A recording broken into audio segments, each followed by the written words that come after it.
Strangers in the Wild. Summary: Kitty Edison, a young woman from New York, leaves her home and family to escape her controlling father, who is forcing her to marry a man she hates. She takes on a job at a flying camp, one that is closed during the winter months. It was the perfect hideaway. She would be all alone and knew her father wouldn't find her there. It would give her a few months to try and sort her life out. She was made to believe she would be there alone. So imagine her surprise when she finds out that there is also a man staying at the camp, in the same building as her. He was scary looking, had long hair, a long beard, and smelled of buoyancy. Finding herself stranded with no way off the island, she had to learn to deal with the grumpy stranger. Max Ferrero took the job as a handyman on the island, specifically for the reason he believed he would be the only one there. After having his heart broken, he fled his job and home. He did not want to be around people, especially women. He was furious to find a blonde woman in his cabin, and was determined to make her life a living hell. Can two strangers, both running from their past, learn to get along? Chapter 1. Kitty was sitting next to the pilot, Ralph, an older man who flew the small floater plane, and she shivered from the cold. It was February and the snow covered the ground. She would never understand how these small planes could land on water, or in this case on ice. Needless to say, she was frightened to the very core when the plane descended, skimming to a stop by the dock. Her body trembled, and she let out a deep breath and thanked God that they had made it. Ralph helped Kitty down, and she pulled the zipper of her coat all the way up. It was freezing. "Well, here you are, miss," Ralph said as he pulled her luggage, which consisted of one large suitcase and a smaller one, from the plane and setting them down. "You're brave coming out here this time of year." "Why do you say that?" Her curiosity piqued. Ralph chuckled. "Don't get me wrong, miss. Bears are still hibernating, so you no need to fear them. Just that it gets so cold, and I hear there's another storm coming in, and it can be a lonely place with not much to do and no folks to mingle with." Kitty looked at Ralph. He had a white beard, a round belly, and reminded her of Santa Claus, with his bright sparkling eyes and his jolly laugh. "Being alone suits me just fine." "Well, I'll be off now, miss. The main building will be your living quarters. You can't miss it. It's the largest one." "Thank you, Ralph," she said, giving him a friendly smile and standing, waving to him as he took off. Pulling her hat down to cover her ears better, and putting on her gloves, looked around at her surroundings. It looked so pretty with the snow-covered trees, and she could see the small cabins scattered all around. The main cabin, she was told, held the bar, kitchen, and dining room where the guests would gather to socialize. In the back was a small living quarter that held a tiny kitchen, living room, bathroom, and bedroom. Grabbing her bags, she made her way through the snow-covered pathway that led to the main cabin where she would be staying. It was the only one fully stocked with food, heat, and electricity. The other cabins didn't, which made sense, since they were only used in the summer and didn't require heat. Only having the key to the main entrance went in that way instead of the back door. Walking in, she set the bags down, her eyes wandering over the room. It was all made from pine wood. Over to the right was the bar stools flipped over on top. There were 8 tables, stripped of their tablecloths, and the chairs were on top, same as the bar. This, of course, was the dining room, and it was actually very nice. Locking the door behind her and grabbing the bags, made her way to the back room, where she entered the large kitchen, where the staff prepared meals for their guests. She then went through another door, thinking that this had to be the living quarters where she would be living for the next 2 months. Yup, she was right. Putting the bags down, she explored. It was small but big enough for her, and surprisingly quite warm. Her stomach growled, reminding her she hadn't eaten since this morning. So Kitty decided to prepare a stew and let it simmer while she showered and changed. Going into the kitchen, took out potatoes, cutting them up along with carrots, onions, spices, and a package of beef, cutting it into cubes. With everything in the pot and the stove turned on low, she went and sat her down on the sofa.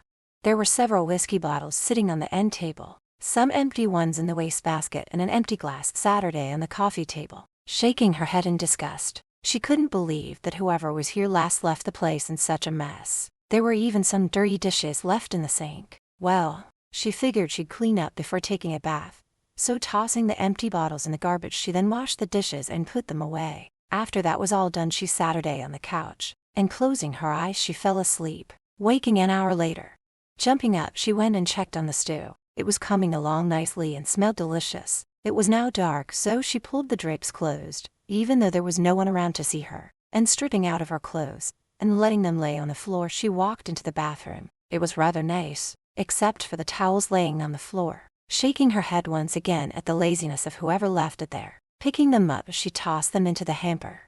Feeling the tub, she added bubbles, and putting her hair up on top of her head, got in and laid down, resting her back against the tub. Closing her eyes, she thought about what she was doing. Was coming here a big mistake? She'd like to get this job, saying she had experience. Her family was rich. She never had to clean or cook, though she learned cooking from one of the staff at her father's mansion. She liked cooking, found it relaxing, and liked creating delicious meals. But cleaning, she didn't really have a clue. Thankfully, the man who hired her never checked.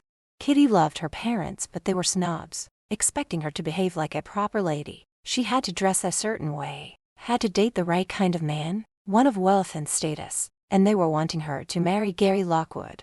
Gary was good-looking and came from what they call old money. He never had to work and spent his days traveling and partying. He was nice enough and treated her with respect, but she found him boring, and there were no sparks, no fireworks between them. He presented her with a large diamond ring and proposed to her at a party her parents were hosting in front of them and all the guests that attended. Her parents made such a fuss as they and the others gathered around them, with Gary down on one knee, everyone watching her, waiting to hear her accept. She felt like she was being ganged up on, and so she said yes. He slipped the ring on her finger. It was so hideous, big and clunky. She hated it. Later, when she was alone with her mother and father, she told them how she felt, that she wasn't in love with Gary and didn't want to marry him. Her father became angry, telling her she was lucky to have a man like Gary wanting to marry her. As much as she begged him not to make her do this, he wouldn't listen. When she argued back, saying she wouldn't do it, her father gave her a choice: marry Gary or they would disown her. She would be cut off financially and they would have nothing to do with her. So she fled, telling them she needed time to think, not telling them where she was going. Hell, she didn't know herself until one day, sitting in a bar, she overheard a couple talking about how they needed to find someone to get the cabins cleaned up. Kitty introduced herself, and after having a drink with them, they hired her on the spot. The couple, Fred and Sandra Parsons, owned a flying camp, hunting and fishing camp where men went fishing, and to get away from work and family, the Parsons needed someone to clean all the cabins. There was a total of 15 cabins. Kitty was told she'd have plenty of time to get them in ship shape, and the rest of the time, she could relax and enjoy the peace and quiet, just what she was looking for. Then when the 2 months were over, she would leave and be given a nice bonus, which for Kitty didn't matter. Money was not the reason she took the job. So without telling her parents, she removed her diamond ring, hiding it in a drawer, packed a bag and flew here, to be alone, away from the city and everyone. The smell of the stew drifted into the bathroom, making her stomach growl louder than before. She was starving, so getting up, she wrapped a towel around her slender body and gave her hair a quick towel dry. Not having unpacked yet, she would have to go and take her bags into the bedroom, where she would change into a nightgown and have a bite to eat. It would be an early night for her, as she was dead tired. Stepping into the other room, she stopped dead in her tracks, frowning to the spot. Her eyes widened in fear and her heart seemed to have stopped beating in her chest. There, standing, was a man. He looked like a mountain man, or a biker, with his long, shaggy hair and beard, and he was holding her bra and panties in his hands, and not just any bra and panties, but the black lace ones she bought from Victoria's Secret. She wanted to scream, but no sound would come out, and who would hear her? Max swore when he entered the back room. Someone was there, but who? The lights were on and he could smell food cooking. No one should be here. Then he saw women's clothes laying on the floor. Bending down, he picked up the underwear and was looking at them when she appeared. She was wrapped in only a towel that barely covered her. Her long blonde hair still wet. Droplets of water dripped down over her shoulders and in between her breasts. A look of fear flashed in her eyes. Mouth opened, but no sound came out. Whoever she was, he couldn't help the feeling of lust that coursed through his body. She was indeed very beautiful. His eyes moved slowly down her body to a pair of long, slender, shapely legs, then moved slowly up till his eyes met hers. His tongue ran across his bottom lip, and a small smile crept up on the corner of his mouth when he spoke. "I see, they sent me a toy to play with." Chapter 2. Kitty clutched the top of her towel. Whether it was to keep it from falling off or from nerves, she wasn't sure. All she knew was there was a stranger in the cabin holding her underwear, and what he said sent a shiver through her. It was crude, but he made it sound SI. "Who are you? And what the hell are you doing here?" she yelled as she edged her way over to the kitchen where the knives were sitting on the counter. In one of those block things, and I'm no one's toy. His eyes followed her movements. She looked like a frightened animal who was trapped and trying to find a way to escape. I should be asking you that, he said as he started moving towards her. And when he did, she dashed over to the knives and pulled out a large one, holding it in front of her. Don't come any closer, she screamed, her hand shaking so bad she almost dropped it. The man moved so fast it took her by surprise, grabbing her wrists and pinning her up against the counter. Looked down and saw the top of her breasts heaving, and he smiled. She had amazing breasts from what he could see. Let go of it, he growled. When the knife fell to the floor, he kicked it away and released her wrists and backed away. Now tell me what you are doing in my cabin. Your cabin? You jackass, this is my cabin. I was hired to work here and was told I'd be alone. She moved further away from this stranger, who had her a moment ago pinned against the counter. The way he was looking at her with hate, and she also saw lust in his eyes when he was checking out her body. Kitty moved into the living room, and picking up the small bag pulled out a robe and turning her back to him slipped it on, removing the towel before doing it up.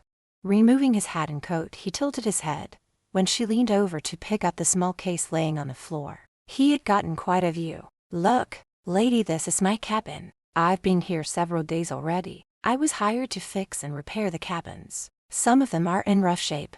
Ignoring him, she picked up her bag and headed into what was the bedroom, but stopped when he barked at her. Where are you going? Turning, she glared at him. To put some clothes on. Not in that room, you're not, he said, tossing his coat on the chair. And why not? She snapped. That's my room, unless you want to share, he said, winking at her. In your dreams, mountain man, she said through clenched teeth, and opening the other door went in, locking it behind her. Yeah, well, you ain't my type, Blondie, he yelled at her through the door. God, he needed a stiff drink. What the hell was Parsons thinking sending her here? They never mentioned anyone else being here. He sure as hell didn't want a woman here, especially not one that looked like her. She was too damn pretty, but she also had a sharp tongue, and he just knew she was going to be nothing but trouble. When Kitty came out fully dressed, she found the stranger sitting at the table, wolfing down a huge bowl of the stew, dipping bread into it. She felt her blood boiling and standing there, a safe distance away, she snapped in a snarky tone, I see you're helping yourself to my dinner. Taking another bite, he smirked. I was hungry. It could use a bit more spice. Eat, he ordered crudely. Kitty really didn't want to sit across from him, but she was so damn hungry, and from the looks of things, if she didn't get some now, he would probably eat all of it. Grabbing a bowl, filled it and sat her down. She could feel his eyes on her, and she couldn't help seeing the whiskey bottle in front of him, and watched in disgust when he drank straight from the bottle. Taking a long swallow from the bottle, he watched her and saw the look she gave him. So he held the bottle up to her and chuckled when she scrunched up her face, giving him an angry stare. Okay, Blondie, we have to talk about this situation we're in. My name's not Blondie, it's Kitty. He stopped her in mid-sentence. No need for last names. I'm Max. What I want to know is, why are you here? I told you, I'll be working here, she said as she took a drink of her milk. Max eyed her. If you're here to entertain the men, honey, you're a couple of months early. Kitty was appalled. My God, he thinks I'm a prostitute, she thought to herself. Excuse me, I'm not here to entertain anyone, you arrogant self-righteous son of a bitch. Sitting back and folding his arms across his chest. So what is your job then? I'm here to clean and get the cabins ready. You, cleaning, he scoffed. His smug attitude was giving her a headache. Yeah, me. Why, do you have a problem with that? Give me a break. Rich bitches don't work, they make people work for them. What makes you think I'm rich? And don't call me a bitch. For one thing, the way you dress. Those clothes you're wearing aren't from a department store. They're designers. And your hair and those manicured nails. You smell of money. He got up and threw his dishes in the sink. Grabbing his bottle of whiskey, walked into the other room and flopped down on the couch. Kitty followed him, her hands placed firmly on her hips, and stared at him, anger making her lash out. First of all, prick, you know nothing about me, so shut it. Second of all, do your own cooking and cleaning, and you can start by hanging up your coat and washing your dishes. And lastly, you can't stay in this cabin. Find somewhere else to stay. Taking a drink from the bottle, he looked at her, with anger ouncing from his eyes, snapped her. And where do you expect me to go? I don't care. Go to one of the other cabins. If we are both stuck here together, we can't stay in the same cabin. You're out of your freaking mind, lady. There's no heat in any of them. No, Blondie. I'm staying right here, so you better accept it. He takes another drink, sneering at her. Another thing, you will cook and clean for me. After all, that's your job, isn't it?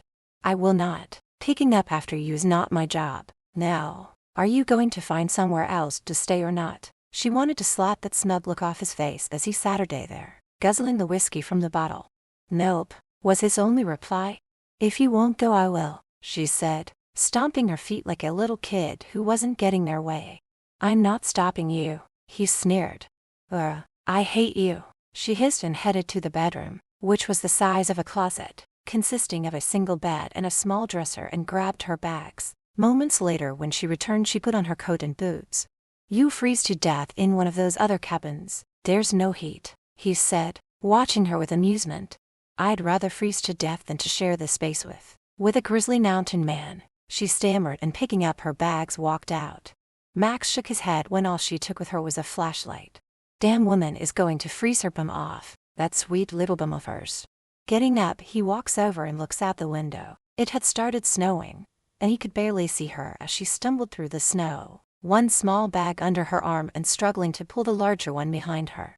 Kitty huffed as she walked toward the nearest cabin. Already she was freezing, and once inside, she used the flashlight to look around and squealed with delight when she saw candles and matches on the counter. Lighting them, she rubbed her arms. It was so damn cold in here, but her stubborn nature wouldn't allow her to go back to the warmth of the main cabin. Besides, she didn't know him. He could be a rapist or a murderer.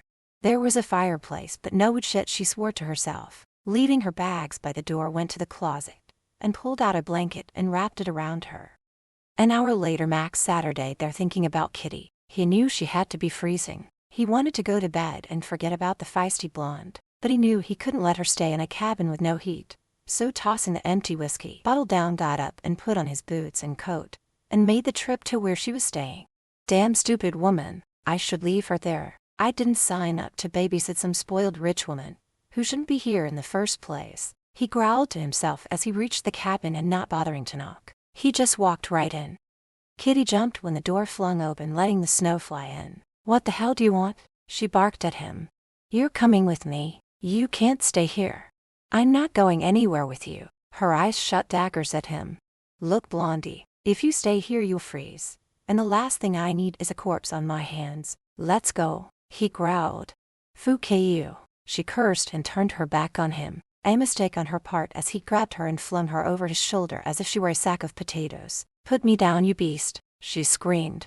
Picking up the small bag and putting it under his arm, he grabbed the handle of the larger one, while he tried hanging onto a wriggling Kitty. Stop moving around or I'll smack your ass, he hissed through clenched teeth.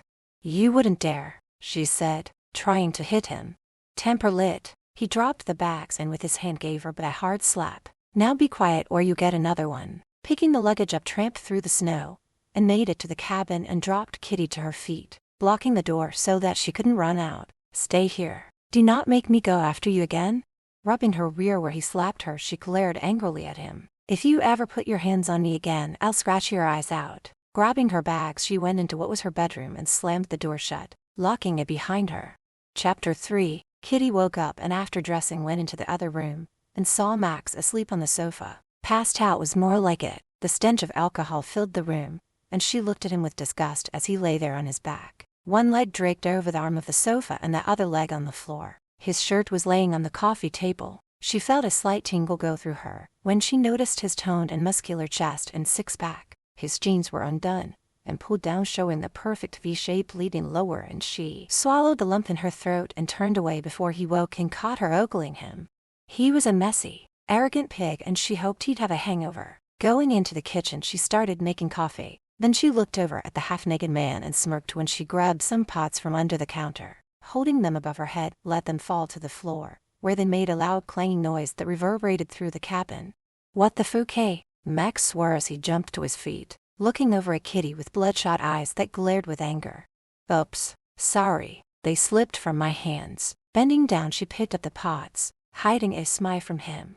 Stomping into the kitchen, his pants hanging dangerously low, grabbed a cup from the counter and poured himself a cup. Running his hand down his face, he groaned. His head was pounding and his gut hurt. Taking a sip from his cup, He glanced at Kitty and saw where her eyes were looking. His crotch. If you want to see more, I'll be happy to drop my pants.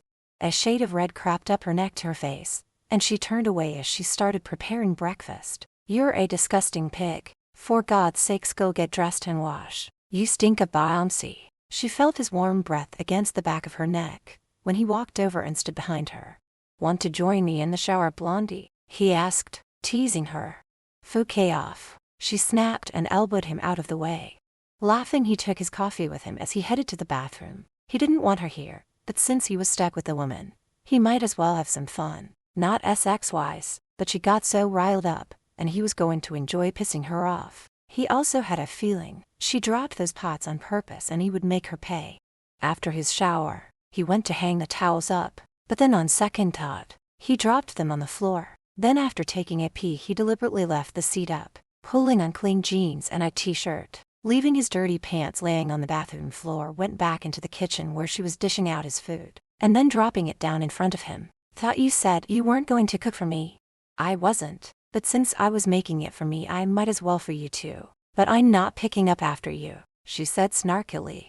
So what's a woman like you doing here? He asked, taking a bite of his eggs and sausage. Why I'm here is none of your business. And what do you mean by a woman like me? She snapped.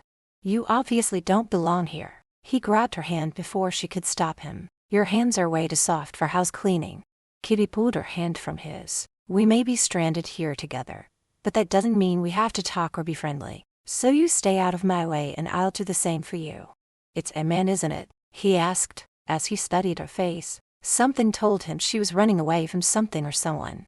Dropping her fork, she stood up. I told you my life is none of your business. Storming away, she went into the bathroom, so angry and having to pee, slammed the door and sat her down, and when her butt fell into the toilet, she let out a scream that rang out loudly throughout the cabin.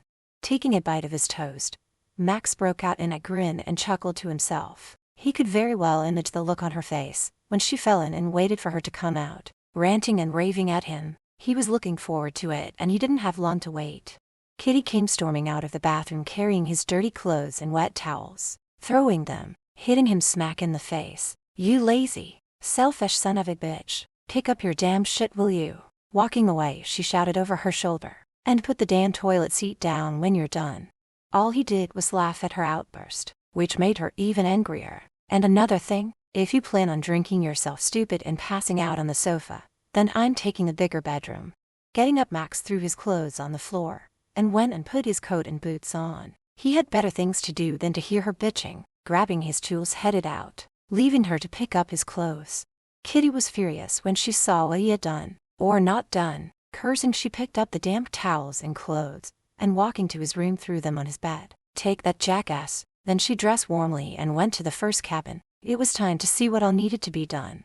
Walking into the first cabin, her jaw dropped open. You've got to be kidding me. She couldn't believe what she was seeing. It was filthy. The floors were caked with mud. Dust everywhere and garbage was strewn all over, and the stink was enough to make her heave. The bed had not been stripped. The bedding was crumpled up and some lay on the floor. It started to dawn on Kitty that she was in way over her head. Not having a clue what to do, she decided to start with the bed. Pulling the blankets off, she screamed when a used condom fell on the floor.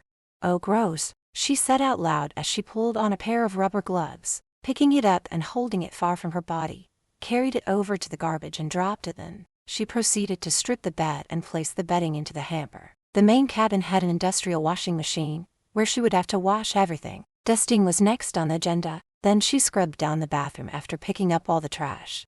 It was close to lunchtime, and her stomach was growling, so she figured his lordship would be demanding food any time now. Putting on her coat and gathering the laundry, went back to the main cabin. She was making sandwiches and soup when she heard Max walk in, and felt his presence behind her as she dished out the soup, placing it before him when he Saturday. Hope you like tomato soup and grilled ham and cheese. And if I say I don't, then what? He asked. Then you can bloody well starve. Ignoring her sarcastic remark, continued to talk to her. So what all did you get done this morning? I started on one of the cabins. It was a total mess. So disgusting. Now all I have to do is figure out how to use the washing machine. For the life of her, she couldn't understand why she was telling him this. I'll show you, as long as you do the linen from my bed. It's wet now that you've dumped the wet towels on it. A smile crept up at the corner of her mouth. "Oh, so you noticed." They ate, and when she was done washing up, he showed her how to start the washer and how much detergent to add, and then he gave her instructions on how to work the dryer. That done, he left her to go finish his work. Not used to working, Kitty found she was tired and sore, so she didn't bother going back to the cabin to clean. After all, she did have 2 months to get it all done. While waiting for the wash to go into the dryer, she put a roast in the oven and peeled potatoes and carrots. Once the bedding was in the dryer, she poured herself a glass of wine and Saturday on the sofa relaxing. She hadn't realized how late it was till Max returned. She watched as he removed his outerwear and grabbed his bottle of bouncy, chugging from the bottle. "You drink too much," she told him. "It's none of your business," he snapped. "Fine, whatever. Drink yourself to death for all I care." Getting up, she went to check on dinner, feeling his eyes follow her. Max couldn't stop the heat that flowed through his body down to his manhood when he looked at her when she walked away. Her jeans fit snugly, showing off her curves, her hips swaying as she moved. He didn't want to have these feelings. Why the hell did she have to come here? "Dinner's ready," she called out. "What are you staring at?" he asked when he saw her looking at him while they ate. "You'd look a lot better if you cut your hair and shave." Kitty could tell that under all that hair and scraggly beard was a good-looking man. "I don't see a barber around here. Do you?" "I could do it," she answered. "There's no way I'm letting you near me with a pair of scissors. How you're liable to cut me?" "No thanks, Blondie." The truth was he could do with a haircut. Never in his life did he wear his hair long. He had always been clean-shaven, his hair short, but for the last few months, he never bothered with grooming. Max Saturday drinking on the sofa, while Kitty washed up, and when she was done went over to him, grabbing the bottle from his hand. "Hey, give it back," he growled. "You've had enough. I'm sick of you sitting around getting drunk and passing out on the couch and me having to pick up after you. You've only been here a couple of days, Blondie. Now either you give me back the bottle or you give me something else to do." Moving closer, he grabbed her around the waist. His other hand moved down her backside till he reached her ass, letting her know just what he had in mind. His breath on her, smelling of bouncy, turned her stomach, and she gave him a hard shove, sending him back onto the sofa. "You make me sick. You're the last man I'd ever let touch me. Here, take your damn whiskey and get pissed drunk." Shutting the bottle at him, went to her room and locked the door. Chapter 4. For the next 2 days, they barely spoke and ate together in silence. Max worked late hours, so Kitty was alone most of the time. She had finally gotten the one cabin spotless. The only thing left to do was make up the bed, but that would be done by the housekeeping staff when they arrived. Being pleased with herself, she celebrated with a glass of wine and settled under a blanket on the sofa watching a small TV. They only got 2 channels, but it was better than nothing. Getting up the next morning, after eating breakfast with a grumpy hungover, he set out to tackle another cabin, stopping first to take a look at her handiwork. As soon as she entered what was once a spotless building, she let out a small cry. The floor was caked with dirt and water. Sawdust covered everything. Her hands balled into fists. She stormed outside and walked to where Max was working. Storming inside, she saw him patching a hole in one of the walls. He turned when she entered and slammed the door behind her, yelling, "You goddamn bastard! How could you? Cool your jets, Blondie. What's wrong now? I had cabin number 1 spotless, and you ruined it," she stammered, close to tears. It had taken her so long and she worked hard to get it into shape, and he made it worse. Max picked up his hammer and continued to work while he spoke. "I had to do work in there. You should have asked before you started to clean it." She stood there staring at him. He was being a jerk, and he didn't seem to care how much work she put into it. Going over to where he was working, grabbed the hammer out of his hand. "You could have told me that before I cleaned it." Her voice hitched in her throat, as tears welled up in her eyes and her lips quivered. Grabbing the hammer back from her hand, he sneered, "Then maybe next time you'll ask me. Now get lost. I'm busy." Storming out and furious as hell, she went back to the main cabin, and going over to his stash of whiskey, carried them into the kitchen. There she uncapped them and poured all 6 bottles down the drain. "How are you going to like this, mountain man?" She had no idea how angry he would become. Kitty was mashing the potatoes when Max came in, stripping out of his coat and boots, only glanced at her as he walked over to the cabinet that held his bottles of whiskey. She smiled when she heard him cursing, but stopped when she saw the look of anger that crossed his face and his eyes turned dark. And when he saw the empty bottles sitting on the counter, he stood next to her, picking up one of the bottles. "What did you do?" he growled in a low-pitched tone. "I poured them down the drain." Gripping her wrist turned her to face him. "Why would you do that?" "Because you drink too much and it's payback. Now get your hands off me," she screeched at him, trying to pull away from he had a firm hold on her. Releasing her wrist and picking up one bottle threw it across the room, and she watched in horror as it shattered into pieces. The next thing she knew was he had his hand around her neck and pushed her up against the counter.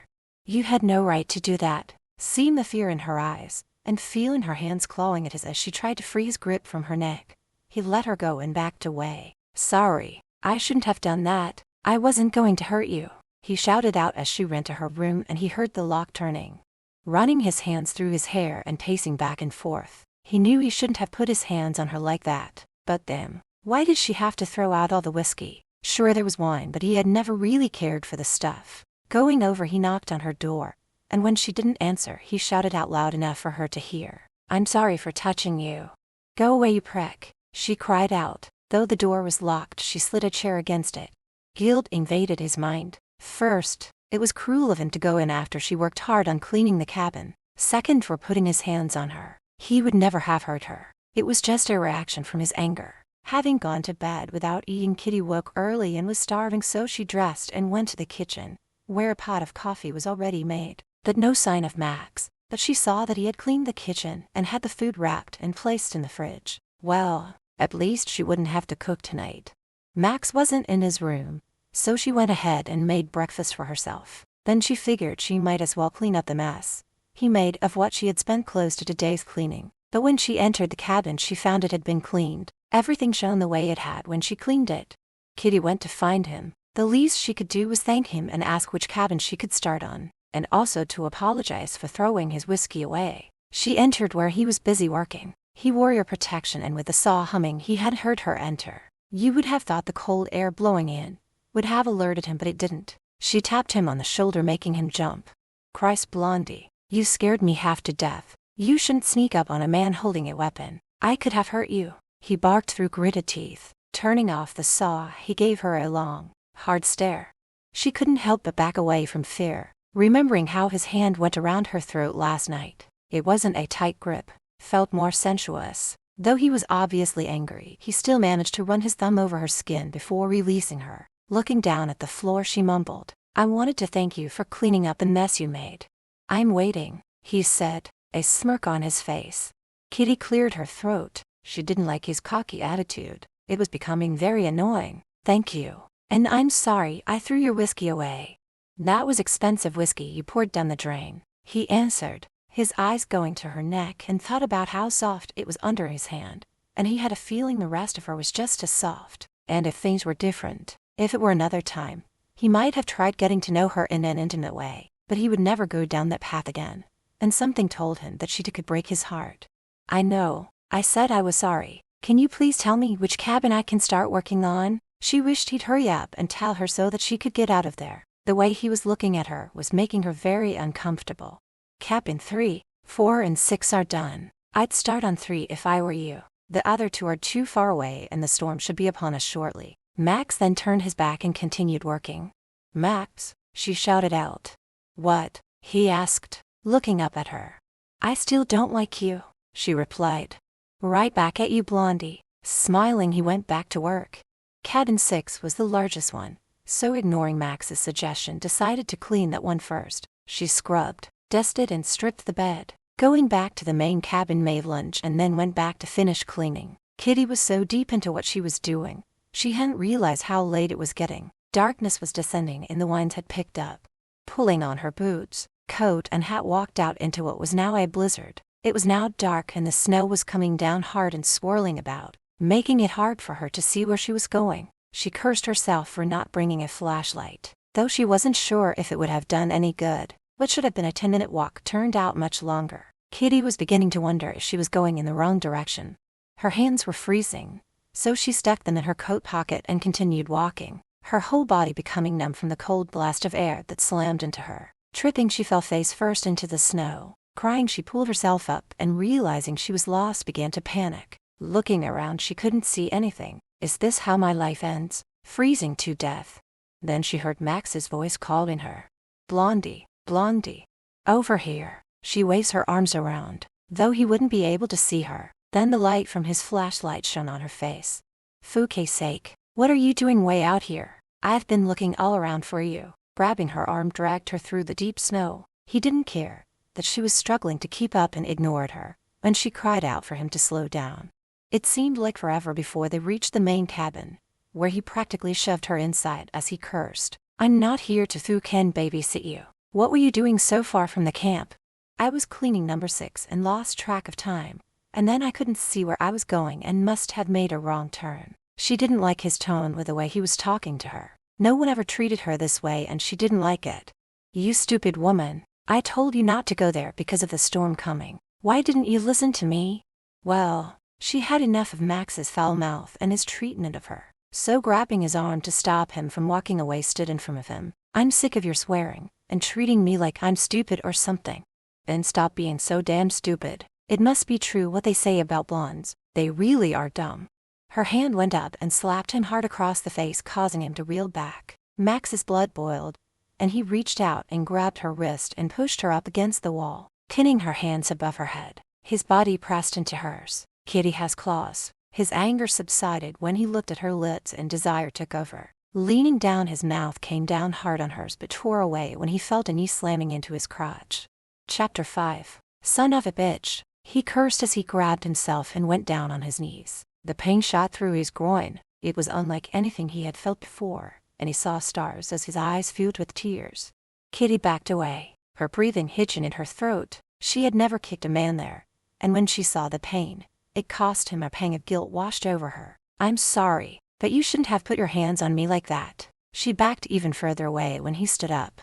Glaring angrily at her, he made his way slowly to the sofa where he lay down, holding himself and groaning. "You could have just pushed me away."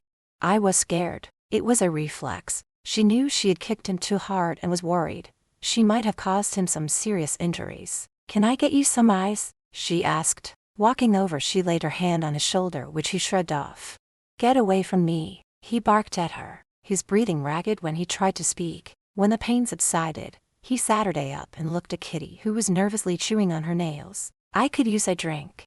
Going into the kitchen, she reached way back into the cupboard and pulled out a bottle of whiskey. Grabbing a glass, she goes back into the other room and pours him a shot, handing it to him. His eyes shot up, looking her squarely in the eye. "I thought you got rid of it all," he asked accusingly. Nodding her head. "I kept one for emergencies. I really am sorry I hit you so hard." Downing the whiskey in one shot, he poured another one. "Don't sweat it, Blondie. I guess I deserved it. You don't have to worry, it won't happen again." He rose and wobbled to the bathroom, and started running the water into the tub. Laying in the tub, his balls still throbbing, he thought about that kiss. It lasted only a second, but damn, her lips tasted so sweet. It was almost worth getting kicked in the sack for, but not something he would want to happen again. Feeling guilty, Kitty started preparing supper. Pork chops, and shoved an apple pie into the oven for dessert. A little afraid of facing him, of what he'd say or do. After all, she didn't know this man or what he was capable of doing to her. But the woman who taught her to cook always said the way to soothe a man's bruised ego and calm him down was a good meal and apple pie. She crossed her fingers and hoped it was true.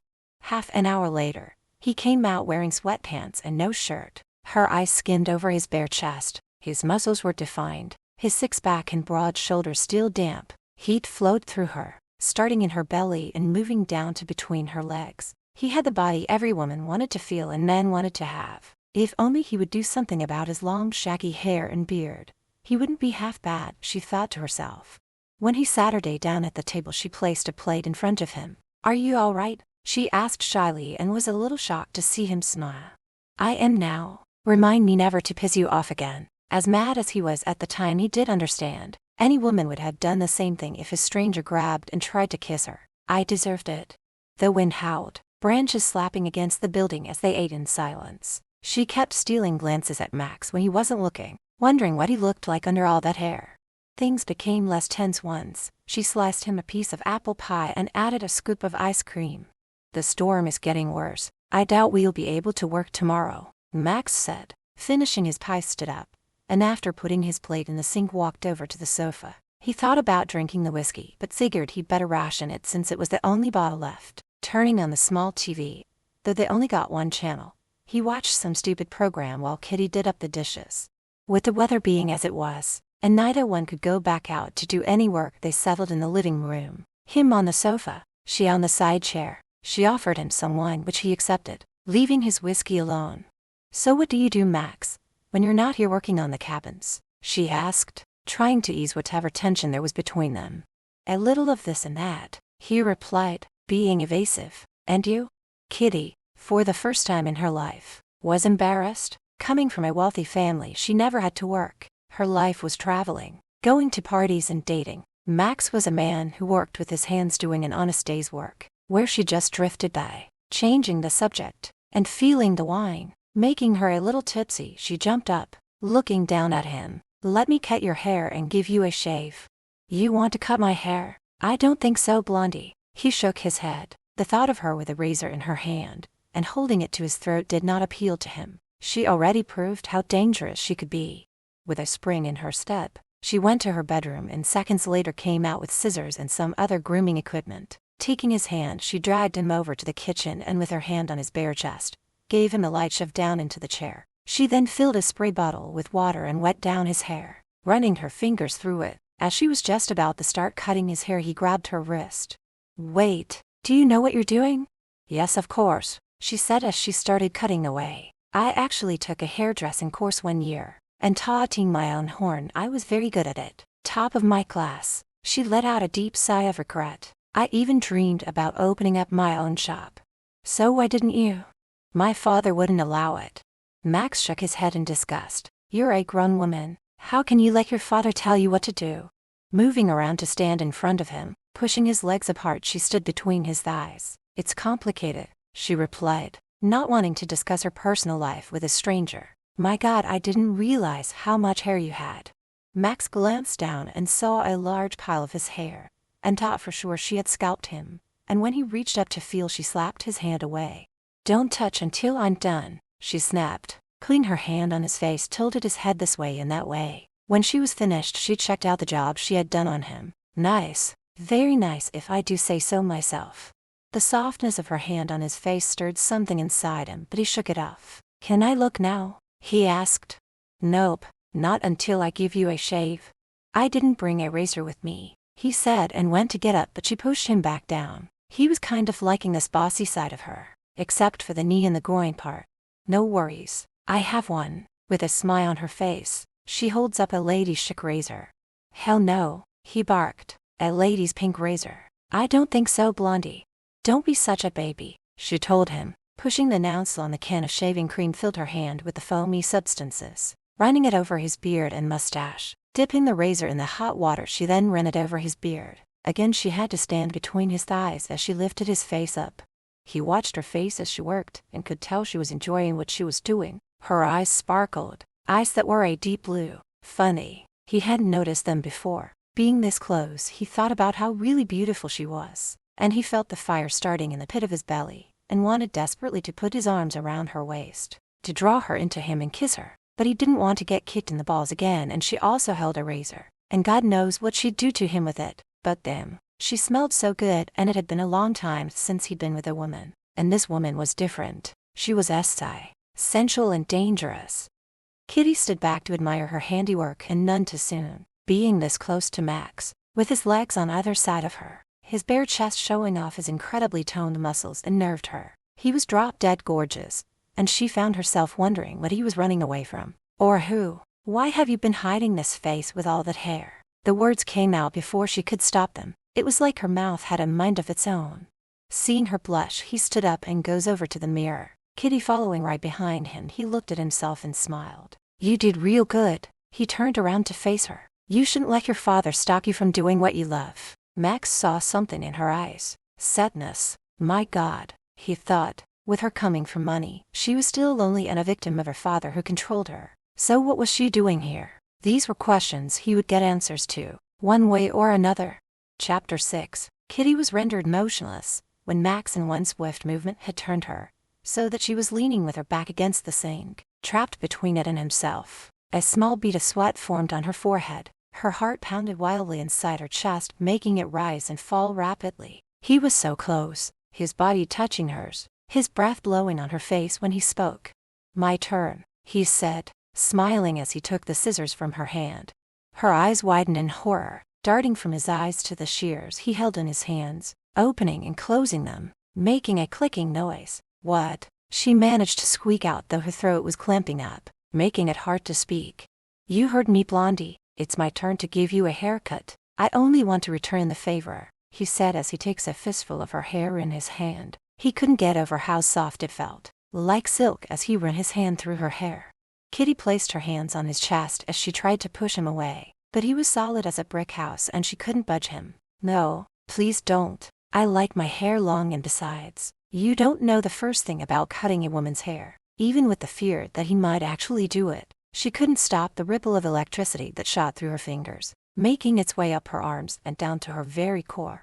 Max looked down at Kitty's lips, which were quivering. Her eyes were wide as she stared into his, and her hand was warm on his chest as she left it lingering there. Of course, he had no intentions of cutting her hair. He was only having some fun with her, but seeing her fear, he knew she didn't know that. Moving in closer, he placed the scissors on the shelf above the sink, his body pressed tighter against hers. "Relax, Blondie. I'm only playing with you.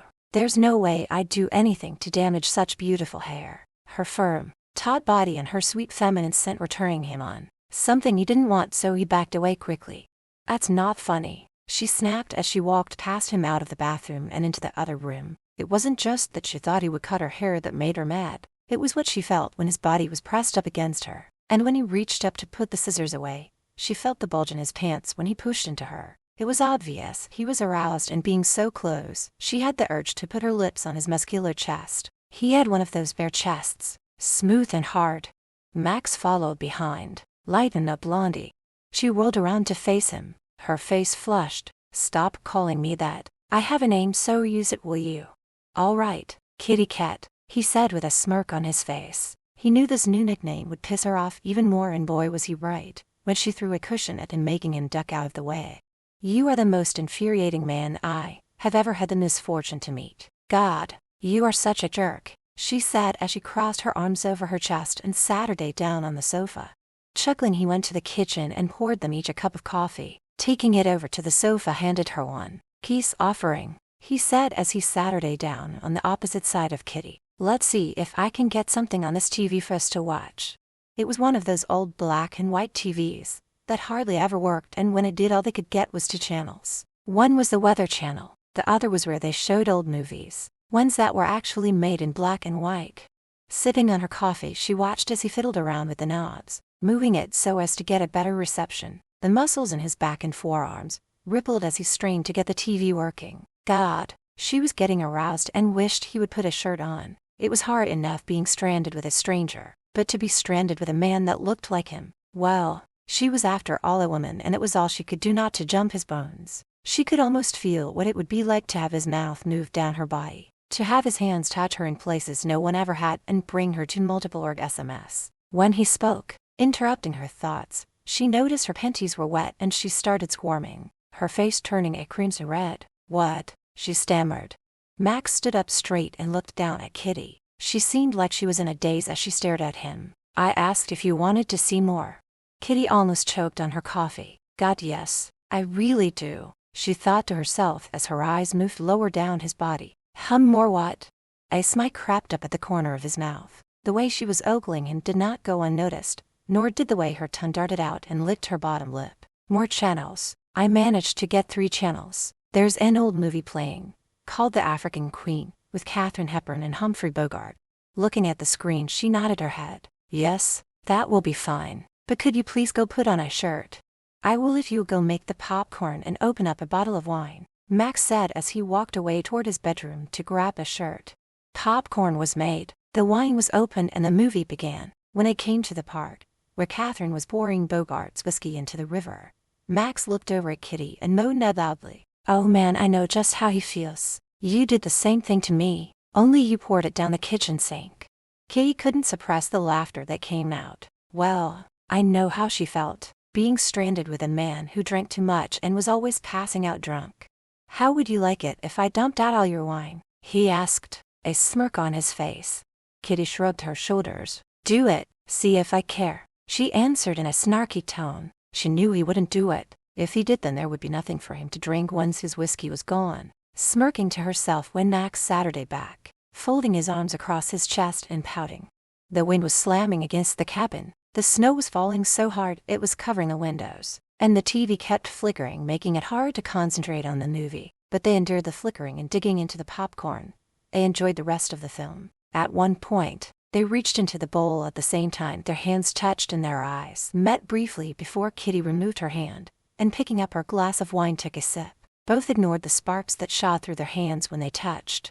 Max picked up his wine and downed it in one gulp. Feeling uneasy, he needed to get some space between them. He was starting to feel something for this woman in a sexual way. What man wouldn't? She was beautiful with her delicate features and her long shapely legs, and her scent was driving his senses into overdrive. He counted the minutes until the movie was over, itching to make his escape from her. Finally, to his relief, it ended and he turned to her, planning to say goodnight, but stopped when he saw tears falling down her face. Max could put up with a lot, and was known for being a cold-hearted bastard at times. But one thing he couldn't handle was seeing a woman cry. His hands automatically reached up and cupped her face, using his thumbs to wipe her tears away. "It's only a movie, so why are you crying?" Kitty lowered her eyes and sniffed. "I always cry during a romantic movie, especially when they are so much in love and willing to die for each other."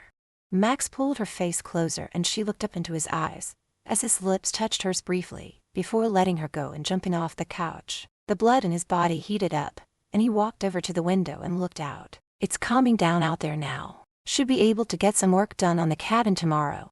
Kitty grabbed the glasses and empty popcorn bowl and took them into the kitchen. Her stomach was in knots. They had come close to kissing, but he pulled away as if he was disgusted at what he was about to do. Did he find her that repulsive? She wondered. And what was wrong with her? Why did she want him to kiss her? A stranger, one she knew nothing about. "Good," she answered him. "Good night, Max," she said as she walked past him into her bedroom and closed the door.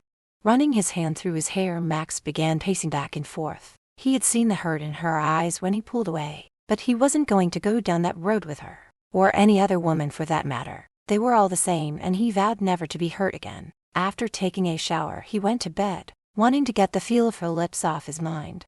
Chapter 7. Morning came and Kitty woke first and made coffee. She was standing by the window looking out, sipping on her coffee when Max came out from his bedroom. He wasn't sure what to say after last night, so pouring himself a cup, walked over to where she stood. "It stopped snowing and look at this view. It's so beautiful," she said, avoiding his eyes. Max looked out, and despite feeling awkward being near her, he had to admit the view was indeed lovely. The ground was covered in snow and he could see the lake. It looked like glass covering the water. The sun was shining, making the ground glitter. "It is breathtaking," he remarked. "I'll make us some breakfast before we start work." She went to walk away, but he reached out and grabbed her arm to stop her. "About last night," Max started to say, but she interrupted him. "It was nothing. Don't mention it." Leaving him standing there, went into the kitchen and started preparing their food. The silence between them was uncomfortable for them both. Only the sound of them chewing and the ticking of the clock could be heard. As soon as Max was done eating, he abruptly stood up and told her he was heading out to repair cabin 4, and that 5 and 6 were done, so she was free to work on those ones.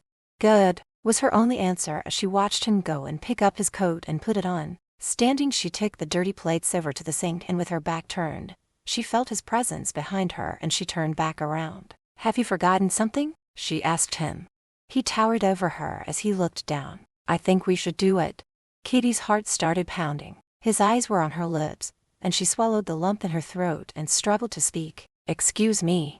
I think we should kiss," he replied. With her back to the counter, she gripped the edge. "Have you lost your mind? I'm not going to kiss you." Her eyes involuntarily went to his mouth, and she did wonder what it would be like if they kissed. "I only suggest we kiss to prove to each other that there is nothing between us. No chemistry, and then we can relax." Without waiting for Kitty to object, he cupped the back of her head. His other hand, going around her waist, pulled her in close to his body. His mouth came down on hers, as he lightly brushed his lips against hers before he deepened the kiss. He devoured her mouth with his. His kiss demanded that she accept and surrender to him, which she did. Then, letting her go, he stood back and watched as she opened her eyes. Her chest was rising and falling rapidly. Had he made a mistake by kissing her? Did he stupidly awaken desire between them? He had to do something to squash what he might have stirred in them. And quick. There. Nothing. I felt nothing. How about you?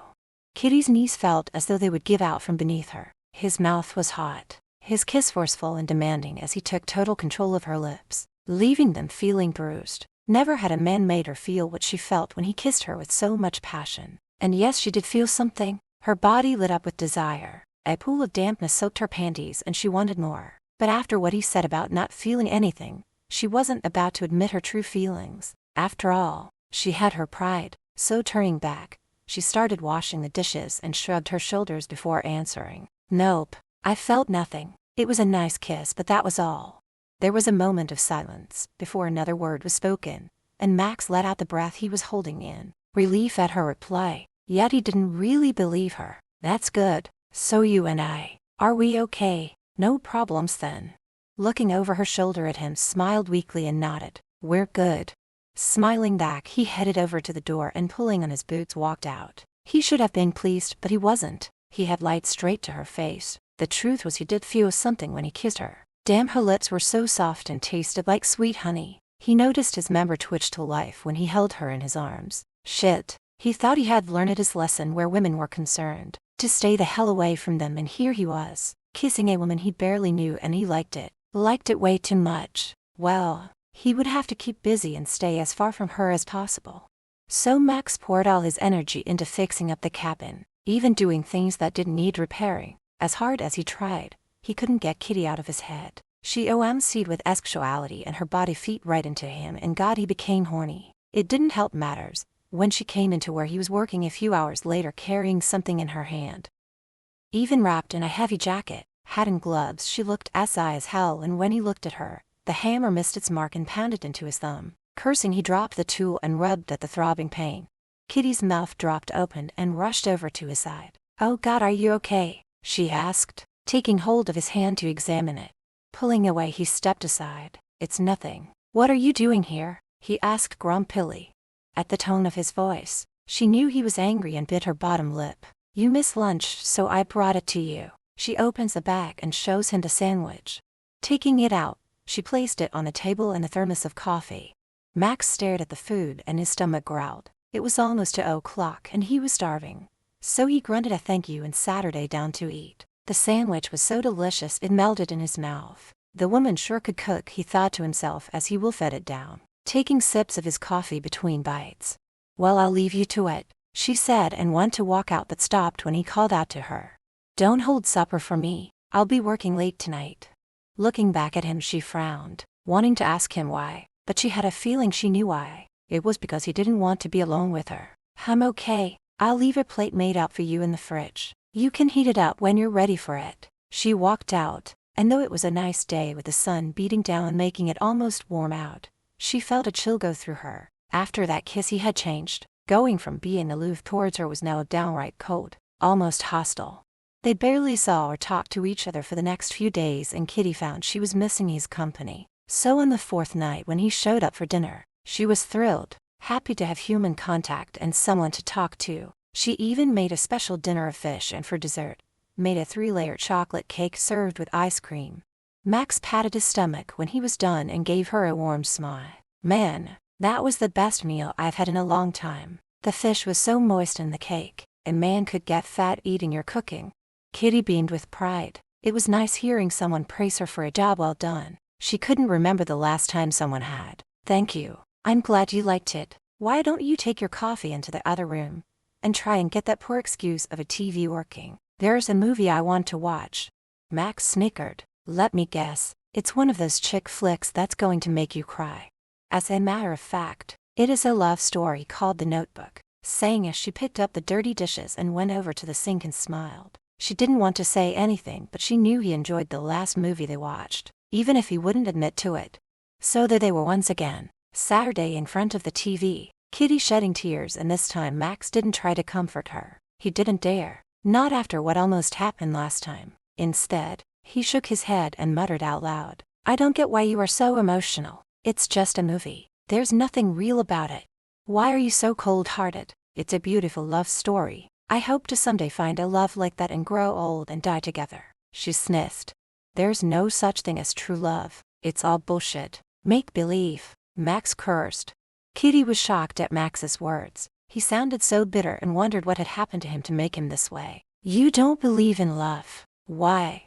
I just don't. It's sex that makes people think they're in love until someone else comes along and they hop into the sack with them. He looks over at Kitty. You can't really believe in love. But if you do, then I wish you all the luck in the world. 'Cause you're going to need it, Blondie. Wiping her tears away, she looked up at him as he stood to go to bed. Who hurt you? Max. What? He asked, looking down at her. Kitty got up and stood in front of him. A woman has broken your heart, turned you against love. I should have known. You were running from something with the way you were drinking yourself into a stupor every night. You can't let one heartbreak stop you from loving. If you don't have love in your heart, then you have nothing. You know nothing about me or my life, so don't try to analyze me. He looked down into her eyes, which were still moist from her tears. Love is for fools. Be one if you want. Turning away, he walks to his room and slams the door. Damn women and their bloody emotions, he cursed to himself and shedding his clothes got into bed. Chapter 8. In the morning, Kitty poured coffee into Max's cup, as he sat at the table waiting for his breakfast. He was in a foul mood. I'm sorry if I overstepped last night. It wasn't any of my business, Kitty said when she placed his food down in front of him. Damn right, it's not, he answered angrily. I said I was sorry, so there's no need to snap at me, she hissed through clenched teeth. He was really starting to get on her nerves. God, you're so arrogant. No wonder you don't have a woman. She practically jumped out of her seat when he banged his fist on the table, making the dishes rattle. Max had never wanted to strike a woman till now, but she was pushing his buttons. What about you, Blondie? Why don't you have a man? I'd really like to know what you're running away from. I'm not running from anything, she snapped. No, then what is a woman like you doing way out here in the middle of nowhere? She turned on him, anger flashing in her eyes. What do you mean, a woman like me? She really wanted to know what he meant by that remark. You obviously come from money. Your hair, manicured nails, and the clothes you are wearing are expensive. You probably never worked a day in your life. So tell me, Blondie, what's her story? Who are you running away from? I'm not running from anything or anyone. I wanted a change and time to myself to think, she said as she cleared the plates away. Think about what? He asked. Staring at him, she lost her temper and snapped back. That is none of your business, so I'd appreciate it if you would just drop it. Max stood up facing her. His anger matched hers, and she backed away. I'll stay out of your business if you stay the hell out of mine. Walking away, he grabbed his jacket and left the cabin, cursing under his breath. 1 minute they were fighting, the next getting along, and now they were back to being angry with each other. If only she would stop prying into his life, then maybe they could get along. But no, she had to keep digging, asking questions he had no intention of answering. After Max left, Kitty cleaned up and decided to clean the cabin and wash their clothes instead of tackling the other cabins. The clothes were drying, the place she had spotless, and after tossing a roast into the oven, took their clothes out of the dryer and folded them. Going into Max's room, she opened the drawer in his dresser, saw the mess his clothes were, and shook her head, and thought about what a slob he was. Taking them out to fold properly, a picture fell out from between his shirts and fell to the ground. Bending down, she picked it up and stared at the woman in the picture. She had raven black hair and was wearing a white teddy, sitting on a bed. The woman was so beautiful with her long hair, and she had an amazing body. Kitty wondered if this woman was the reason Max was so miserable. Her heart almost jumped out of her throat when she heard Max's loud, angry voice as it filled the small bedroom, and he charged towards her and snatched the picture from her fingers. What the hell do you think you're doing going through my stuff? Kitty backed into the bed when she saw how angry Max was. His eyes narrowed into slits and his teeth clenched, face red as he hovered over her. I wasn't going through your things, she stammered, afraid of what he would do next. I was putting away your clean clothes and that picture fell out. Who is she? She points to the photo he held tightly in his fist. Crumbling it into a ball, he throws it into the wastebasket. Nobody, he replied. Is she the one who broke your heart? She said as she looked at it lying in the garbage. Gripping her arms, he shook her, his breath warm and minty as it hit her in the face. Who the fuck said anyone broke my heart? Kitty's heart started pounding in her chest. His grip tightened on her arms, making her wince in pain. I know someone hurt you, and that picture only proves it. What happened between you and her? It felt as though the breath was being knocked out of her when he flung her down on the bed and, getting on top, held her hands above her head. His mouth came down hard on hers and he kissed her. She was pinned beneath his body and had no way of moving. His body weighed her down and his mouth took control of hers. His tongue forced its way inside her mouth and tickled the roof, and she felt herself melting. Letting him continue his attack on her, a moan escaped her lips, where she felt his hand slide down her body and started undoing her jeans. His fingers moved inside her silk panties, but as quick as it started, he stopped. His breathing hard, he jumped off her and stood up, looking down at her. In shock, she stared at him. "Max, why?" That was all she could get out, as her throat seemed to close up, and raised herself up on her elbows. She could see in his eyes that he regretted what he had done and knew he felt bad. Rubbing his face, he shook his head and turning walked out without answering her. Kitty heard the front door opening and closing and knew he had left. Getting out of bed, she does up her jeans with fingers that shook, and a tear slid down her cheek. He was rough and scared her, but when he kissed her she liked it. A part of her wanted him to keep going. She wanted to feel his hands on her, wanted to know what it would be like to have Max make love to her. Wiping her tears away, went to the window in the other room, and saw him making his way through the snow toward one of the cabins. Once inside, she could see a light come on, and knew he would probably be working late into the night. The light was from one of those kerosene lamps. It didn't give off that much light, but enough for him to do whatever he planned on doing. Kitty wanted to follow after Max, to let him know she knew he didn't mean to do what he did, and that he was only acting out because he was in pain, but figured it would be better to give him some space so he could calm down. Slamming the door behind him, Max started ripping up the floorboards inside cabin 7. He was furious with Kitty for finding that picture. He hadn't even realized. He still had it, and seeing it brought back all the hurt and pain of being betrayed. But he was even more upset with himself for almost assaulting her. But once his lips touched hers, he lost himself in the kiss, and was like a man starving the way he took her mouth with so much hunger. Her slender body felt so soft and warm, and her lips so sweet. And when he heard the moan that came from the back of her throat, it drove him mad. His member twitched as it pressed against her. When he felt under her panties, and she didn't resist, he knew he had to stop before it went any further. That was the hardest thing he ever had to do. To stop when all he wanted was to rip off her pants and get inside her warm, wet pussycat. He stopped what he was doing to wipe the sweat off his brow. It hit him right then that Kitty was starting to get under his skin. He liked her, liked being around her. She was not only beautiful but smart and funny. A dangerous combination. How was he supposed to look her in the eye after what he did to her? And how was he going to be able to keep his hands off her, when all he could think about was making love to her? Max had to find a way to get past this. He also had to apologize to Kitty for treating her the way he did. She didn't deserve to be manhandled so roughly. He worked until after midnight. Exhausted, his muscles ached, and he dragged himself back to the main cabin. He was glad Kitty had gone to bed, as he wasn't quite ready to face her. Taking a hot shower and then pulling on jogging pants, went to leave, but stopped and looked down at the wet towels he left laying on the floor. Bending over, picked them up and hung them on the rack to dry. He then put the toilet seat down. Walking into the kitchen, he grabbed a glass and the whiskey bottle and poured himself a large shot, then another. Taking the bottle with him, went on Saturday on the sofa and started thinking about what happened 6 months ago when his world came falling down around him, crushing his heart. Feeling sorry for himself, he finished off the whiskey and passed out, where Kitty found him the next morning, sprawled out half naked on the sofa, the smell of ounce seed from his every pore.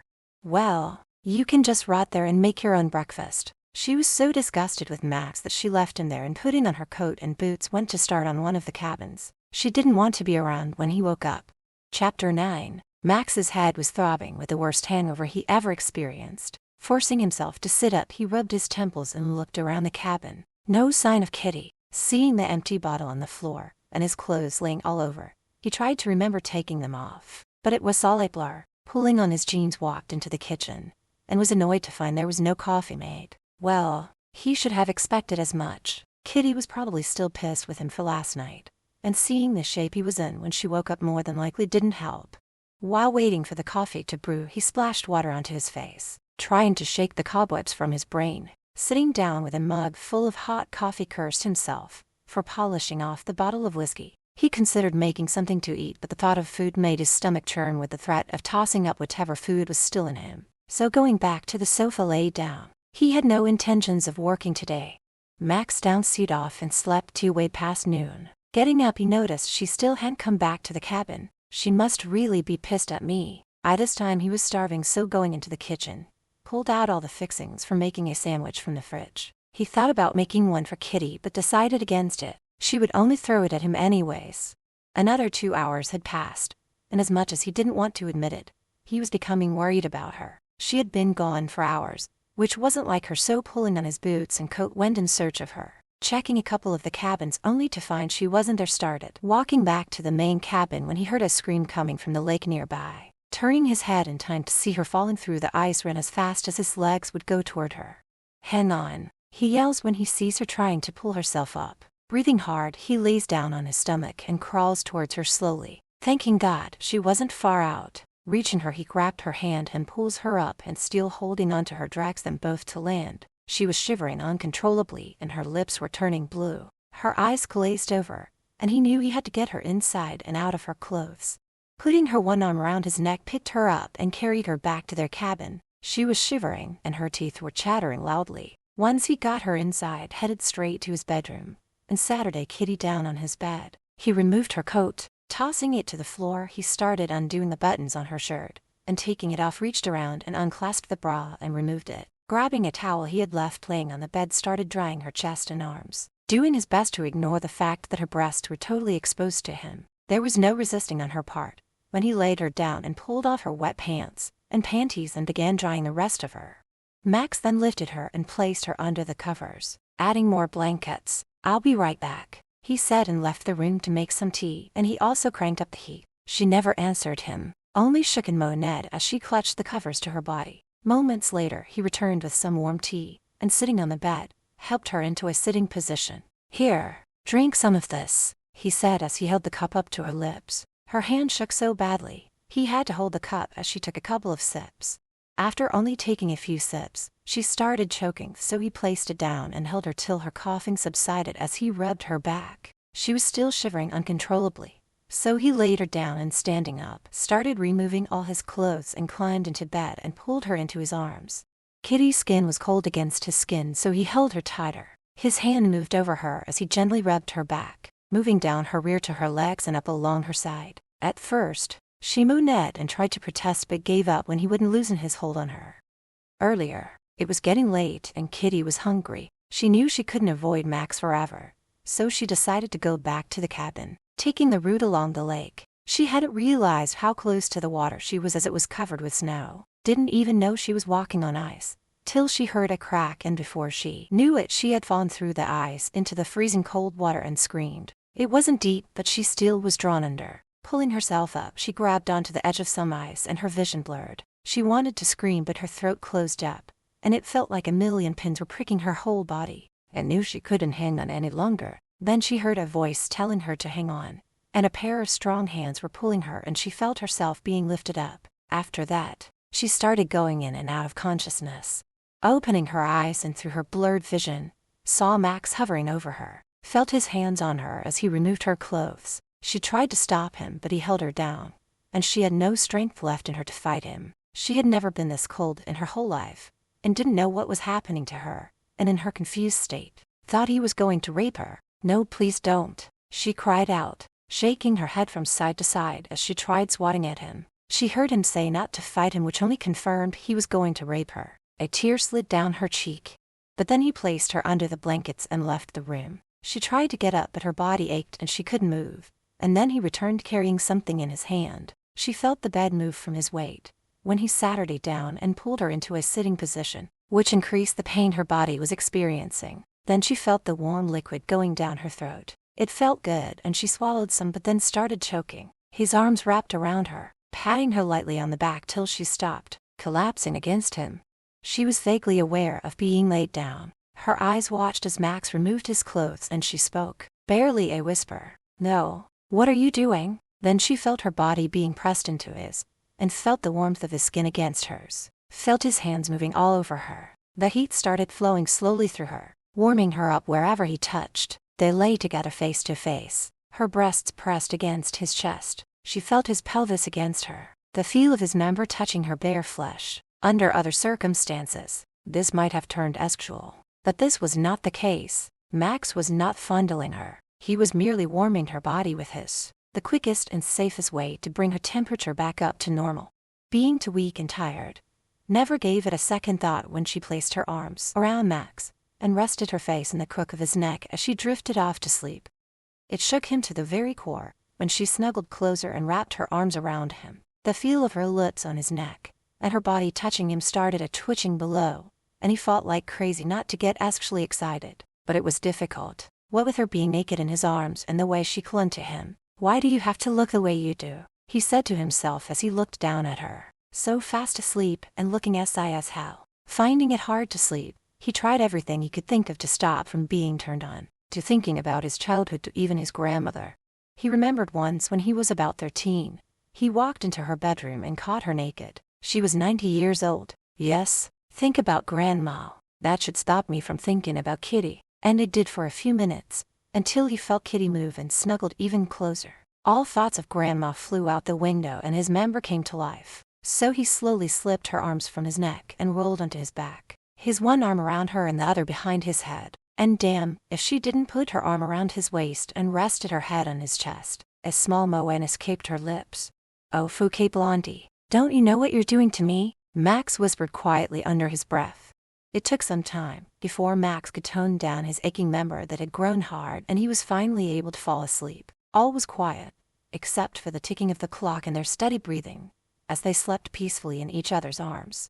Chapter 10. Kitty opened her eyes, her brain still foggy, and was startled to find she was wrapped in Max's arms. Her hand was on his chest and her one leg draped over his pelvis, the feel of his member touching her skin. Gasping, she pulled away and scurried to the far side of the bed, and sitting up covered her body with the sheet. She was shocked to find she was completely naked, and had no idea what happened or how she ended up in bed with him.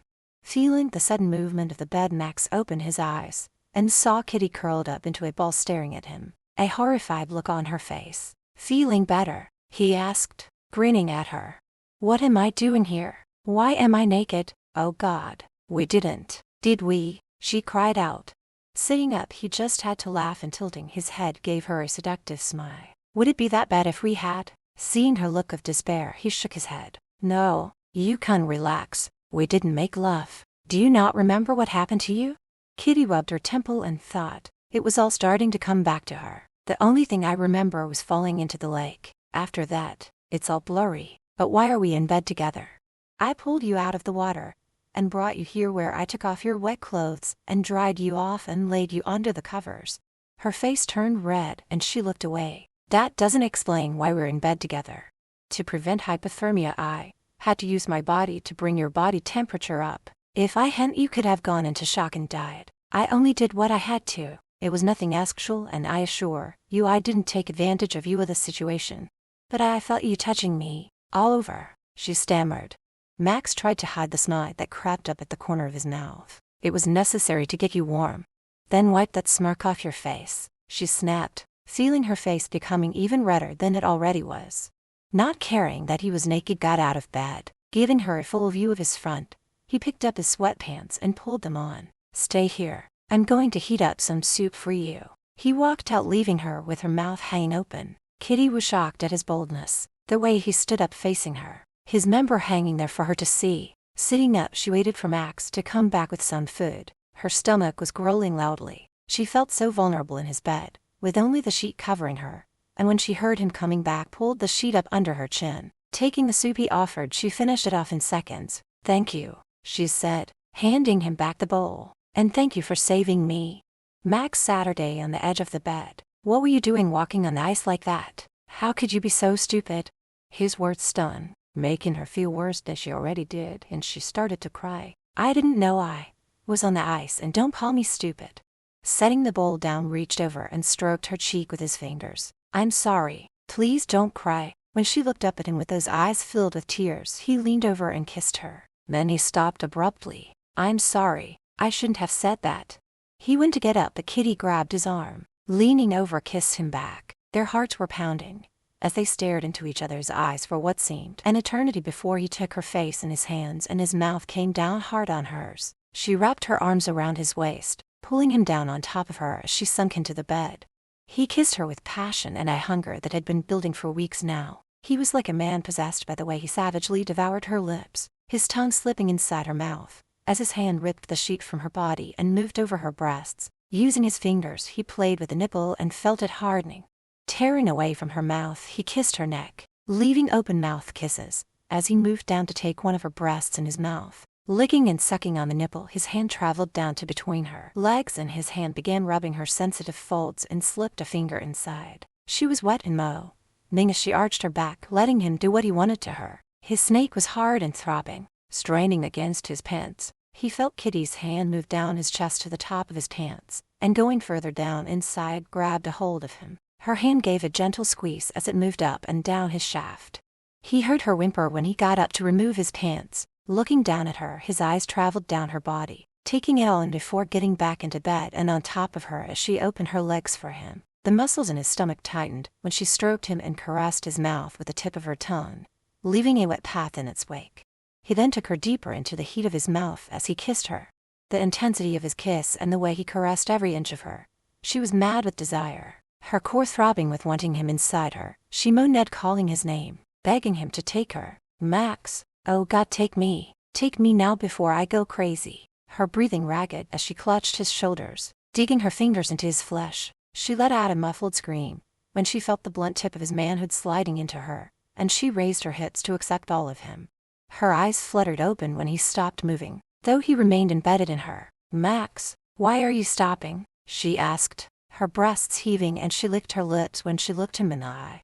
We can't do this, he answered. Why? She cried out in frustration. I didn't bring any condoms with me. Didn't think I'd need them. Kitty wrapped her legs around his waist, not giving him the chance to pull out. I'm on the pill, so it's all right.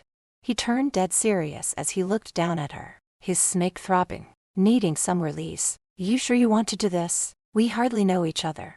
She looked into his eyes, her own showing how much she wanted and desired him. I've never been this sure of anything in my whole life. I want you. Reaching up, she kissed him with all the passion she had inside her. Pinning her hands above her head, he began thrusting harder and faster deep inside her. He felt her convulse around him, clamping down hard on his snake. Her cry of release ran loudly throughout the bedroom, pounding hard into her as he rode her. He could hold out no longer and let loose. Like a volcano erupting, he came long and hard. Drained of all his energy, he collapsed on top of Kitty. His lips going to her neck, he kissed and sucked, breaking the skin. Once he got control of his breathing and the thumping of his heart slowed down, he rolled off her and onto his side, where she moved in close and laid her head on his chest. His arm automatically went around her, and he stroked her hair in a tender and loving gesture. That was so amazing. She smiled. She had never experienced such passion. He was so forceful, so demanding, and had her body on fire like never before. His hands caressed and molded her body into a frenzy of heated desire. She actually saw stars dancing beneath her eyelids. Yes, it was. She moaned softly against his dampened chest. Are you hungry? He asked her. Starving, she replied. I'll go fix us something to eat. You wait here. Jumping out of bed, left the bedroom without putting anything on. Kitty laid back under the covers and stretched. Her body had that tingling feeling, the kind you get when you've had the best sex of your life. 15 minutes later, Max returned with a plate full of scrambled eggs, bacon, and toast. She sat her up, and they ate from the same plate in bed and shared a glass of orange juice. That was so good, thank you, Max. Since you cooked, I'll do the washing up. No, you won't. You need to stay in bed and rest, he said as he stopped her from getting up.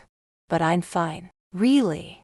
Don't argue with me, Blondie, he said in a no-nonsense tone. Wrapping her arms around his neck, she smiled. Oh, all right, but only if you stay in bed with me.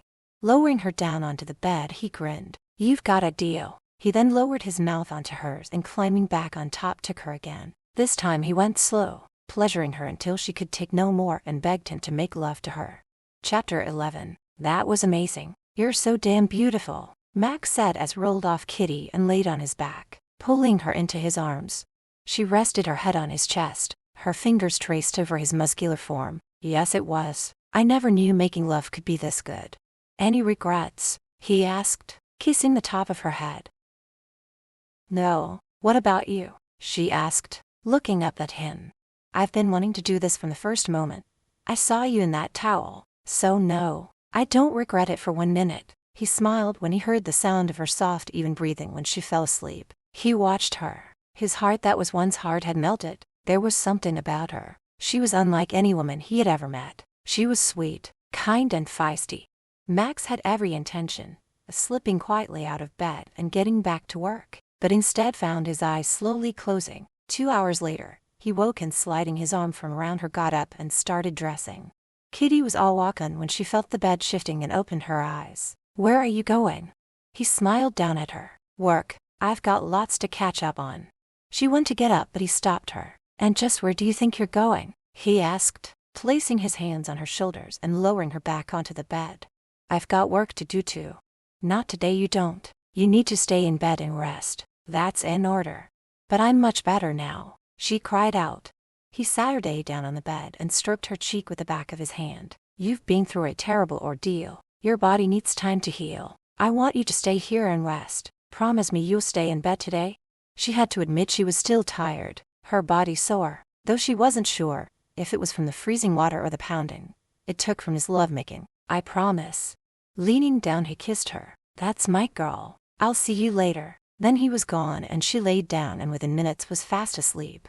A few hours later she crawled out of bed, took a hot shower and after dressing headed to the kitchen to make supper. She had the radio playing and was humming softly as she swayed her hips to the music and didn't know Max had come in till she felt his arms going around her waist. "I thought I told you to stay in bed," he murmured in her ear as he nibbled on it. "God, you smell so good." "I was hungry and knew you would be too. Besides, it's lonely here without you. Now behave yourself and go sit down. Dinner's ready." After they ate he helped her do the washing up, and she had her back to him when he slipped his arms around her. Moving his hands up he cupped her breasts, his lips going to her neck where he sucked lightly. Hearing her moan and encourage him to keep going, undoing her blouse removed it along with her bra. With his hand around her neck, his mouth against her ear whispered, "I want you.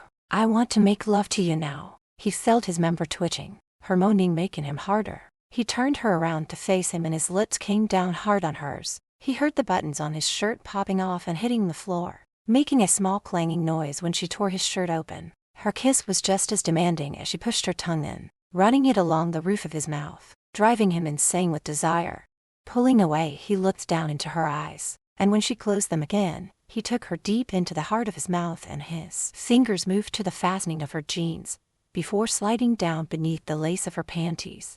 He cupped his hands beneath her bottom and lifted her completely off the floor. Her hands clung to his shoulders, her legs curled around his waist as he carried her to the bed. Laying her down removed the rest of her clothes. After removing his pants and briefs climbed on top. His position pressed his hardness even more intimately against that aching throb between her legs. His mouth was hot as he moved over her, moving and kissing in places she's never been kissed before. Squirming she moved frantically beneath him when he entered her. Thrusting harder and faster, she screamed out his name as she had one of many SMS. Kissing her neck he rolled over onto his side, pulling her into his arms. Kitty's heart was pounding. Overwhelmed she felt the tears coming and couldn't stop them from flowing. Max felt the dampness on his chest and looking down saw she was crying. Terror took hold of him and he sat her up, pulling her with him. "Oh shit, was I too rough? Did I hurt you?" He knew he took her kind of quick, maybe a little rough too, and he felt bad. The last thing he wanted was to hurt her. "No, you didn't hurt me," she sniffed. "Then why are you crying?" he asked with concern. "That was so beautiful. The passion. I know I'm being silly, but you made me feel something I never felt before. The way you made love to me, I felt special." Taking her face in his hands used his thumb to wipe her tears away. "You are special. Don't ever doubt that. You're smart, funny, passionate and the most beautiful woman I've had the pleasure to get to know." Laying back down she traced his chest with her fingertips, waking the fire within him. "Keep doing that and you'll be sorry." Knowing what he meant she smiled at him. "I highly doubt that." When he took her again he was gentle, taking his time. He loved the feel of her hands moving up and down his back, her legs rubbed along his legs, her lips soft when she kissed him. Oh, he was falling for her, hard. He had thought he'd never be able to feel this way again, but it was different this time. She was different. He lay there long after she had fallen asleep. This woman had the power to totally destroy him, knowing he should stay away from her but knew he couldn't. She was like a drug and he was the addict. Soon sleep claimed him. The sun was shining through the window, brightening the room. When Max opened his eyes he saw her watching him and he smiled. "Morning beautiful." Rolling her eyes she scoffed. "I'm not beautiful. My hair is a mess and I have a terrible case of morning breath. Let me be the judge of that." Before she could stop him, he grabbed her, pulled her on top of him, cupped the back of her head, kissed her. His kiss deepened and he flipped her over onto her back, getting on top. Your breath is perfect. You're perfect. Chapter 12. Kitty was tired after cleaning the last cabin the next day. All she wanted to do was take a long hot bath and relax. When she entered their cabin, she could hear Max in the kitchen, and the smell of something delicious cooking filled the room. As soon as she walked over to him, he turned around and stopped her from looking into the pot on the stove. You're cooking? She asked. Yes. Now no peeking. Why? What are you up to? She asked in trying to look over his shoulder. Taking her in his arms, kissed her, then pulled away. It's time we went on a date. Kitty giggled. A date? In case you haven't noticed, we're on an island and there's nowhere to go. He gave her a devilish smirk. You leave that to me. Now go take a nice long bubble bath, and then put something SI on and don't come out till I tell you to. Walking away, she smiled, wondering what he had in mind. Okay, but whatever you're making smells good and I'm starving. Kitty filled the tub, adding bubbles. She loved the scent of lavender. There was something about the smell she found relaxing. Laying back, she thought about Max, a stranger she'd only met for weeks ago, but felt closer to him than to anyone else. He was unlike any man she had ever encountered, passionate and a little dangerous. The SX was out of this world. He made her feel things she never knew were possible. Just thinking about him and what he was capable of doing to her made her wet. The way he was able to bring her to a climax with just the touch of his hand and the way he kissed her. But it was more than that. He touched her heart and she knew then that she was falling for him. Getting out of the tub, she dried herself and with the towel wrapped around her slipped quietly into what was once her bedroom. Going through her belongings, she felt stupid. She had nothing SI to wear. Thinking she was going to be here alone, only packed jeans and tops. Now what was she going to do? Then she saw a pair of black stockings tucked in the bottom of her suitcase and laughed to herself. No, why would I pack these? A thought came to her mind. Since she didn't have a dress, she would have to make one. Earlier she had washed and folded Max's clothes, which were still laying on her bed. So taking one of his white dress shirts, she slipped it on, doing up the buttons except for the top 3 buttons. Then she used a belt, and doing it up around her waist, smiled when she looked in the mirror. Not too shabby if I say so myself. Picking up the black stockings, pulled them on and slipped on a pair of flats. The hair was next. After drying it, she styled it, adding curls along the sides, a dab of perfume behind each earlobe, and she was ready for her date. Kitty felt like a schoolgirl going on her first date when she heard Max call out that he was ready for her. Taking one last look in the mirror and swallowing the lump in her throat as she tried to stop her body from trembling, she walked into the living room. A tear formed in the corner of her eyes when she saw all Max had done. The room was dim, lit only by the candles that flickered. Soft romantic music played on the radio. Her knees felt weak when she saw him standing there holding 2 glasses of white wine in his hands. He wore dark dress pants and a light blue shirt that did nothing to hide his muscular form. Just seeing him, she felt the warmth in her heart spreading. There were 2 plates of pasta smothered in a creamy white sauce, sitting on the coffee table. The aroma filled the room and her senses with delight.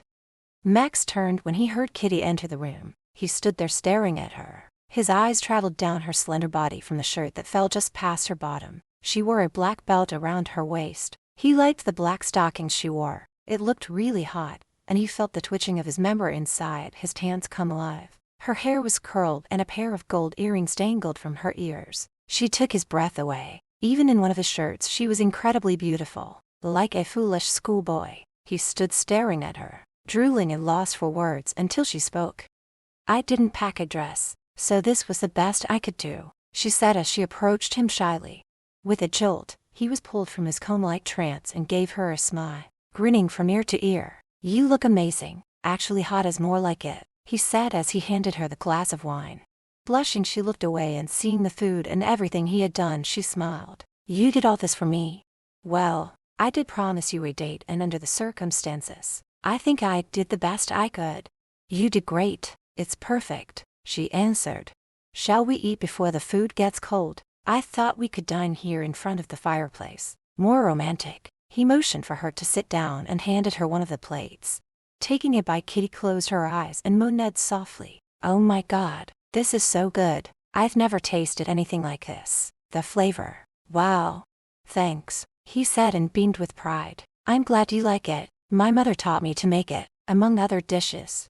Your mom is a wonderful cook. I'd love to meet her and get some tips, she said as she continued eating but stopped when she saw the sadness in his eyes and the way his smile turned into a frown. Max, did I say something wrong? His voice cracked when he replied. She died a few years back. Setting the plate down, she touched his arm. I'm so sorry, Max. I didn't know. It's okay. And how were you to know? Would you mind telling me what happened? She asked, hoping she wasn't overstepping and bringing back painful memories that he wanted to forget. Max stood. His heart ached whenever he thought about his mother, but he found himself opening up to Kitty the way he never did with anyone, not even Robin. Sitting back down, he picked up his glass of wine and gulped it all down before he spoke. My mother was a special woman. Sweet, kind, loving. She worked 2 jobs and took in other people's laundry to make extra money in order to support us and to make sure I got the best education possible. I swore I'd make it big in the world so that I could take care of her and make sure she had everything she needed so that she would never have to work another day. But then she became ill and died of heart failure. Kitty heard Max's voice crack and saw his eyes water, and her heart went out to him. She sounds like an amazing woman who loved you very much, and I can tell you loved her too. But what about your father? He died before I was born, killed by a man who was robbing the bank where my father worked as a security guard. Turning his head so that Kitty couldn't see his tears, he wiped them away. Enough of this. We're on a date, so let's finish our dinner and then on to the next part of our date.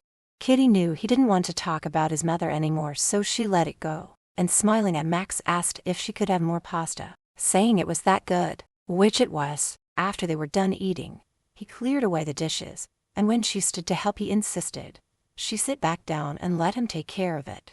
They then had another glass of wine and talked for over an hour before he stood and moved the coffee table over to the corner. He held out his hand for her to take. Dance with me? Kitty melted into Max when he took her in his arms and held her close. She rested her head on his shoulder, his breath warm on the back of her neck as they swayed to the music. The feel of his hand moving up and down her back slowly gave her goosebumps, and butterflies danced in her stomach. Lifting her head, she found him staring at her, and then his lips landed on hers briefly before he stopped and spoke so softly she had to strain to hear his words. I could fall for you if I'm not careful. Oh, Max, she whispered before he claimed her mouth in a deep heated kiss that sent her body aflame with desire. While his mouth savagely attacked hers, he undid the belt from around her waist and tossed it aside. His free hand unbuttoned the shirt she wore, revealing a black bra and panties, and the SI long black stockings. Managing to free her mouth from his, placed her hand between them. I don't make out on a first date, she said through breathy pants, as his hand moved along her body down to her panties where his hand slipped inside. Grunting, his breathing heavy and ragged, spoke. I think we're past that, Kitty. A tear appeared in the corner of her eye when she looked up at him. That's the first time you called me by my name. Cupping the back of his head, she pulled him closer and kissed him with all the passion she possessed. Lips still locked together, he lifted her up, and she wrapped her legs around his waist as he carried her to the bedroom. Chapter 13. Max set her down on her feet, sliding the shirt over her shoulders and letting it fall to the floor as she started undoing the buttons on his shirt. His mouth went to her neck, and his hands went around her and unclasped the back of her bra. Moving slowly down, he removed the lacy garment and cupped her breast in his hand as he wrapped his mouth around the nipple. Gripping his head, she arched her back, and a moan flowed from her mouth. After savoring the taste of her hardened nipples, he lowered her down onto the bed. Hovering over her body that was trembling with anticipation, he started kissing her neck, and as he left, a trail of feather-like kisses moved lower, between her breasts and down to her panties. Pulling them down, he continued to kiss, suck and lick as he pulled them down and off. He could hear her breathy pants when he kissed her leg. Moving up, he works his magic, bringing her to an orgasm that rocked her body. Beads of perspiration soaked her entire body. Grinning, knowing he had given her the best orgasm she probably ever had, he moved up and pressed his hardness even more intimately against that aching throb between her legs. Kitty could feel him, could feel his member throbbing, and she wanted him. Max, I want you. I need to have you inside me, to feel all of you. She pushed her hips up against his shaft that was pushing against her pelvis. Hearing her cry out and his own need to have her, he placed the tip of his manhood at her entrance, rubbing, teasing. Then, just when he knew she couldn't take any more teasing, he surged inside her. His arousal touched the sensitive place between her thighs, and she let out a squeal of delight. He was so lost in her. Her warmth surrounded his throbbing shaft, so soft, Moving slowly up and down, he soon picked up speed. His heart was pounding so hard, he thought it would jump out of his chest, and sweat dripped from every pore in his body as he rode her long and hard, harder than he had ever done before. With one final thrust, he then collapsed on top of Kitty, their dampened skin sticking together, and he kissed her lips that tasted so sweet. It was so good, he felt like crying. It wasn't just the great sex that had him emotional, it was the fact that he was falling for her. "That was amazing, Max," she said when he finally rolled over onto his side.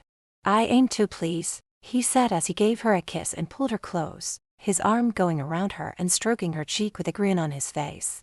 "Where are you from?" she asked, snuggling into his arms. "Seattle. And you?" "New York." Suddenly she felt a cloud over her head. It was a fair distance from where she lived and wondered if she would see him again after their time here was up. "Will I ever see you again? I mean when we have to leave here and go back home?" She held her breath, waiting for him to answer. "Seattle and New York aren't that far apart, and I would like to see you again. I'm sure we can work something out." He lifts her chin up with his hand so that she would have to look at him. "If that's what you want." "I do," she answered with a smile. Relief coursed through her at knowing this wasn't going to be the end of them. "Tell me about your life, your parents. I want to know everything about you," he said, kissing her neck, his hand moving down her back. "There's not much to tell. My father, David Edison, made his money in the stock market and owns his own business. Mom, well, she's one of those dutiful wives that does whatever her husband says. She never crosses him or tries to change his mind about anything. To hear his word is all that matters. So he dominates her. She's not her own person." Max grunted. It disgusted him the way some men treated their wives, as if their opinions didn't matter, treating them as a trophy wife, and not as an individual with thoughts of their own. "Does he also treat you the same way?" "Yes. He picks out what clothes I can wear, who I can have as friends, and the men I date. The only reason I'm here is that I snuck away. I told them I was going to a spa to do some thinking about my life. He wants me to marry Gary Lockwood." Max felt his muscles tense. The thought of another man with Kitty had his blood boiling. He knew he was being irrational. She was after all a 22-year-old woman and surely had many boyfriends. "And you don't want to?" "God, no. He's nice enough and handsome, but I find him boring. But my father is pushing me into marrying Gary. He wants a wealthy son-in-law, one that is in his league."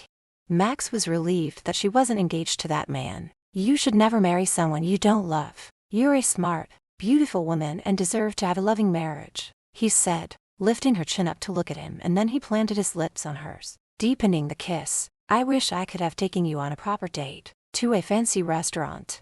"No, don't say that. This has been the best date I've ever been on. The food, wine and the dancing, I wouldn't change any of it for anything. Oh, and not to forget the amazing sex afterward. I loved it." They slept, but Max woke early, still dark outside. So not being able to sleep, slipped his arm from around Kitty and got out of bed quietly so as not to wake her. Pulling on his briefs, went into the kitchen and made a pot of coffee. He figured he'd do some paperwork since he couldn't sleep. He was deep in thought as he shuffled papers around and writing when he heard Kitty stirring and looked up when she entered the kitchen, wearing a slinky white lace cover-up. Her hair was all messed up and she looked SI as hell. "Max, it's too early. Come back to bed," she said, yawning as she stretched, making the cover-up rise higher up her legs. "Sorry, Blondie. Got work to do." He looked away before she could distract him more than he already was. Walking over, she stood behind him and leaning over rested her chin on his shoulder. "What are you working on?" she asked.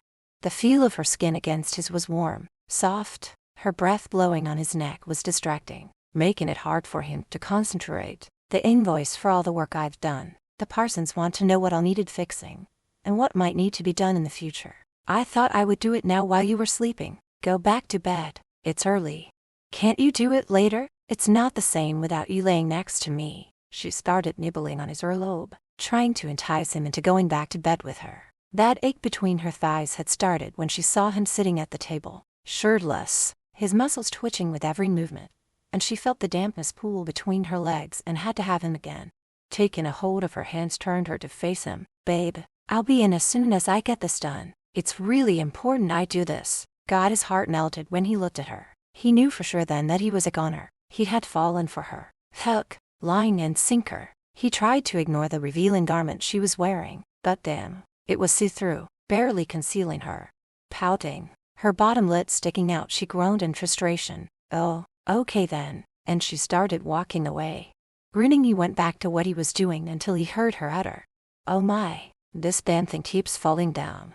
Max looked up and saw that one side of what she was wearing had slipped down past her shoulder so far that it showed off her one breast. A seductive grin was plastered on her face. She wasn't making any attempt to pull it up. Being a breast man, he couldn't stop from becoming aroused, as his eyes darn near popped out of his head and he jumped to his feet. "You little vixen," he said as he charged towards her and grabbed her before she could run from him. She squealed when he picked her up and flung her over his shoulder, giving her bottom a slap before they reached the bedroom. "What are you doing to me?" he growled as he laid her down and tore off what she was wearing and climbed on top. All she could manage was a giggle before his mouth came crashing down on hers. Like a man who was starving for food, he devoured her mouth savagely, his hand roaming over her, and he surged inside her. She gasped from the sheer force of him. Later, with his head resting on her chest, he drifted off to sleep. She stroked his head, loving the sound of his breathing and the feel of him. Chapter 14. The following day was warm. The sun was shining. The snow was melting. Max and Kitty, having finished work for the day, went for a walk. Holding hands, she chattered nonstop, but he didn't mind. He loved hearing her talk. She sounded so happy, and when she laughed, he couldn't help but join in. Her laughter was contagious. "It's so beautiful here, so peaceful," Kitty said as she stopped to look around at their surroundings. She then pointed to some deer she spotted running past the lake. "I'm glad I won't be here when the men come to hunt. I couldn't bear to see those beautiful animals slaughtered." "I know what you mean. I could never understand why man feels the need to kill a defenseless creature," Max said as he admired the deer. Hearing the sound of her plane overhead, she shielded her eyes from the sun and looked up as a small plane descended. "Max, who's that?" He shook his head. "I don't know. No one should be coming for another 2 weeks." He looked at Kitty and noticed she looked nervous and wondered why. "There's only one way to find out who they are. Let's go greet them." Taking her hand again, they walked towards the dock. They stood on the dock waiting for the plane to land, and when it did, 2 men got off. One was an older man in his late 50s who was flying it. The other man, in his late 20s. The older man held his hand out to Max. "Hi, you must be Max Ferrero. I'm Keith Harris. This here is my associate Mike Sanders." Max shook the man's hand, and he saw the way Mike was staring at Kitty, and he didn't like it one little bit. So drawing the man's attention away from her by grabbing his hand to shake and squeezing it tighter than necessary. "What can I do for you men?" he asked, keeping his eye on Mike. Keith did all the talking as he looked around at the cabins that were scattered everywhere. "The Parsons have hired us to come and check the work that's being done on the buildings, to make sure things are going smoothly. Now, who is this lovely lady?" Keith asked when he looked at her and smiled. She smiled back. "Excuse my manners," Max said, looking at the 2 men. "This is Kitty Edison. She's the one doing the cleaning." Keith shook her hand. "It's a pleasure to meet you, my dear." When Mike took her hand, he held it longer than he should have as he flirted with her. Max felt the anger building inside him, so taking Kitty's arm moved her away from the younger man. "Why don't you go back to the main cabin while I show these men around?" Nodding her head, she bid the men farewell and walked away. Mike's eyes followed her until he heard Max bark out to follow him. Kitty was glad that she didn't have to go with them. There was something about the younger man she didn't like, the way he was looking at her, and he held her hand far too long, not letting go when she tried pulling away. She also saw the look on Max's face, and knew he was becoming angry from the way his jaw twitched, and his mouth was set in a tight fine line. So she headed back to start dinner. Tonight she was going to make shepherd's pie. Max and the 2 men went through each cabin. He pointed out everything he had gotten done and told them there was only one building to finish. Keith smiled and gave Max a look of admiration. "You did a really good job. The Parsons will be delighted. If after you leave here and you're looking for work, I have many contacts and can get you more work." "I appreciate that, sir, but I don't need the work. Before you leave, I'll give you the paperwork on what was done so that you can give it to Mr. Parsons. Now let me show you the last cabin and what I'll be doing." As they were walking, Mike stopped and turned to Keith. "I'm just going to take a look at the outside of some of the buildings. You to go ahead and I'll catch up." As soon as Max and Keith were out of sight, he headed to the main cabin. He wanted to have a moment with the lovely Kitty. Going inside, found himself in the main dining room. No sign of the girl. He went through a door to the kitchen, and seeing another door, opened it and knew it was the living quarters. He could hear pots rattling and the sound of someone cooking. Going around the corner he saw her. She had the radio playing and hadn't heard him come in. Mike stood and watched as she prepared some kind of meal. Her hips swaying to the music as she hummed to the song that was playing. His snake became hard watching her, her hips moving seductively. If she was willing, he knew he could get off a quickie before the others showed up. All he had to do was bend her over the counter. Kitty's head snapped towards him when he stepped on a loose board that squeaked, alerting her that someone was there. She felt the hairs on the back of her neck stand up when she saw the sickly grin on his face. "You shouldn't be back here. It's only for employees." Her voice shook with fear. "I was just looking for a drink of water," he said, moving closer. She moved away, waiting as he grabbed a glass and poured water from the sink into it and drank, setting the empty glass in the sink. "Thanks, I needed that." Instead of leaving, he leaned against the counter. "Don't you get lonely up here with just the two of you?" "No," she answered. "So are you going to be staying on when the lodge opens?" Again she answered no as she put the pan into the oven. "Too bad. A woman like you could make a lot of money on the side." His eyes moved slowly down her body and he licked his lips. "What are you talking about?" she asked, moving further away. "You can't be that naive. Most of the women who come up here to work also entertain the men while they're here. Some of them pay as much as $500 for a night of pleasure. You could easily make that and more." Kitty had enough of Mike. She was appalled. "I'd like you to leave now." With a smirk on his face, he moved swiftly and grabbed her arm before she could stop him and shoved her up against the counter. "Do you? Or would you like me to bend you over and fuki you hard before I go?" "Get your damn hands off me, you filthy pig." She screamed and went to kick him, but he guessed what she was about to do and pushed his legs between her so that she couldn't raise her knee. "Why do you have to behave like this? It will only take a few minutes and I bet you want it. You're only playing hard to get." Pinning her hands behind her back, using his other hand ripped her blouse open and tried to kiss her. Moving her head from side to side, she cried out, "Stop, Max will kill you." "Oh, sweetheart, he's busy with Keith, and they will be waiting for me down by the dock, so we have plenty of time." Tears streamed down her face as she struggled to break free. "Oh God, this can't be happening. Please, Max, come back now," she silently begged, when Mike turned her around and started tugging at her jeans. He was a large man and strong, and she was no match for his strength. Her hands pinned down, she had no way to defend herself. "I won't hurt you. Just relax and this will be over in no time. You might even like it." She screamed as loud as she could, which only made him laugh. "No one can hear you," he said into her ear. The feel of his hot breath on the back of her neck made her sick and she wanted to vomit when she heard the sound of his zipper being pulled down and she sobbed. She tried to make her mind go blank, wanting to disappear into herself so as not to feel anything. "No, no, please don't," she begged. As all hope died and she knew any moment now he would rape her, she felt Mike releasing her. Turning her head and through the tears that clouded her eyes, she saw Max with his hands around Mike's throat. Trembling, she did up her jeans and clung to the counter so as not to collapse onto the floor. Her legs felt like rubber, and she wasn't sure how much longer she would be able to stand. Her one hand flew to her mouth as she watched the horror before her. Mike was bleeding. His cries for Max to stop was painful to hear as Max kept ramming his fist into the man's face and stomach. Tables and chairs got knocked over, and lamps crashed to the floor and smashed into pieces. "Max, stop," she screamed. Chapter 15. When Max walked into the cabin, he heard Kitty screaming, running into the back room and seeing her pinned against the counter, her pants undone and Mike actually assaulting her. He flew into a blind rage. All he could see was red as he pulled him off Kitty, grabbing him by the throat. Raising his fist, he connected with Mike's face. Over and over he pounded into him, ignoring Mike's pleas to stop. Max knew if he had a weapon he would have killed the man, and he only stopped when Kitty screamed out for him to stop. He turned to look at her, tears falling down her face, her blouse ripped open and her pants though pulled up were undone. Before he could go to her, the door was flung open and Keith stormed in. Seeing Mike all bloody and writhing in pain on the floor, sprinted over and kneeled over him. Looking up at Max with anger, cursed him. "What the hell? Why did you do this? He tried to rape Kitty. He's lucky I didn't kill him," Max growled, baring his teeth when he answered, his blood still raging throughout his veins. Keith turned his head to look at Kitty, who immediately pulled her blouse together. Looking back at Max, he shook his head. "God, I'm so sorry, but did you have to beat him this bad? You could have killed him."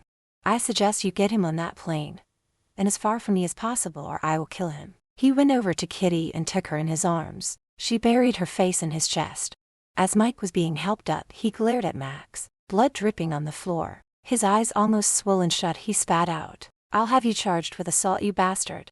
Releasing Kitty, he ran to Mike and pinning him against the wall, his forearm across his throat, he hissed, "Go ahead, and I'll make sure you're charged with attempted rape, and with luck we'll be sharing the same jail cell and I'll bury you." Letting him go shoved him towards Keith.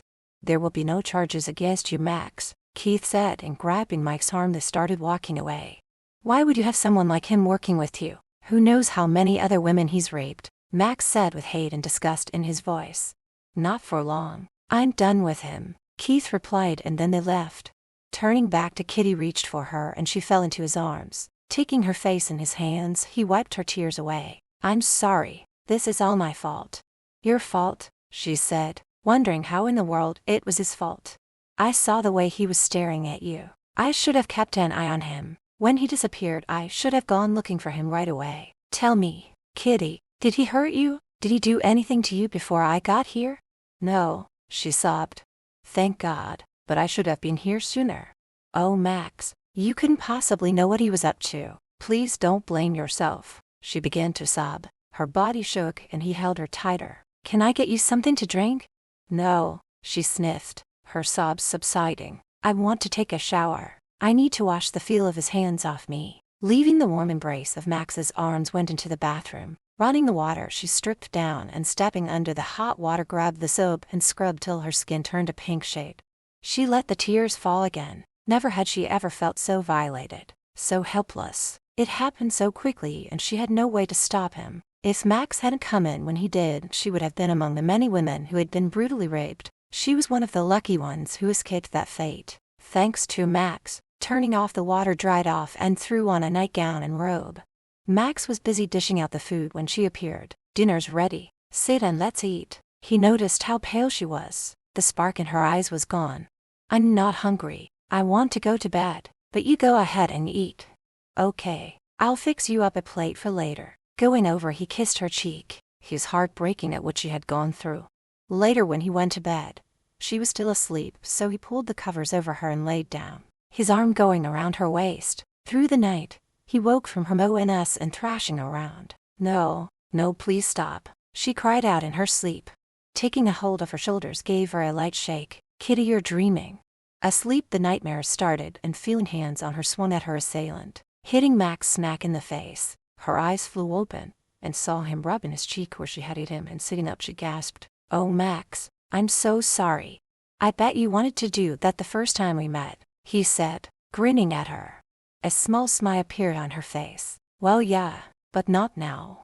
"You were having a nightmare," he said, concern showing on his face. Her smile disappeared, replaced with a frown. "I thought he came back to finish what he started. I was so scared. Nothing like that has ever happened to me before. It makes me so sad when I think of all the women who have been raped. Why would a man do that to a woman?" Taking her in his arms, they laid down. "I guess it's a turn on for them. I know it's sick, but men who rape want to control and humiliate women by forcing them. No man should force himself on a woman, and those who do should be castrated." Just remembering what Mike was going to do to Kitty, at his anger rising, and wished he had killed him. She rested her head on his chest, her fingers making circular movements across his stomach. He felt the stirring of desire within him. She had no idea the effect she was having on him, but there was no way he was going to make a move on her. Not after the horrific ordeal she had suffered at the hands of that sick bastard. Clearing his throat, he moved and got out of bed. "You've got to be hungry. What say we go and have some of that shepherd's pie you made? I know I could use a bite."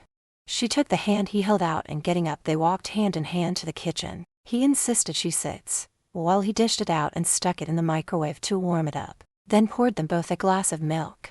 After they ate, went and Saturday on the sofa. Neither one was tired, so they ended up talking till the sun came up. He was glad to see her smiling again, and he loved the way she took a strand of hair and curled it around her finger when she talked. He found out a lot about her in those wee hours. Her favorite flowers, junk food, and how she loved cats, but her parents would not allow her to have any pets. When he saw her yawning, he suggested they get some sleep, so taking her hand led her into the bedroom. Laying down, she snuggled close. Her body against his skin felt like velvet. And so warm. Max, she crooned. He purred, his eyes shutting and ready to drift off. You once told me you weren't sure if you still loved that woman, Robin. I was wondering if that's still the case. She held her breath waiting for him to answer. It seemed to take him forever. No, I don't. I thought I was in love with Robin, but I realize now I never was. It was funny. He hadn't thought about Robin since Kitty came into his life. Robin was now nothing but a distant memory. Her betrayal no longer hurt him, and he was actually glad that she cheated on him. If he hadn't found out in time, he could be married to her and living with a lying, cheating wife. Kitty was different. He felt it in his bones. She would be faithful to whomever she married. Robin is my past. You are my future, and I would like to see where we go from here. I'm afraid Max. Lifting himself up, he looked down at her and frowned, causing lines to crease in his forehead. Why? We're here alone, just the two of us. No one else around to interface with us. It's like we are the only two people in the world. When we get back to civilization, there will be obstacles to overcome. Like what? Well, my father for one. He won't like it that I'm seeing someone from outside his circle, and he'll try to break us up. You live in Seattle and I live in New York. Can a long-distance relationship work? You leave your father to me. I can handle him. As far as where we live, that won't be a problem. You two trust me, don't you? Cuddling up to him, she smiled. Yes, she answered before falling asleep. The way she could fall asleep at the drop of a hat amused him. As far as her fears were concerned, he had no intentions of living apart for long. She would soon be living in his home. He would see to it. Chapter 16. The smell of coffee drifted into the bedroom, waking Kitty. Stretching, she got out of bed and tiptoed to the kitchen. Max was busy frying up bacon and eggs and didn't hear her. Putting her arms around his waist, kissed his bare back. Aren't you afraid of cooking without a shirt on? Grease could splash up and burn you. Max smiled when he felt her lips on his back. It felt good. No, and I was going to surprise you by bringing you breakfast in bed. Turning around, he placed his arms around her, drawing her in close. How are you feeling? You tossed and turned all night. Better, and I am sorry about hitting you. She stroked the side of his face where she had punched him, hating herself for it. Placing his hand over hers, his eyes held a glint of humor. You could kiss it, you know, to make it feel better. Her lips went to his cheek, and kissing it, she leaned in closer. With her body pressed against him, he wrapped his arms around her waist and his mouth found hers. He wanted to make love to her, but wasn't sure if she was ready, so he pulled away, clearing his throat. Go back to bed and I'll bring you breakfast in bed. But she refused. Max, I'm not the weak, frail female you might think I am. What almost happened was horrible, but I can deal with it. Now let's sit at the table and eat. Max watched her as she ate. For a slender woman, she sure could pack the food away. He liked the way she licked her lips. It turned him on. Why are you staring at me like that? She asked as she spread jam on her toast. He was drawn from his dirty fantasy of what she could do to him with her tongue when she spoke. What was that? She giggled. You were staring at me. Do I have something on my face? Reaching up, she wiped her face. No, there's nothing on your face. I was just thinking how brave you are, and incredibly beautiful. I never met a woman like you before, so full of life and spunk. When I first laid eyes on you, I knew you were going to be trouble. Trouble? Why would you think that? For the life of her, she couldn't understand why he would say such a thing. Then, thinking about it, remembered all that had happened. Getting lost in the snow, falling into ice water, and almost getting raped. Getting up from the table, went over to the window and looked out as she fought to keep the tears from falling. I'm sorry. I know I've been a headache to you. You've had to save me more than once. Walking over to where she stood and seeing the hurt in her eyes, felt like a first-class jerk. What possessed him to use those words? She obviously took it wrong. Pulling her into his arms, his eyes looked deep into hers, willing her not to look away. That wasn't what I meant. I came here wanting to be alone. The last thing I wanted was a beautiful woman showing up and making me forget how angry and bitter I'd become. But here you are, turning my world upside down and opening me up to the realization that I could maybe love again. With his hand on the small of her back, forced her in tighter against his body as his lips came down on hers. His mouth hot as he savagely devoured her lips in a passionate kiss that had her moaning right from the back of her throat. Feeling the desire building, he tore away from their embrace before things went too far. I have to go. There's only one beauty left to finish. Disappointment coursed through her when he abruptly pulled away as though touching her was unbearable. Do you have to do it now? Yeah, the sooner I start the sooner I'll be finished, he answered. Kitty couldn't help lashing out. Last night he didn't try to make love to her. This morning when she made a move on him he jumped out of bed. Are you bored with me? She snapped. Of course not. What would make you think that? This morning you rejected me, and just now you pulled away from me. Or is it because that man had put his hands on me, and now you can't bear the thought of touching me? A tear fell down her eye as she looked down at the floor. He ran his hand through his hair, as he paced back and forth before going over and taking her face in his hands. How can you think that? It took every ounce of willpower not to throw you back on the bed, and ride you as you've never been ridden before. Then what was stopping you? She asked, feeling somewhat relieved. After what that bastard did to you I thought you needed time to get over it. But it didn't happen. You've got to stop treating me like some kind of weak damsel in distress. If I wasn't ready I wouldn't have made a move on you. Moving further away from Max she turned her back on him. I'm so tired of everyone treating me as though I don't have a brain in my head and can't decide things for myself.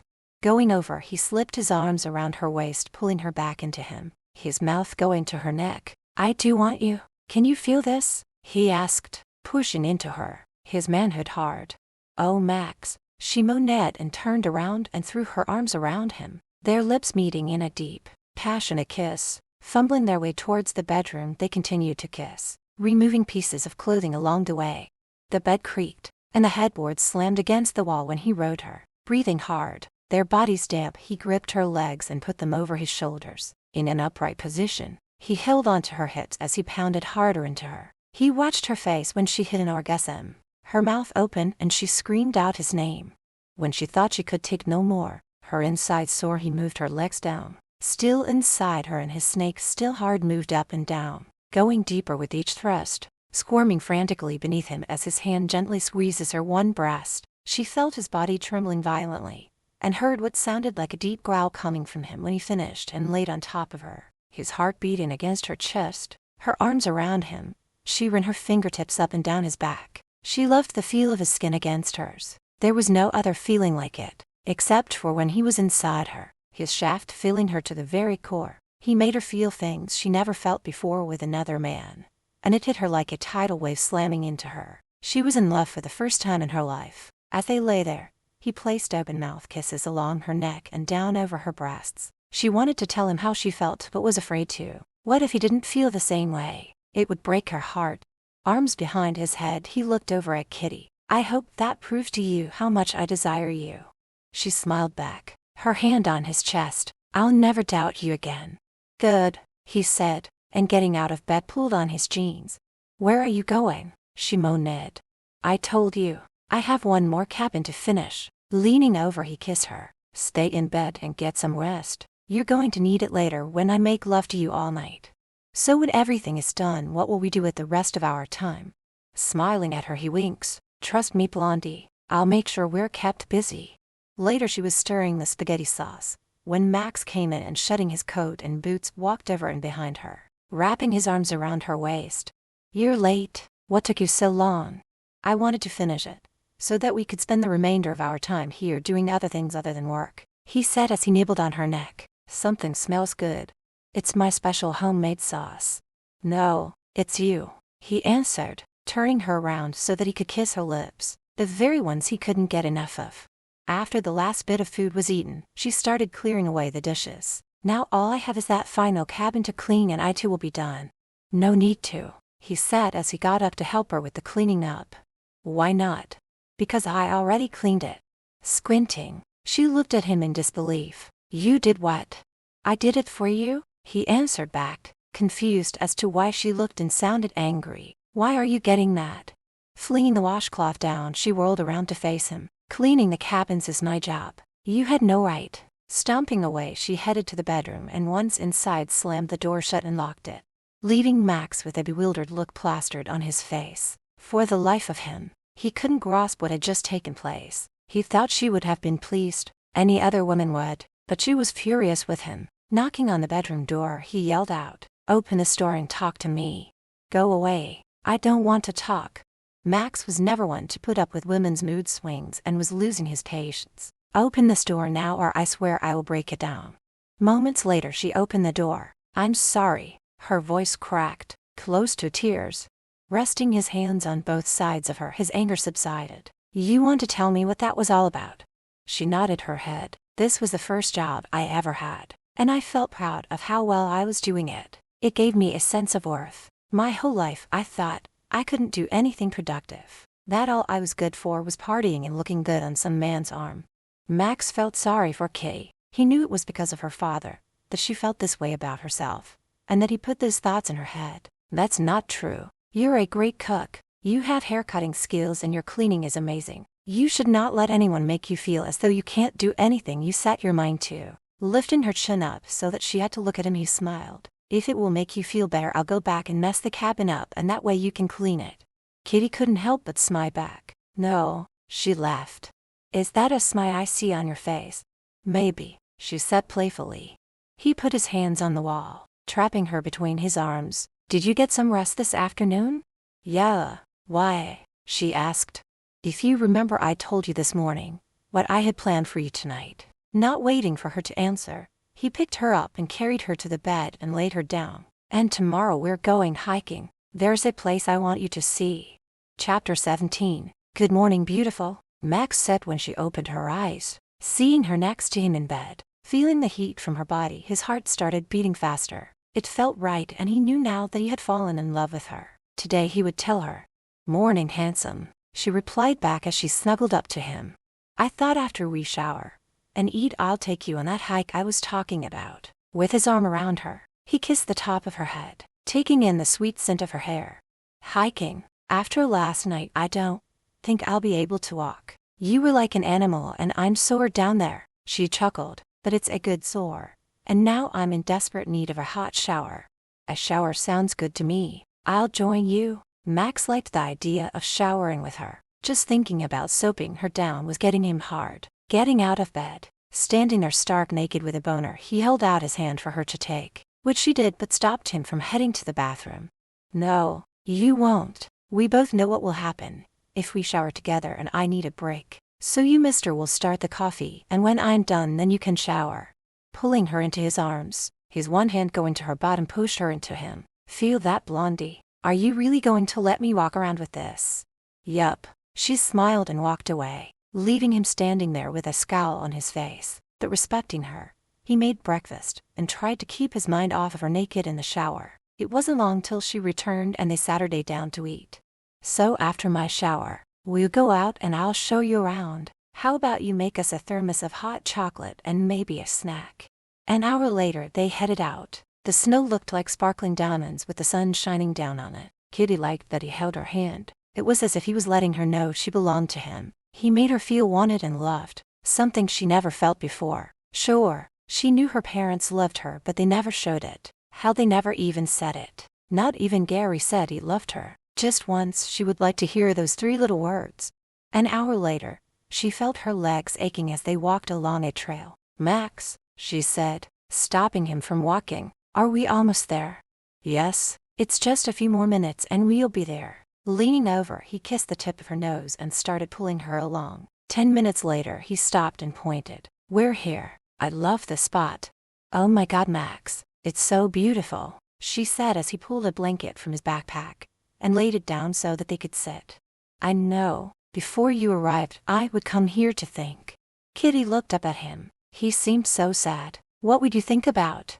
"Life. I would ask myself why there had to be so much pain and suffering. Why my mother had to die so young, and why Robin had to cheat on me." He glanced over at her. "Have you ever been cheated on?" "No," she answered. "I hope it never happens to you, 'cause it hurts like hell and changes you. Makes one not able to trust or give themselves to another totally." "Not everyone is like that, Max. I believe there are people who can be faithful. I have to believe it." Since she herself had never been in love before, didn't know that pain. Though now that she had fallen in love with Max, she could imagine how much it would destroy her if he were to cheat on her. But then again, he wasn't hers. There was no part on his side indicating he loved her back. He turned his head and stared into her eyes. "Because of you, I'm now beginning to believe you might be right." Reaching over, kissed her, her lips so soft and warm against his. Putting his arm around her, pointed over to where some deer were. They watched as it scampered away, and they both could have sworn that the deer looked at them before taking off. Let's open this thermos and have some hot cocoa, Kitty said as she poured them both a cup and took out the cookies they had brought with them. Hadn't you ever been in love, Blondie? She sat her day thinking for a moment before answering him. Until now she didn't know what love felt like, didn't know the feeling she got when Max touched her, kissed her or made love to her. No other man made her feel this way. Her heart pounded whenever he was near her. His kiss sent tingles throughout her body and she got butterflies when his hands moved over her. Just the mere touch from him sent her into a whirlwind of heated passion and desire. She craved Max's touch like a starving person craved food and water. No, I haven't. But then again, I've not found someone who has all the qualities I'm looking for. And what would those be? He asked, then took a sip of his hot cocoa. He'd have to be able to make me laugh and to treat me as an equal, not as a trophy wife he can show off to his friends. He would have to love me and only me and be faithful. She looked at him and laughed. Oh, and of course he'd have to be great in the sack. Oh, how she wanted to tell him that she had fallen deeply in love with him. Do you also want children? Yes, I want at least 2. It's no fun being an only child. Ever since I was a young girl I dreamed of being married to the love of my life and having a family. And I wouldn't try to control them. They would be allowed to live their dream and speak their mind without being put down. Max frowned when he saw the look of sadness cross her face, and he wondered what kind of life she had growing up. Is that what your parents do to you? Control and put you down? The thought of anyone treating her that way had his blood boiling. Yeah, they do. Especially my father. You're a grown woman. He can't control you. Move away and do what you want. I can't. Look, you don't understand. My father is a wealthy and powerful man, and he'll never let me strike it out on my own. Are you afraid of him? Max asked, taking her hand and squeezing it, trying to give her some comfort. Not using words, she just nodded her head yes. Taking her face in his hands, he looked into her eyes. I know you will find what you want. You will have a loving family and a man who loves you. He then kissed her. It was a deep kiss that lasted a long time, one that warmed them throughout. They sat there for the longest time, not speaking. Each was lost in their own thoughts, as they watched the wild deer prancing through the bush. I love raspberries, she said out of the blue. What? Max answered and laughed out loud. Where did that come from? Smiling back at him, I was thinking out loud. I can eat them by the bucketful. Since I've been here, I haven't had any and I'm really craving them. I know how silly that sounds. Not at all. I'll let you in on a secret. I love pizza and I miss it like crazy. The first thing I'm going to do, when I get back to Seattle, is to order the biggest pizza there is. Oh my God, me too, she squealed. Then I'll take us out for one when we get back. It'll be our first official date. Cuddling into Max, she knew nothing could top the date they had in the cabin. That would forever be etched in her mind as well as her heart.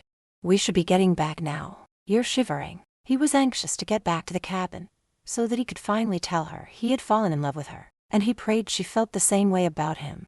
By the time they got back to the lodge, it had turned cold, and she was glad to be back inside where it was warm. Kitty noticed that Max seemed a little nervous. He kept running his hand through his hair and was being quiet. Have I said something to upset you, Max? Hell no. Why do you ask? You were so quiet on the way back here, and you look like you have something on your mind. There is something I want to tell you. He pulled her into his arms, leaning down kissed her, and when he felt her arms going around his neck, the kiss became more passionate, not wanting to end the kiss but knew if he didn't stop, he would end up making love to her, before he could declare his love for her. Max didn't want Kitty to think he only said it during the heat of passion. It was important she knew he meant it from the bottom of his heart. Tenderly touching her cheek, his other hand pushing her hair from her face. Kitty, before the words got out, they heard the sound of a plane overhead and landing. He swore. Who the hell can that be? Hurrying to the door, they stood there and watched as the plane came to a stop by the dock. He looked at her. No one should be coming here yet. You go inside and stay warm. I'll go see who it is and get rid of them. Giving her a quick kiss on the cheek, he left the cabin and made his way to the dock. Chapter 18. Making herself a cup of tea, waited anxiously for Max to return. There was something he wanted to tell her. The way he was acting and looking at her. She had a gut feeling as to what it was. The waiting was the hardest part. It was killing her. If that damn plane hadn't shown up, she would know by now what he was going to say, and she was going to say it back. That she had fallen in love with him. As she sat there waiting, listening to the clock ticking away, a feeling of dread swept through her. It was 30 minutes since Max had left. It shouldn't be taking this long, she thought. Taking her empty cup to the kitchen, placed it in the sink. It was then the door opened and she turned, expecting to see Max, and only him. But with him was a man. It was as though her heart stopped beating. Her knees felt weak. Gripping the edge of the counter, she looked from Max to the man and back again. She was rendered motionless, wanting to speak, but the look of hate on Max's face, as he stared at her, she couldn't get the words to come out. "Look who's here. It's your fiancé," Max said, his eyes burrowing into hers. Gary hurried to Kitty's side and, taking her in his arms, gave her a hug. "Kitty, thank God I finally found you. I've missed you, sweetheart." She looked over Gary's shoulder at Max, who was leaning against the wall. His eyes were filled with rage and hate. Pulling out of his hold on her, she stood back. "What are you doing here?" "I'm here to take you home where you belong." "How did you find me?" she asked. Her voice shook and she was so close to tears. Gary glanced over at Max, annoyed that he was just standing there listening to them, and wished he'd disappear. "You told your folks that you were going away for a few days. When you didn't return, your father hired a private investigator to hunt you down. He's furious with you, sweetheart. Now get your things. The plane is waiting for us." She shook her head. "No, I'm not going back." Her eyes went to Max and wished he would say something, but he only stared angrily at her. Gary's eyes followed where Kitty was looking, and he saw the way they were staring at one another, and knew there was something going on between them. Removing his dark shades, he took her hand, bringing her attention back to him. "Don't be foolish. Of course, you're coming with me.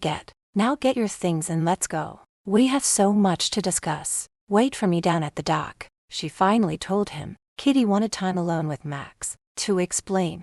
Gary looked from her to Max, then sighed deeply. "All right, do what you've got to, but don't take too long." He was annoyed when he went to kiss her, and she turned her head away, and he had to give her a peck on the cheek instead. Max stood with his arms crossed, watching them, and he had the urge to rearrange this man's face. Once Gary was gone, she went over to Max. Standing before him, she went to touch him, but he brushed her hands away. "Don't touch me," he snapped. "Let me explain. It's not what you think," she cried. "Not what I think," he barked. "He's your goddamn fiancé. What's there to explain? You lied to me."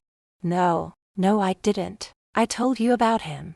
He stormed away from her, running his hand through his hair, the rage building inside him, and couldn't risk being close to her. "You said your father wanted you to marry him. You never said you were actually engaged to him." "It's not that simple," she said, moving closer to him. "Are you engaged to him or not?" He raised his voice, yelling at her. "No, he's but," she stammered, trying to find the right words to explain why she had said yes to him. "My God, you're just like Robin, engaged to one man but screwing another. So what was I, Blondie, a fling before you got married and settled down with that punk? You women are all alike." He felt his heart breaking. He let her tear down the walls he had built up, only to destroy him worse than Robin ever could. "I don't want to marry him. I never did." She couldn't stop the tears from falling. "You can stop with the crocodile tears. They won't work on me. You better get moving. Your fiancé is waiting for you." "Max, please. You have to let me explain." "No," he shouted at her.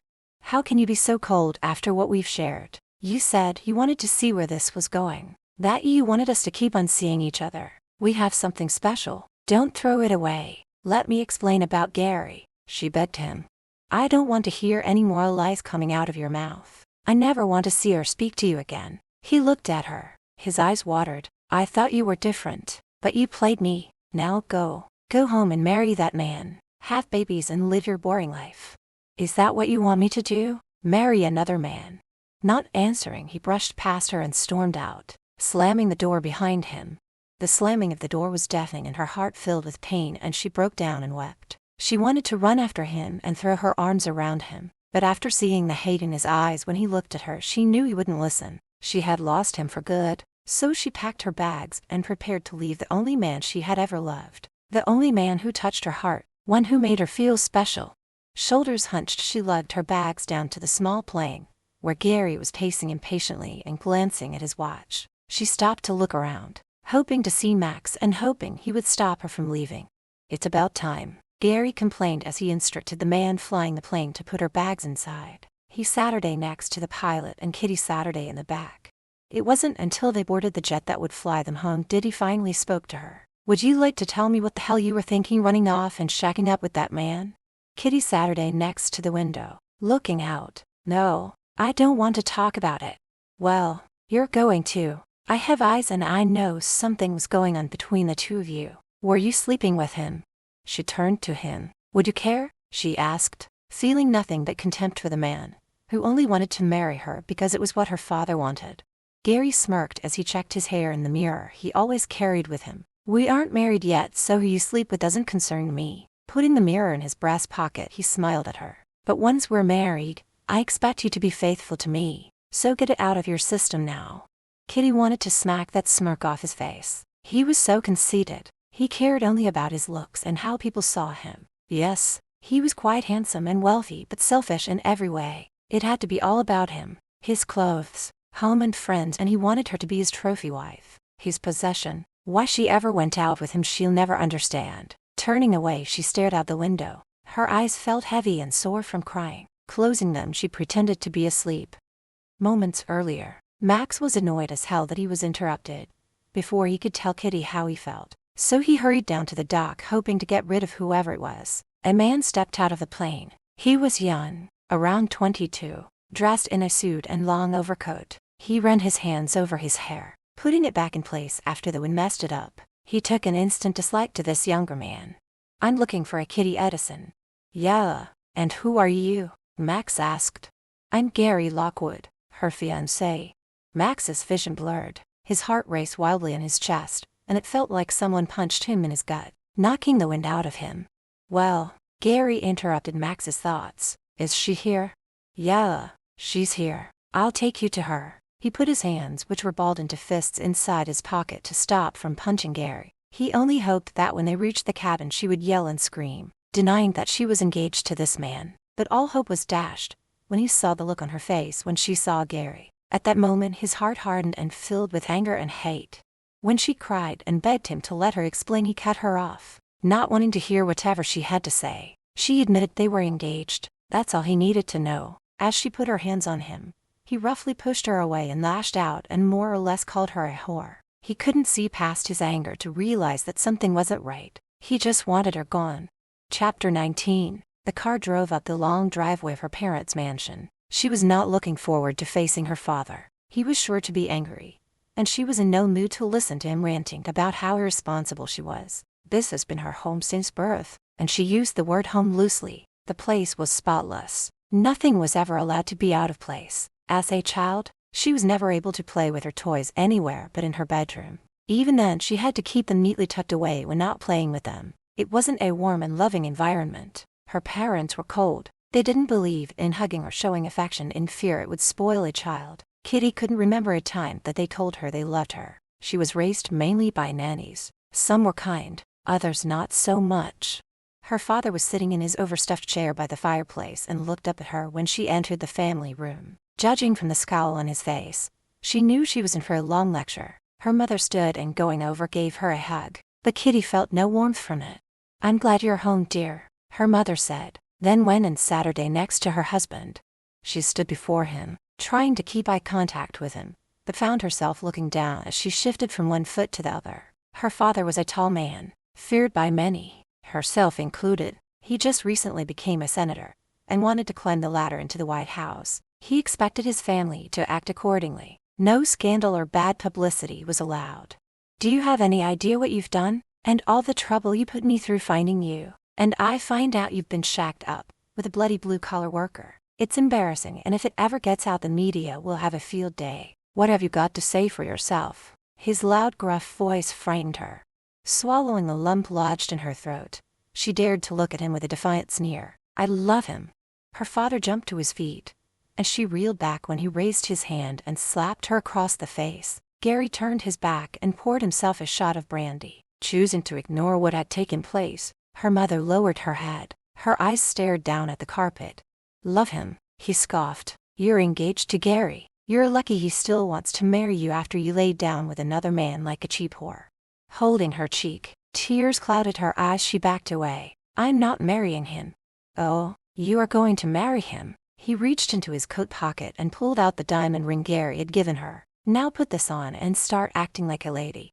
When she wouldn't take the ring, Her father grabbed her hand and placed it on her finger.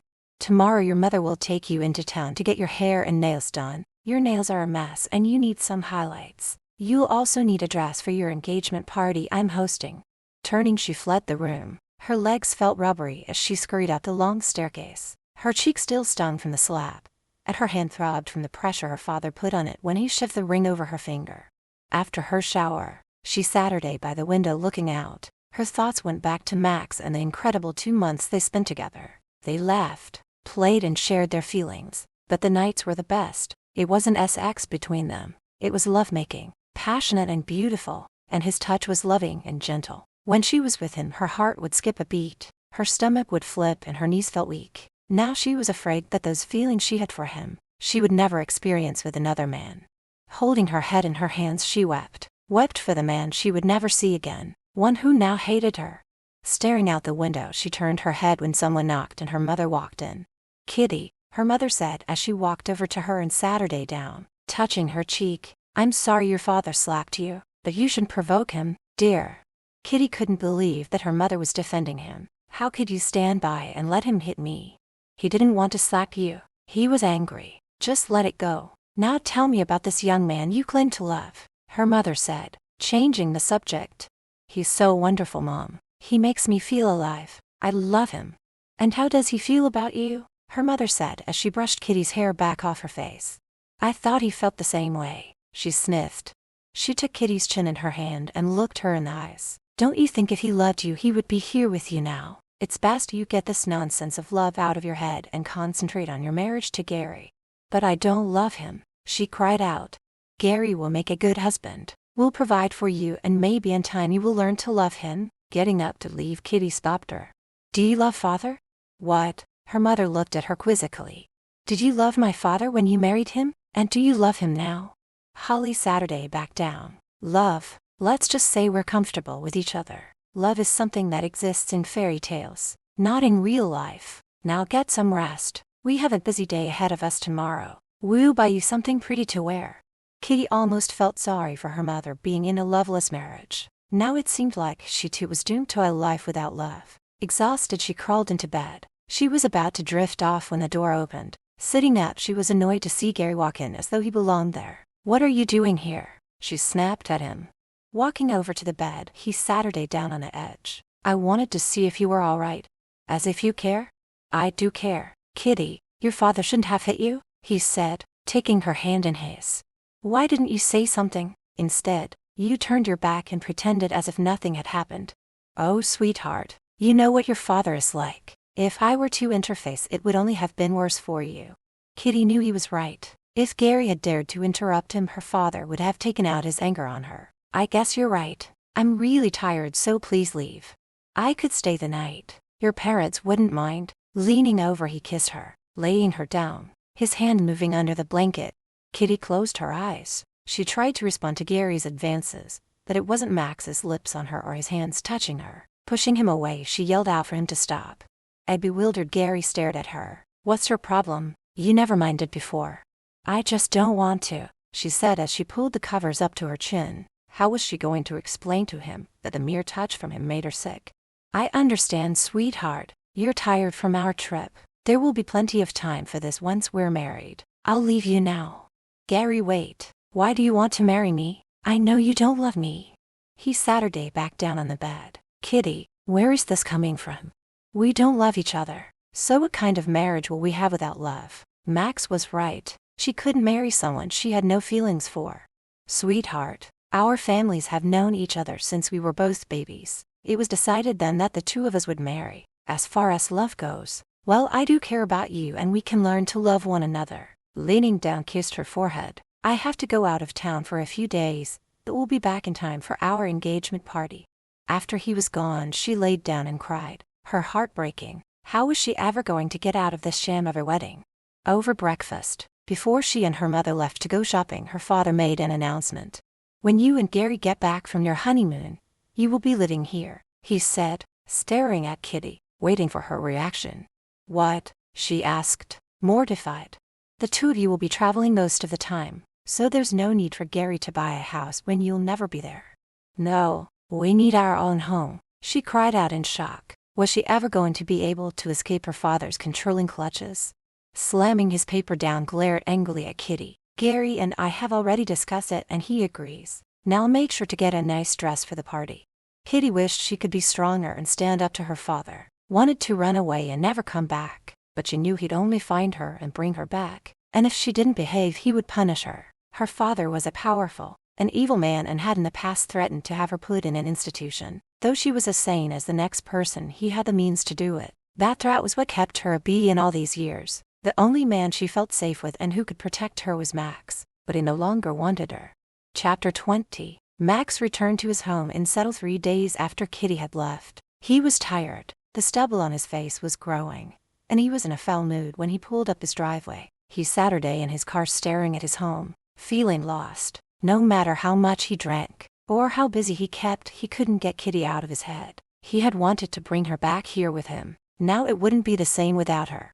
He felt betrayed by her. If only she had told him she was engaged, he never would have slept with her. But would it have mattered? Even before they made love, his feelings for her grew. A big part of him wished he had let her explain. But he was hurt and angry. Well, now he was home, so he would throw himself into work. Work which he had ignored for over 3 months. Though he left his company in good hands, it was time to take back the reins. He was the CEO and founder of a software company. At the age of 20, he made software that he sold for billions of dollars, using that money to start his own company, making more software that was sweeping the nation. Getting out of his car, headed inside and straight to his bedroom, where he stripped down to take a long-needed shower. It was early, so he decided to go into the office and catch up on things. Changing into one of his black suits, he grabbed his briefcase and drove the hour to where his office was located. At the office, "It's about time you returned," Max's assistant Carl grumbled. "Where have you been?" "Up north. So I take it you took care of things while I was gone." Handing Carl one of the coffees he brought with him. Sitting behind his desk, he motioned for the other man to sit. "Fill me in on everything." "You okay, Max? You look like hell." "I'm fine." "I know you well, Max. You only look like that when it involves a woman. Is it Robin?" Max glared at him. "I thought I told you to never mention that woman's name again." "No, it's not Robin." "Then who is she?" Carl asked, saying as he waited for Max to tell him. "No one," he snapped back. "Max, I've known you for 7 years now, and we've been friends all that time. My friend, you have the look of a man who's just had his heart broken. Spill it. You feel better if you get whatever's bothering you off your chest." Max sat back looking at the man sitting across from him. He knew Carl wasn't going to let it go till he told him everything. "I met a woman up north, at a fishing lodge, where I spent the last 2 months working at." Carl's forehead wrinkled up when he frowned. "Work? Doing what? And why were you up there?" "I needed some time alone, so I took a job repairing a bunch of cabins that needed fixing. It was the perfect place. No one around. I could think and be by myself." "So where does the girl come in?" Picking up his coffee, he sat back and listened. "She just showed up in the cabin I was living in. I was busy fixing one of the cabins, and when I got back to mine, there she was wearing nothing but a towel." Max had no idea he was smiling. "So what happened?" Carl asked, moving closer to the edge of his seat. "It turned out the Parsons hired her to clean the cabins and get them ready for when the place opens. She didn't know I was going to be there. She too went there to get away from the outside world." "So what was she like?" Max smiled. "She's beautiful, smart, funny and feisty." He grinned at Carl. "She kicked me in the sack." Carl almost choked on his drink. Wiping his mouth with the back of his hand, he groaned. "Shit, Max. Why does she do that?" "Because I tried to kiss her. I'm telling you, Carl, I've never met a woman like her before. Blonde, sweet and kind, a great cook in her body, skin so soft and lips tasted like sweet honey." Max turned quiet. Just talking about her, his heart ached from missing her so much. "Sounds to me like you're in love with her." "I am," Max replied. "Then what's the problem? Does she not feel the same way about you?" "I think she does, but we never got to the saying I love you part. She's engaged to another man, a Gary Lockwood. That's something she neglected to tell me." "What's her name?" "Kitty Edison, from New York," he answered sadly. Moments passed before either one spoke. Carl stroked his chin, deep in thought. "Edison, where have I heard that name before? Wait, is her father David Edison?" Max looked at Carl. Yeah, I think so. Do you know him?" Not personally, but I've heard of him. David Edison is a senator. He's trying to get elected to president. He's been trying to raise money for his campaign, but he doesn't stand a chance. The poor old fool is delusional if he thinks he can win. Max scratched his chin. He needed to find out about the man. Carl, find out everything you can about the man, and also Gary Lockwood. Sure, no problem. First, let's get some work done. It's almost time to go home, Carl said as he pulled out some files. Max stayed late and took work home with him, staying up to past midnight working. It was the only way to stop thinking about Kitty, but that flew out the window when he went to bed and she invaded his dreams. 2 days later, Carl came waltzing into Max's office, carrying a file in his hand, and tossed it down in front of Max. Here's everything I could find on Edison and Lockwood. That was quick, Max said as he picked up the file and started reading. Carl went over to where a pot of coffee was and after pouring a cut Saturday across from Max. The file had all the information on how David Edison made his money, and all the affairs he had over the years. It stated he was ruthless and cruel, mostly to his family. It told how when his daughter, Kitty, was 16 and had run away, he put her in an institution for over a month, saying she was suicidal and a danger to herself. Apparently, whenever she got out of line and wouldn't follow his rules, he threatened to send her back. That rotten piece of shit. Max cursed at reading what that old man would do to control Kitty. There was more on him, but nothing that interested him. Mr. Edison is one nasty piece of work, Carl added. Max then read about Gary Lockwood. There wasn't much on him. He appeared to be a clean-cut man, came from what they call old money, and never worked a day in his life. His family and Kitty's family have been friends since her birth. Gary loves to travel and was never home. He was spoiled and spent tons of money on cars and boats. There was a picture of a party where Gary was on his knees, proposing to Kitty surrounded by a large group of people, and she looked mortified. She does not look happy, Max commented. No, she looks downright miserable, Carl added. Sitting back, Max stared at the picture, speaking out loud. Kitty was trapped into accepting Lockwood's proposal. That was what she was trying to tell me at the cabin, and I wouldn't listen. Edison is hosting an engagement party in a few days, and according to the papers the wedding will be in 2 weeks, Carl said, watching for Max's reaction. I can't let that happen. Kitty will be miserable with Lockwood. He'll never be able to make her happy. So what are you going to do, Max? I'm going to stop her from marrying him. Max leaned forward, facing Carl. Carl, book me a flight to New York, and watch The Office until I get back. Now just how do you plan on stopping her from marrying Lockwood? Max smiled, his eyes lighting up. I'm going to marry her. Standing up, he started walking towards the door. Where are you going, Max? Carl shouted out. To buy a ring. Call me when you've booked that flight. ASAP. Carl stood up, grinning. It was good to see the old Max back, but it was different this time. He was more in love with Kitty than he ever was with Robin, though he doubted it was the real thing. He never liked Robin. She was a cheater and used Max for his money, but he was blind to her cheating, and had to buy her expensive gifts to keep her happy. Max arrived at the jewelry store, and picked out a ring with one large stone and smaller ones along the sides, but he wasn't really happy with it. Then he looked over at the guy next to him, holding a heart-shaped ring, and he knew that was the ring for Kitty. That's the ring I want, he said to the young man who was buying it. Sorry, dude, this is my ring, the man scoffed. Max ran his hand through his hair. He didn't have time for this. He had to get home and pack. He had a flight to catch. Holding out the ring, he held it towards the man. What about this one? It's really nice. So what say we switch? I said no, letting out a frustrated sigh. Look, let me have that ring and I'll pay for another one for you. The young man stared at Max as if he had lost his mind, then thinking about it smiled. Okay, you have a deal, he said, handing Max the ring. Taking out his credit card, paid for the 2 rings and dashed out of the store. He was going to crash the engagement party and take her away from her father's home and the likes of Gary. Chapter 21. Returning home, Kitty went straight to her room, exhausted after a day of shopping and getting her hair and nails done, and all she wanted to do was to lay down. After sleeping for a couple of hours, she showered and changed into jeans and a sweatshirt, heading down to dinner, and knowing darn well her father wouldn't approve. She was right. David, her father, looked up when she entered the dining room. His scowl showed his displeasure at her attire. That is no way for a lady to dress. Go back upstairs and change into a dress. Why, father? There are only the three of us. Who's going to see me? Kitty said with a defiant look on her face as she sat her down. He shook his head, rubbing his temple lightly with his fingers. I'm too tired to argue with you tonight. He glared angrily at her. This will be the last time you disobey me. Do you hear me, young lady? The three ate their meal in silence. That was until he noticed she wasn't wearing the diamond Gary had given her. Where's your engagement ring? He barked. In my room.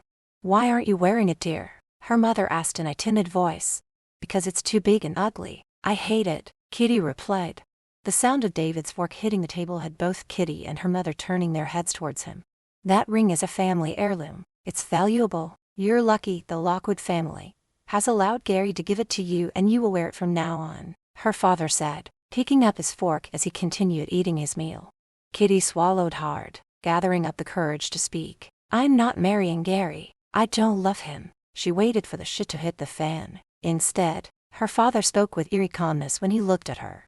Now, my darling daughter, you've not been yourself lately. Running off and shacking up with a stranger is not the behavior of a normal person. I must say, with the way you've been acting lately, I'm afraid you are losing your grip on reality. I hope we don't have to repeat what happened when you were a teenager. He smirked when he saw the look of terror on her face.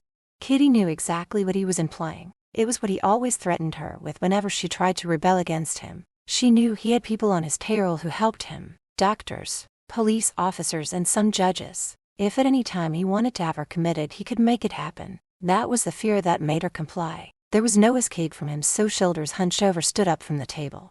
Where do you think you're going? Her father barked. To put my ring on. Fleeing to her room, she picked up the hideous ring and slipped it on her finger. Laying on the bed, she wept so hard her body shook. Wept for the man she loved and lost. If only she had told Max the whole truth. In the beginning, they might still be together. But now he hated her, and she only had herself to blame. The dress she bought for tomorrow night's engagement party hung on the door. It seemed like it was mocking her, letting her know that she had no choice but to marry Gary and live a life in a loveless marriage. Kitty spent the remainder of the night in her room. Having fallen asleep, she woke when a loud crack of thunder struck. Still, in her clothes, she got up, changed into a nightgown, got back into bed. Tomorrow night was the party, and she would have to put on a smile and pretend she was happy, though she was dying inside. Back to Max. The rain came pouring down, just as Max departed the airport, in the blue Pontiac G6 that he had rented. Heading to the hotel where he booked a suite, he considered going straight to Kitty's home, but seeing how late it was, he decided to wait till morning. Once he made it to the hotel and was booking in, the female, who was a pretty redhead, flirted with him. He was used to women throwing themselves at him, but the only woman he wanted was Kitty. The young woman, realizing he wasn't interested in her, handed him his room key and wished him a pleasant stay. She then turned her attention to another male guest. Setting his luggage down, he flopped down on the bed. Laying there, he undid his tie. It was late, and not having slept much the last few days, he was exhausted. Closing his eyes, he fell asleep. Clothes and all. Neither the thunder nor the lightning woke him. It could have been the fact that he was so close to getting Kitty back that had him less tense and more relaxed. The sunlight was shining through the window when Max opened his eyes. Grunting, he got up and stretched. Looking down at his suit and seeing how wrinkled it was, he made a mental note to himself to have the hotel send it out to be cleaned and pressed. After calling room services and ordering breakfast and a paper, he changed into a robe, setting his suit by the door. Room service delivered his food, and taking his wrinkled suit, left Max alone after receiving a generous tip. Picking up the paper, he started reading as he ate. There, in the society section, was an article on Kitty's engagement party. The time and place, perfect, he thought. There would be so many people there, he could easily slip inside, find Kitty and get her out of there. He knew it wouldn't be easy convincing her, not after the way he treated her at the cabin, but he wasn't leaving without her. The day of the party. It was the day of the party, and Kitty didn't want to get out of bed. The place would be buzzing with people getting things ready for tonight's event. It would be all her father's business acquaintances, Gary's family, and friends. Since her father had chased away any friends she once had, there would be no one there for her. As much as she didn't want to face her parents, she was starving. So after changing into a skirt and blouse, went down and joined them for breakfast. Her father was in a good mood. He acted as if he hadn't threatened her the night before. Kitty, good, you're just in time to eat with us. Are you ready for your big night? I hope you will treat our guests with respect. Of course, father, she answered sarcastically and noticed her mother shaking her head. Tonight you and Gary will announce your wedding date. He and I talked over the phone last night, and we both agree you should get married as soon as possible. So your mother and I talked it over, and we can throw together a lovely wedding for you in 6 weeks. What? No, that's way too soon, Kitty said as panic took over, and she looked at her mother and back to her father. Her mother placed her hand over Kitty's, hoping to prevent another argument between father and daughter. It's fine, dear. I know people who can help with all the arrangements. I promise it will be beautiful and elegant. Just leave everything to me and your father. Standing up, her father went and kissed the top of her head. Make yourself beautiful tonight. I have some important men coming, ones that can help me with my campaign. After giving his wife a quick kiss on the cheek, left the room. This gave Kitty the chance to appeal to her mother for help. Mom, please, talk to father and get him to change his mind about Gary. I don't love him and I don't want to marry him. Kitty, just stop already. You know your father and there is no changing his mind, so just do as he says. Wiping her mouth with a napkin, Rose and left the room, leaving Kitty alone and feeling defeated. That night Kitty wore her new dress, a long strapless dress with a slit up one side, revealing a long slender leg. She wore her hair down and a pair of dangling gold earrings. Slipping on her heels, she knew she had better get downstairs before her father came looking for her. Putting a fake smile on her face, she walked into the formal room, where Gary was standing with both of their parents. Some of the guests had started arriving, and with her arm on Gary's, she followed him as he went from guest to guest, all who wished them well. Kitty did everything right, greeted the guests with a smile on her face, pretended she was happy to be marrying one of the most eligible bachelors around, but inside her heart was breaking into a million pieces. Her father gave her a pleased look, nodding his head. After having a few dances with Gary and some of the other male guests, she escaped to the balcony for some fresh air. She couldn't bear it any longer. These people bored her, and when she was in one of the men's arms, all she could think about was how she wished it was Max's arms around her. The night had turned cool. Goosebumps covered her arms. Shivering, she rubbed them, trying to get warm when she sensed someone watching her. Turning slowly, she saw a man in a dark suit leaning against the wall. He just stood there staring at her, and she felt her heart beating rapidly. Her knees went weak when she looked back into the most gorgeous dark green eyes she had ever seen. Chapter 22. Hello, Blondie. Max said in a low sigh voice. He stood watching her before she noticed him. She took his breath away. The way she looked in that dress had his heart beating like a drum in his chest. Walking over, he placed his hand on the side of her face, loving the feel of her skin against his hand, and it hit him how much he missed her. Kitty was rendered motionless, seeing him standing there in an expensive tailored suit, looking so damn sigh brought a tear to her eye. Max, she whispered his name softly. You look stunning in this dress. I've missed you. He placed both hands on her face, drawing her face closer for a kiss, but then she swatted his hands away and backed up. What are you doing here? I've come for you. You're mine. His tone was firm, letting her know he meant it. You shouldn't be here. This is my engagement party, she snapped. You aren't marrying anyone, especially Lockwood. How dare you tell me who I can or cannot marry? If you recall, it was you who told me to marry him. She felt her heart shattering into pieces again when she thought of how cruel he was the day at the cabin. Putting his hands on her shoulders pulled her closer, his mouth almost touching hers. I can't tell you how sorry I am for that. I was a fool to let you go, and a bigger one for not letting you explain. Pulling her against him, he lowered his head and kissed her. It started off gentle, soft, but soon turned more passionate when she didn't push him away. Not wanting to break away from her soft, sweet lips, he had to tell her he loved her. Kitty, I hope you can forgive me for the way I treated you.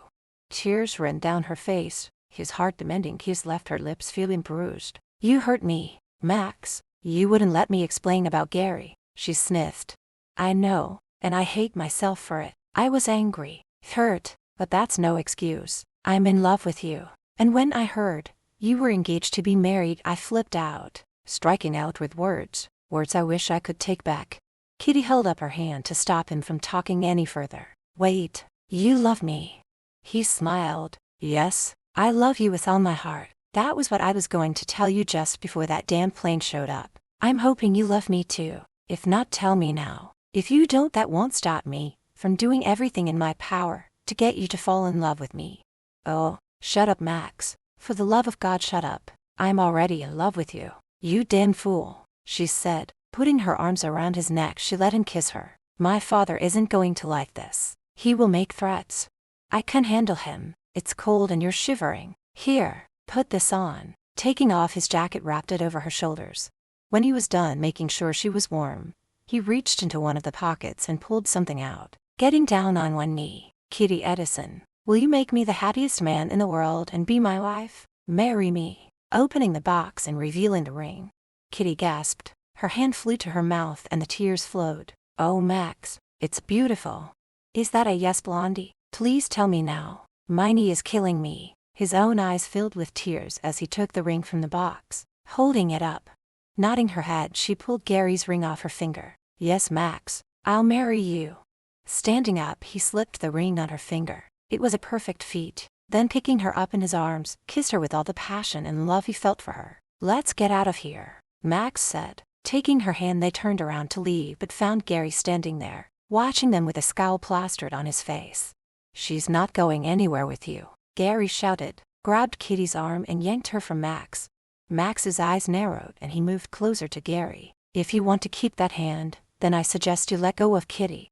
Letting her go, he looked at her. You're engaged to me. Tell this man to leave. Now, Kitty, before I tell your father what's going on. Sweetheart, what can this man offer you? He's dirt poor. You know your father will be angry. And you also know what he'll do if you don't marry me. Kitty looked from Max to Gary. Father can go to hell. Gary again grabbed her arm, but fell backward and landed on his rear, when Max punched him square in the jaw. I warned you not to touch her. Kitty went and kneeled next to him. I'm sorry, Gary. You really are a good man deep down. I don't love you. Handing him his ring, she stood up, taking Max's hand. They ran down the back stairs and around the side of the mansion to where Max's car was parked. Where are we going? She asked after they were both seated inside the car. Starting the car, he smiled at her. To my hotel room, he said as he placed his hand on her thigh. He was anxious to get her into bed. They made it back to the hotel in record time. Max thanked God he made all the green lights all the way there. They could barely contain themselves till they reached the hotel suite. Once inside, he had Kitty up against the wall. His mouth came down hard on hers. Max, wait. Are we moving too fast? I mean, we've only known each other 2 months. He moved his lips down her neck, his hand going inside the slit of her dress, and felt the soft flesh of her thighs and moved up towards her panties. A day, a month, or years, it makes no difference when you're in love.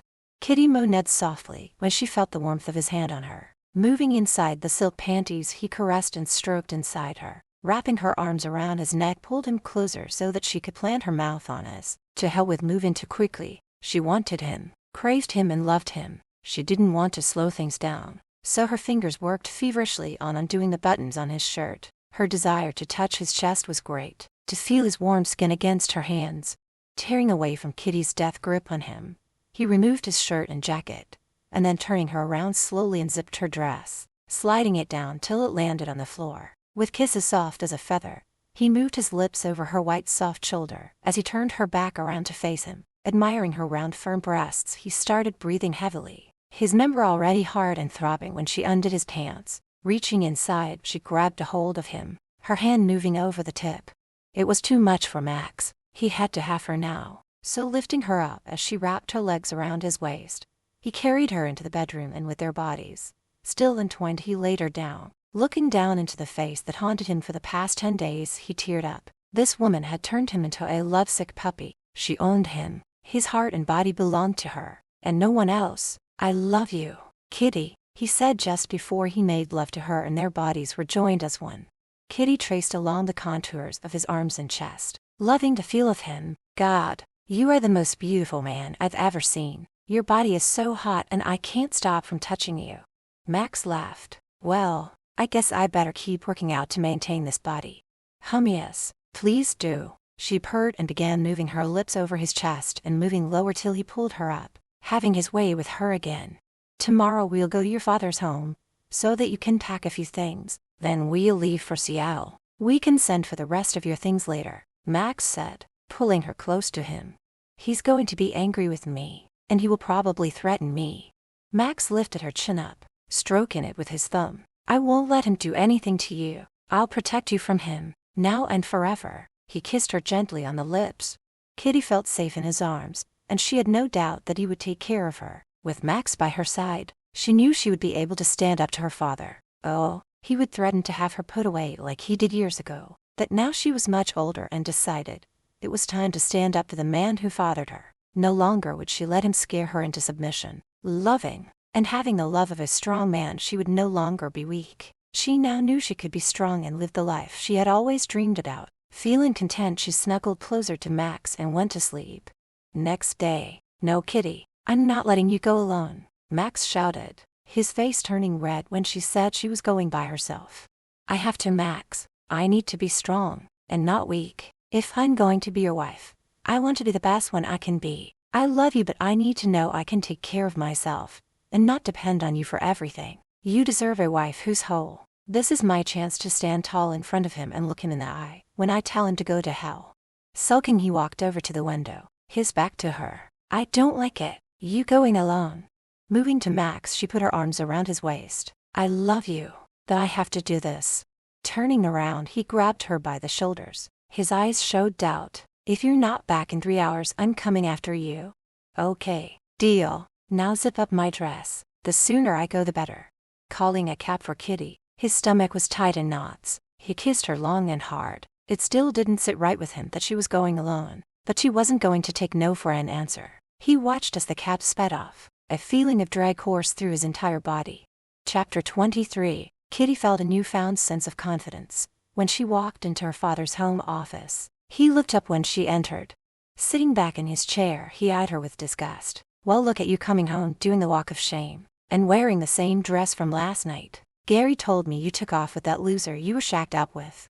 "Oh, father, there is no walk of shame. I'm not ashamed of what I've done and who I did it with. And Max is not a loser. Unlike you, he is a real man, a good man, and I'm only here to get my belongings. I'm marrying him and we're leaving for Seattle today." David Edison stood up abruptly. His nostrils flared and his face turned a crimson shade. "No daughter of mine is going to marry a nobody. You can't stop me. I'm no longer afraid of you." He laughed. It was an ugly laugh that had the hairs on the back of her neck standing up. "Oh, but I can stop you. You should know better than to cross me. Don't say I didn't warn you." He pushed a button on his desk, and a moment later the door opened and 2 men walked in.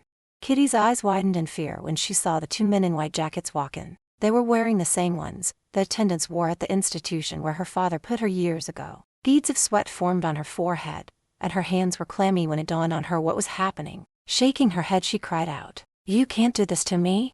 Turning to run out, the 2 men, both tall and large-built, grabbed her. She struggled to break free, but to no avail. They were way too strong. "You can't do this. There is nothing wrong with me," she yelled at her father when he walked up to her. "My dear, you haven't been well in a long time. You need help. I'm doing this for your own good. You'll thank me someday." When she saw the syringe in her father's hand, she screamed and felt the needle going into her arm. She spit in his face when he stroked her cheek with his hand. "Max will find me, and when he does, he'll make you pay." Those were the last words she spoke before darkness took her. Back to Max. Max paced back and forth in the hotel suite. His nerves were getting the better of him. Running his hand through his dark, thick hair, he cursed himself for letting Kitty talk him out of going with her. Something didn't feel right. Though she had only been gone just a little over 2 hours, he couldn't stand by waiting any longer. Grabbing his car keys, dashed out, and when it was taking too long for the elevator, he ran down the back stairs out to where his car was. Jumping in behind the wheel, he tore out of the parking lot. He called her several times on her cell but kept getting her voicemail. Speeding through the streets, he was stopped for speeding and was short-tempered with the officers while waiting for the ticket to be issued. Pulling into the driveway of the Edison's home, he jumped out of the car and pounded on the front door. When the butler opened the door, Max barged right in and turned to the older man. "Where's Mr. Edison?" Max demanded. "Who shall I say is calling?" Max Ferrero." "Wait here. I'll see if he's accepting visitors." When the man's back was turned, Max followed him. He was not a patient man when he was irritated about something. Reaching the office, Max pushed past the man, who tried stopping him from entering Mr. Edison's office. "I'm sorry, sir." He barged in, the butler said, looking distraught. Knowing the kind of man his boss was, he was afraid he would be fired. "Who are you, and what do you want?" Kitty's father snapped when he looked up at Max. "My name is Max Ferrero. Where is Kitty?" He walked up to the desk and leaned over, his face showing the rage that boiled inside him. I know she's here, but she's not answering her cell. So you are the man my daughter was shacked up with up north. Where is she? Max demanded. My daughter is not well. She is where she can't hurt herself, or anyone else. I suggest you leave before I call the police. Listen to me, you piece of shit. Max slammed his fist on the desk. There is nothing wrong with Kitty, and I'm here to take her home with me.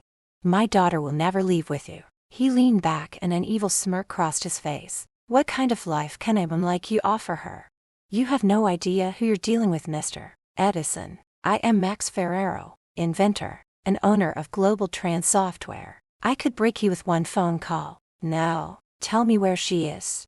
The older man shook his head. You can't be that Ferrero. You're way too young. Opening his laptop, he searched Max's name, and after several minutes clicked on his link. Max stood with his arms crossed waiting for the data to show. There it was, his picture and all about how he made his first several billion at the age of 20. Why would you work at some damn lodge if you're this rich? None of that is your business. Where is she? He used his arm and knocked everything off the desk, including the laptop. As I said, Kitty's ill. I had to have her put in a safe place. Tell me the name, Max yelled. If you're planning on taking her out of there, you're wasting your time. I had her admitted, so I'm the only one who can get her released. Max knew guys like this, greedy little bastards who only valued money and would do anything to get their hands on more. I hear you are trying to raise funds for your campaign. He sat her down and pulled out his checkbook from his breast pocket, feeling it out and handing it to the man. David Edison's eyes damn near bugged out when he saw the amount Max had written on the check. Max grabbed it back from the old man's hand. This is yours only if you tell me where she is and you have her released into my custody. Now, Max could see the greed in the old man's eyes, and it sickened him to think that a father could use his own daughter this way. He wanted to beat him into a bloody pulp, but he would be of no help to Kitty behind bars, so he controlled the rage inside him.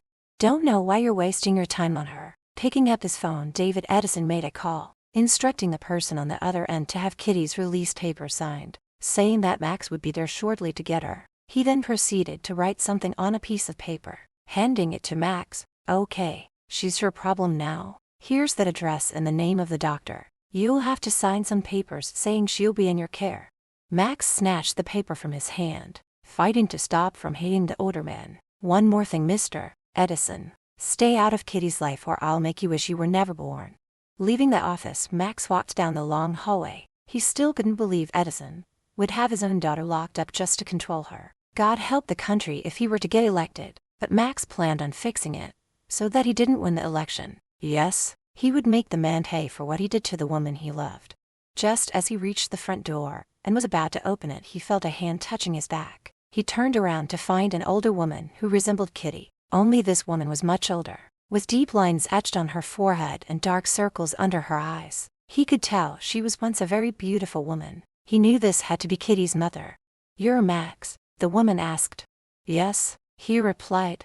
I'm Holly Edison, Kitty's mother. She handed Max an envelope. Take this and read it once you've left the property. Whatever you do, Mr. Ferrero, do not divulge who you got it from. My husband can never know I gave this to you. Turning to walk away, she stopped to look back at him. Take care of Kitty. Why do you stay with that man? Max asked, tucking the envelope in his pocket.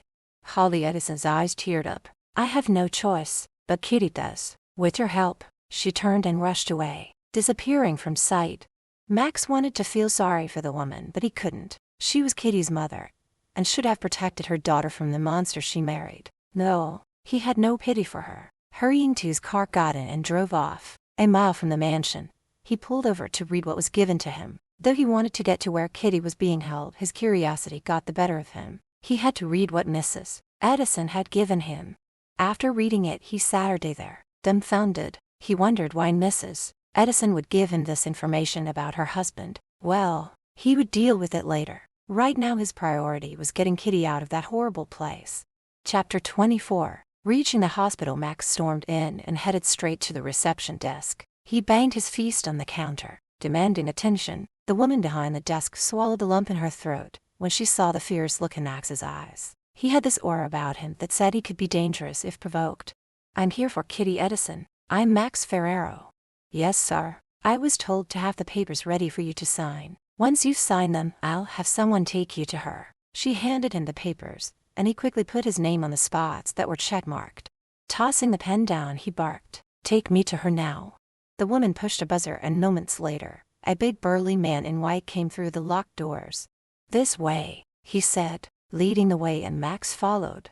The smell of cleaning fluids filled the hallway, and their shoes clicked on the marble floor. Sounds of the patients could be heard from behind closed doors. One woman kept screaming and banging on her door. An orderly rushed in, closing the door behind him. Then Max heard her crying, "No, don't hurt me, don't hurt me." Other patients were making weird noises, some chanting and peeking through the small window on their door.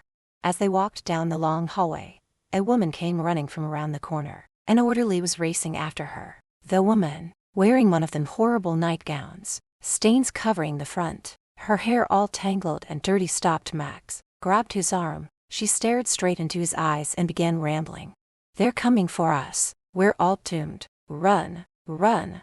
The orderly yanked her off Max and dragged her, kicking and screaming, back to her room. Max felt sick just thinking about Kitty being confined to this place. It wasn't an institution for people with problems. It was for the mentally insane, and not a good one. This made him even madder than he was, and more determined to destroy her father. Finally reaching their destination, Max looked in through the window. While the orderly took out his keys, he saw red and balled his hands into fists. Kitty was lying on her back, wearing the same horrible nightgown that the other woman wore. Her wrists were bound in leather straps by her sides. As soon as the door was unlocked, he sprinted over to her. His eyes flashing with anger, glared at the orderly. "What have you done to her?" he asked as he untied her wrists. "We had to sedate her. She was violent," he answered, moving away. Kitty was unresponsive. Tears welled up in his eyes when he pulled her into his arms and rocked her against his body. "Blondie, baby, it's okay. I'm here." Pain shot through his heart at the thought of what she had gone through. Guilt weighed heavily on him. He should have protected her, should have gone with her to her father's home. "Max," she whispered quietly, her eyes fluttering open and then closed again. He gently lifted her up in his arms and walked past the orderly. There were no words to express his anger, and he vowed to make Edison pay, and whoever else was involved. At the door, he stared at the guard and hissed at him, "Open this goddamn door now." Making the short walk to his car, Kitty stirred in his arms, moaning his name. "I'm here, baby." He thought about laying her down in the back seat, but was afraid she might roll off if he had to make a sudden stop. So he decided to put her in the front passenger seat. Once he had her seated, he did up her seat belt. Squatting down, he stroked her cheek with his fingers. Her skin felt cold. Removing his jacket, he wrapped it around her. After kissing her forehead, he then went to the driver's side and, getting in, turned to her. Again her eyes fluttered open and she looked at him, but then they were closed again. He was sure she knew he was there, and that made him feel just a little better. At the hotel, the clerk had someone escort Max to his room, where the door was opened for him, and he turned to the man. "Does this hotel have a doctor on call?" "Yes, sir." "Good. Send him up," Max ordered. Max carried Kitty to the bedroom and laid her down, covering her up with a blanket. Sitting down next to her, he held her hand, running it against his cheek. "Wake up, baby. Come on. Say something, please." He breathed a sigh of relief when he heard her speak, though it was barely a whisper. "I knew you'd come for me." Her throat felt so dry and she needed a drink. "Water," she said in a weak voice. Max jumped up and poured her a glass of water. With his arm around her shoulder, he helped her to a sitting position and held the glass to her lips. "Just sip it." Taking a few small swallows, her eyes started closing, so he laid her back down. It was then he heard knocking coming from the other room. "I'll be right back," he said to her, even though she was asleep. It was the doctor. Max stood back, his arms crossed, as he watched the elderly doctor examine Kitty. "Well, is she going to be all right?" "Miss Edison has been given some serious drugs, but they will wear off. Once they have worn off, she will be just fine. Make sure she gets plenty of rest and lots of fluids." After he was gone, Max picked up his phone and dialed his banker in Seattle. "Harold, sorry I'm calling so late, but I need you to do me a favor. I need you to put a stop payment on a check I made out to David Edison for $2 billion. "That's right. You heard me. $2 billion. Thanks." He then called the local police, and after giving them some information, they said they'd be right over. Sitting down, he read over the papers Mrs. Edison gave him. Apparently, her husband has been embezzling money from his clients and taking bribes from government officials. There were records of judges, doctors and others who were being blackmailed by Edison. The doctor at the institution where he had Kitty committed was also under Edison's payroll. Kitty was not the only one who was there on Edison's say-so. The papers went on telling of his other illegal dealings. Max was shocked to read that Mrs. Edison was also committed on her husband's orders. When they were first married, it was his way of scaring her into staying with him and obeying him. She was afraid of her husband. The police arrived, and after reading the information, the officers in charge called the station and ordered a search warrant for the Edison's mansion. Apparently, he had a secret safe in his bedroom that he wasn't aware his wife knew about, and it was everything the cops would need to arrest and indict him. Max couldn't believe that the old man would be stupid enough to keep a record of all his illegal activities. It was late when the cops left and he was tired, so going into the bedroom, he stripped and climbed into bed next to Kitty, who automatically snuggled up to him. He wrapped her in his arms, holding her close. He vowed never to let her go, and would do everything in his power to make sure she never suffered again. Around 2 a.m, he felt her thrashing around, crying and pulling at the nightgown she wore. Gripping her shoulders, he stopped her from becoming more hysterical than she already was. "Kitty, what's wrong? Get this ugly hospital gown off me," she cried out. Wearing the nightgown brought back painful memories from when she was younger. It was ugly and it felt rough against her skin. It also had a strange odor. Okay, let me help you," Max said as he slipped the gown over her head. Getting up, he went and grabbed one of his shirts, bringing it back to her and helped her to put it on. "We don't have anything else here for you to wear, so this will have to do." He tried to not think about her naked body when he helped her put it on. Now was not the time to be getting turned on. Pulling her back into his arms held her while she slipped back into sleep. Chapter 25. Kitty opened her eyes and Saturday up startled. Her mind still fuzzy from the sedative she was given, but when she saw Max asleep, softly snoring, relief swept through her. She knew she was safe now, so she laid back down, resting her head on his chest as she ran her fingers over his chest. No one had ever felt so good, and when he stirred, she looked up into his loving eyes that were staring back at her. "Morning, Blondie," he said as he gave her a smile that melted her heart. "How are you feeling?" he asked, stroking her cheek with his fingertips. "Better now that I'm here with you." "What happened?"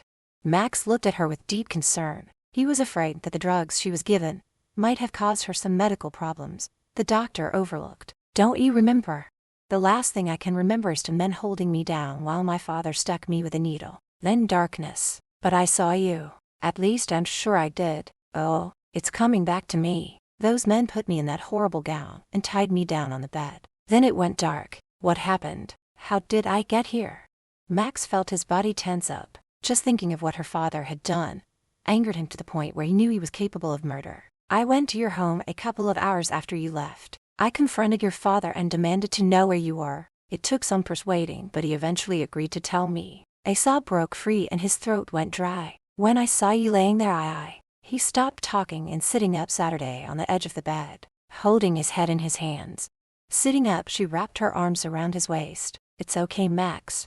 Removing her arms, turned to face her, his hands firmly on her shoulders. "I failed you. I told you I'd never let anything happen to you. I should never have let you go alone. If only I had gone with you, none of that would have happened.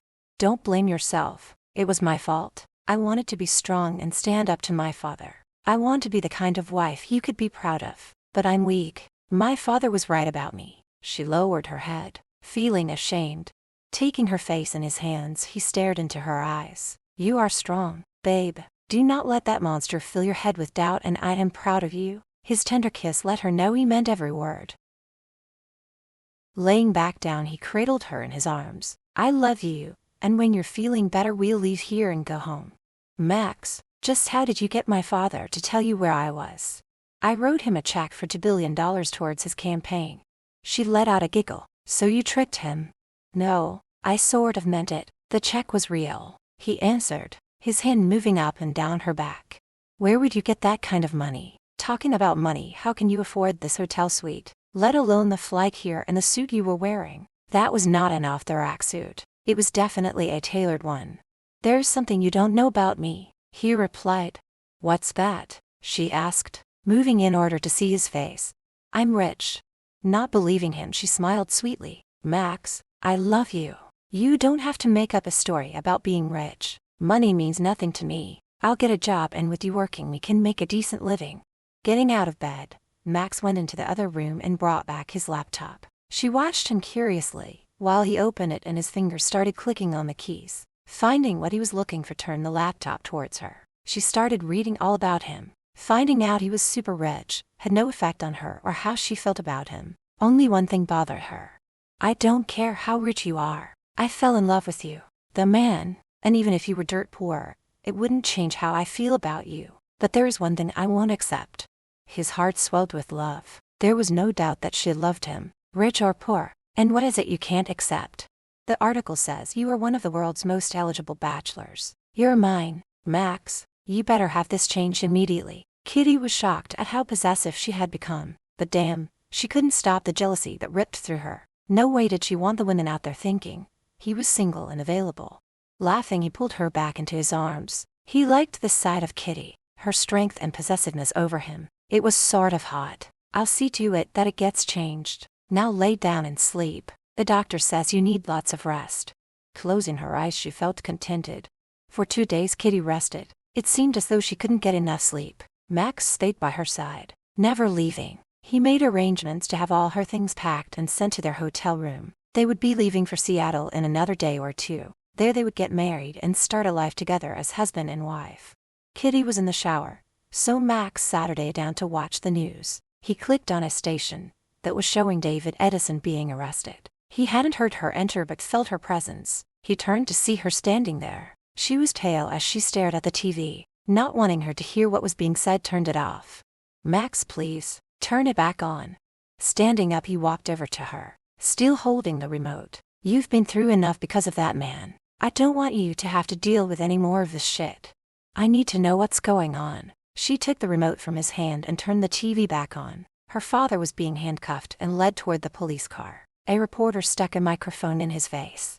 "Mr. Edison, are you guilty of all the charges against you?"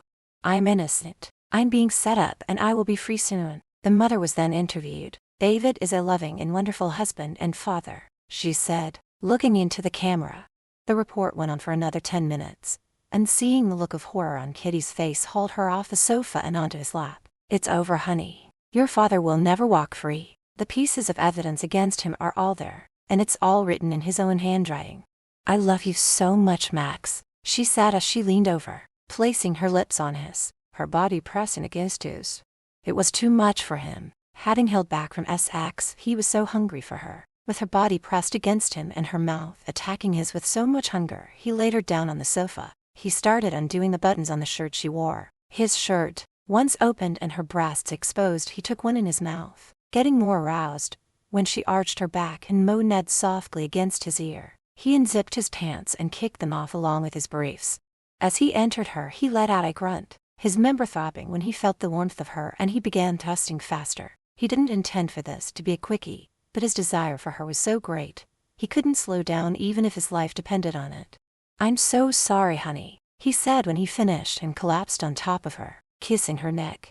Her breathing slowing down, she asked with a touch of fear in her voice, thinking he was regretting making love to her. "Why are you sorry?" she asked, holding her breath. "I'm sorry for moving so fast. You deserve the best I can give, and that wasn't it. I wanted to give you amazing pleasure, to rock your world." He chuckled. "I think that's what they're calling it these days." Her hand traced his back and she let out the breath she was holding and smiled. "You did rock my world and several parts of my body. This time around I'll not only rock your world, I'll..." A knock at the door interrupted him and he growled angrily. "That will be room service. I ordered us dinner. Why the hell did they have to be so bloody quick?" Getting up, he pulled on his pants that lay crumpled on the floor, then looked back at Kitty. "Put something on, honey. I don't want anyone else seeing what belongs to me." Giggling, she grabbed his shirt that she had been wearing, putting it on, did up the buttons. Sitting down, she waited for Max to answer the door and come back with the food. She was famished. They enjoyed steak and salad, and he also had a surprise for her. There under the dish were fresh raspberries. "You remembered," she said, smiling at him. "I remember everything you've told me. Your favorite flowers are lilies. You love the smell of lavender. You prefer old black and white movies to new ones. You love cats and dogs, and you love taking long bubble baths." Kitty teared up. She was touched that he remembered all that. "I love you, Max." His fingers taking hold of her chin pulled her close. I love you too, with all my heart and soul. Then he planted a big kiss on her willing lips. Now that you are feeling better, we'll leave for Seattle tomorrow. Before we go, there's something I need to do, she answered, biting her bottom lip. She wasn't sure how Max would take the news. Chapter 26. Seeing the worried look on her face, his heart melted. There's nothing you can't say to me, Blondie. Now, what is it you have to do? I have to go see my father. Oh hell no, Max barked, not caring that he sounded angry and noticing the bewildered look on her face. He was upset that she would even suggest such a thing, so he walked away from her and going into the small kitchen area grabbed a beer from the fridge. Lifting the bottle to his mouth, drank till it was empty, then laid it on the counter. It didn't do anything to dull the anger that raged inside him. He wasn't angry at Kitty, but at what her father had done to her and others. For the life of him, he couldn't get it through his head why she felt the need to confront the monster. He felt warm arms going around his waist from behind, her face resting on his bare back. She was making it hard for him to stay mad. Turning around and taking her in his arms, pulled her close against him as he looked down at her. Seeing her lips trembling, he felt terrible for shouting at her. I'm sorry for yelling, but I don't want you going anywhere near that man. This is something I have to do. Why? Why do you feel the need to see him, after what he's done to you now, and over the years? Can't you just stay away? She rested her head on his shoulders, her hands clinging to him. I can't move on until I confront my father, and tell him what I think of him and what he's done to me. I have to look him in the eye, and let him know he can no longer control me and that I'm not afraid of him. She lifted her head to look at him. I want to be a good wife, one that you deserve, one who is strong and not weak, so I have to face my demon. Besides, he's behind bars and can't hurt me ever again. You are strong, Blondie. You just don't realize it. I love you, Max, but I can't let another man control me. I will never be treated as an object, or told what I can or cannot do ever again. I would never be that way with you. Christ, don't you know me by now? Pulling away, he felt hurt that she would think he was anything like her father. Putting her arms around the back of his neck, and holding tight when he tried to once again pull away. She wasn't going to let him walk away from her. I do know you. I'm not wanting to do this just for you, but for me. What kind of mother would I be to our future children? If I were to be weak like my mother was, they would need someone strong, and who would protect and guide them through life. Max smiled when she mentioned children. So you want to have children? Yes, don't you? She asked, even though she pretty much knew the answer. The smile on his face gave her the answer. Yeah, I do. I love you. So if you want to go see him, I'll take you. I don't want to wait to get married. Let's do it now. Here, Max said, pulling her closer. No, you want to get married right now, but it's late. He looked at his watch and groaned. It's not that late, and there's a small chapel around the corner. So how about it? Will you marry me? His heart was beating like crazy. He didn't want to wait till they got back to Seattle. But if you want to wait, I'll understand. Maybe you want a church wedding with all the trimmings. No, all I need is you. But we don't have wedding bands, and we can't get married without them. The thought of becoming Mrs. Ferrero filled her heart with joy, warming her whole body. To be Max's wife was the only thing she wanted. Giving her a smile that would melt any woman's heart, he released her, and walked over to the small table next to the sofa and opened the drawer. Putting something in his hand, he went back over to where Kitty stood, watching him. Holding out his hand, he revealed two matching wedding bands. Kitty's hand flew to her mouth and she gushed. Oh, Max, they're beautiful. She looked at him in awe. When did you get these? The day you went to your parents' home. I went to the store and purchased them, just in case. He shrugged his shoulders, grinning. So why don't you pick out one of your prettiest dresses, while I make a couple of calls? Are you sure about this, Max? Aren't we rushing into it? The first time I saw you, I knew deep down I was going to make you my wife. I'm asking you again. Are you with me? Will you marry me? Nodding her head, she jumped into his arms. Yes. Oh yes, I'll marry you right now. After a long and very passionate kiss, which almost had them heading to the bedroom, Max found the strength to pull from their embrace. Go get ready, and when I'm done making the call, I'll change. When she left the room, he adjusted his pants, trying to relieve the pressure his member was causing as it strained against the material of his pants. An hour later, he paced back and forth. She was taking so long that he was beginning to wonder if she had changed her mind. Another half an hour passed into shots of whiskey later. He heard the bedroom door opening. Turning His mouth dropped open and he stared at Kitty in awe. She had on a short white dress. It was plain but elegant. She had her hair done up on top of her head, and was wearing diamond-stud earrings. Her beauty took his breath away and his eyes filled with tears. There wasn't an ounce of doubt in his mind that this was the love of his life and that they were meant to be. It was fate that brought them together. "You're so beautiful," he said, walking up to her and placing his hands on each side of her face. He used his thumb to wipe her tears away before kissing her. Taking her hand in his, he let out a deep breath. "Let's do this." Nodding her head, she followed him out the door, her hand safely tucked inside his. Never had she felt such love and happiness. Max was her true love, her lover, and her protector. A little later they stood before the pastor. As he placed the ring on her finger, he teared up, his words coming out shaky with emotion. "You taught me to love and trust again. Your love has given me life and my heart is so full of love, and I will always be faithful and love you till the day I die." A tear slid down her cheek as she looked into his eyes, which were also filled with tears. "I love you, Max. I am yours forever. My body and my heart belongs to you and you alone." She then placed the ring on his finger, and when they were pronounced husband and wife, Max picked her up and they kissed, their tears mixed together. "We did it, Blondie. We're married." Max gushed and looked at the rings they were before pulling her into his arms, crushing her against him. With his arm around her waist, they walked the short distance back to their hotel suite. Inside the room, she blinked back tears. In the short time they'd been gone, he had arranged for the hotel to go in and lit candles, filled the suite with white lilies, and romantic music was playing. A bottle of the best champagne was chilling in a bucket. A bowl of fresh raspberries and whipped cream was next to it. Flinging her arms around his neck, she sniffed. "This is so amazing. You had this all arranged in such a short time. I should have done more. This really wasn't much of a wedding for you. It was perfect, just what I wanted. You and me. You're my husband. I love you so much and all. This is the way I wanted it to be. Now, how about that champagne? Pour us a drink while I slip into something more comfortable." Max poured the glasses and Saturday waiting for her to come back out. He wondered what she could be slipping into. It's not like he gave her time to go shopping for some SI lingerie, but she surprised him when she returned moments later. Her hair now hung down and she had on a black silk teddy. He almost choked on his drink when he saw her. It was see-through and sang down. His drink grabbed her arm and flung her down on the sofa, his mouth going to her neck. He began kissing it as his hand moved underneath the flimsy material. "Max, no. Stop." Her hand on his chest held him back. "It's our wedding night. I want to celebrate with a glass of that expensive champagne. I also want to dance. With your arms around me? You come out here dressed like that and you expect me to drink and dance?" he asked, breathing heavily and his members straining to be released from the confinement of his pants. Laughing, she wriggled out from beneath him, reaching for the 2 glasses, and waited till he stood up. After he adjusted himself, she handed him his glass.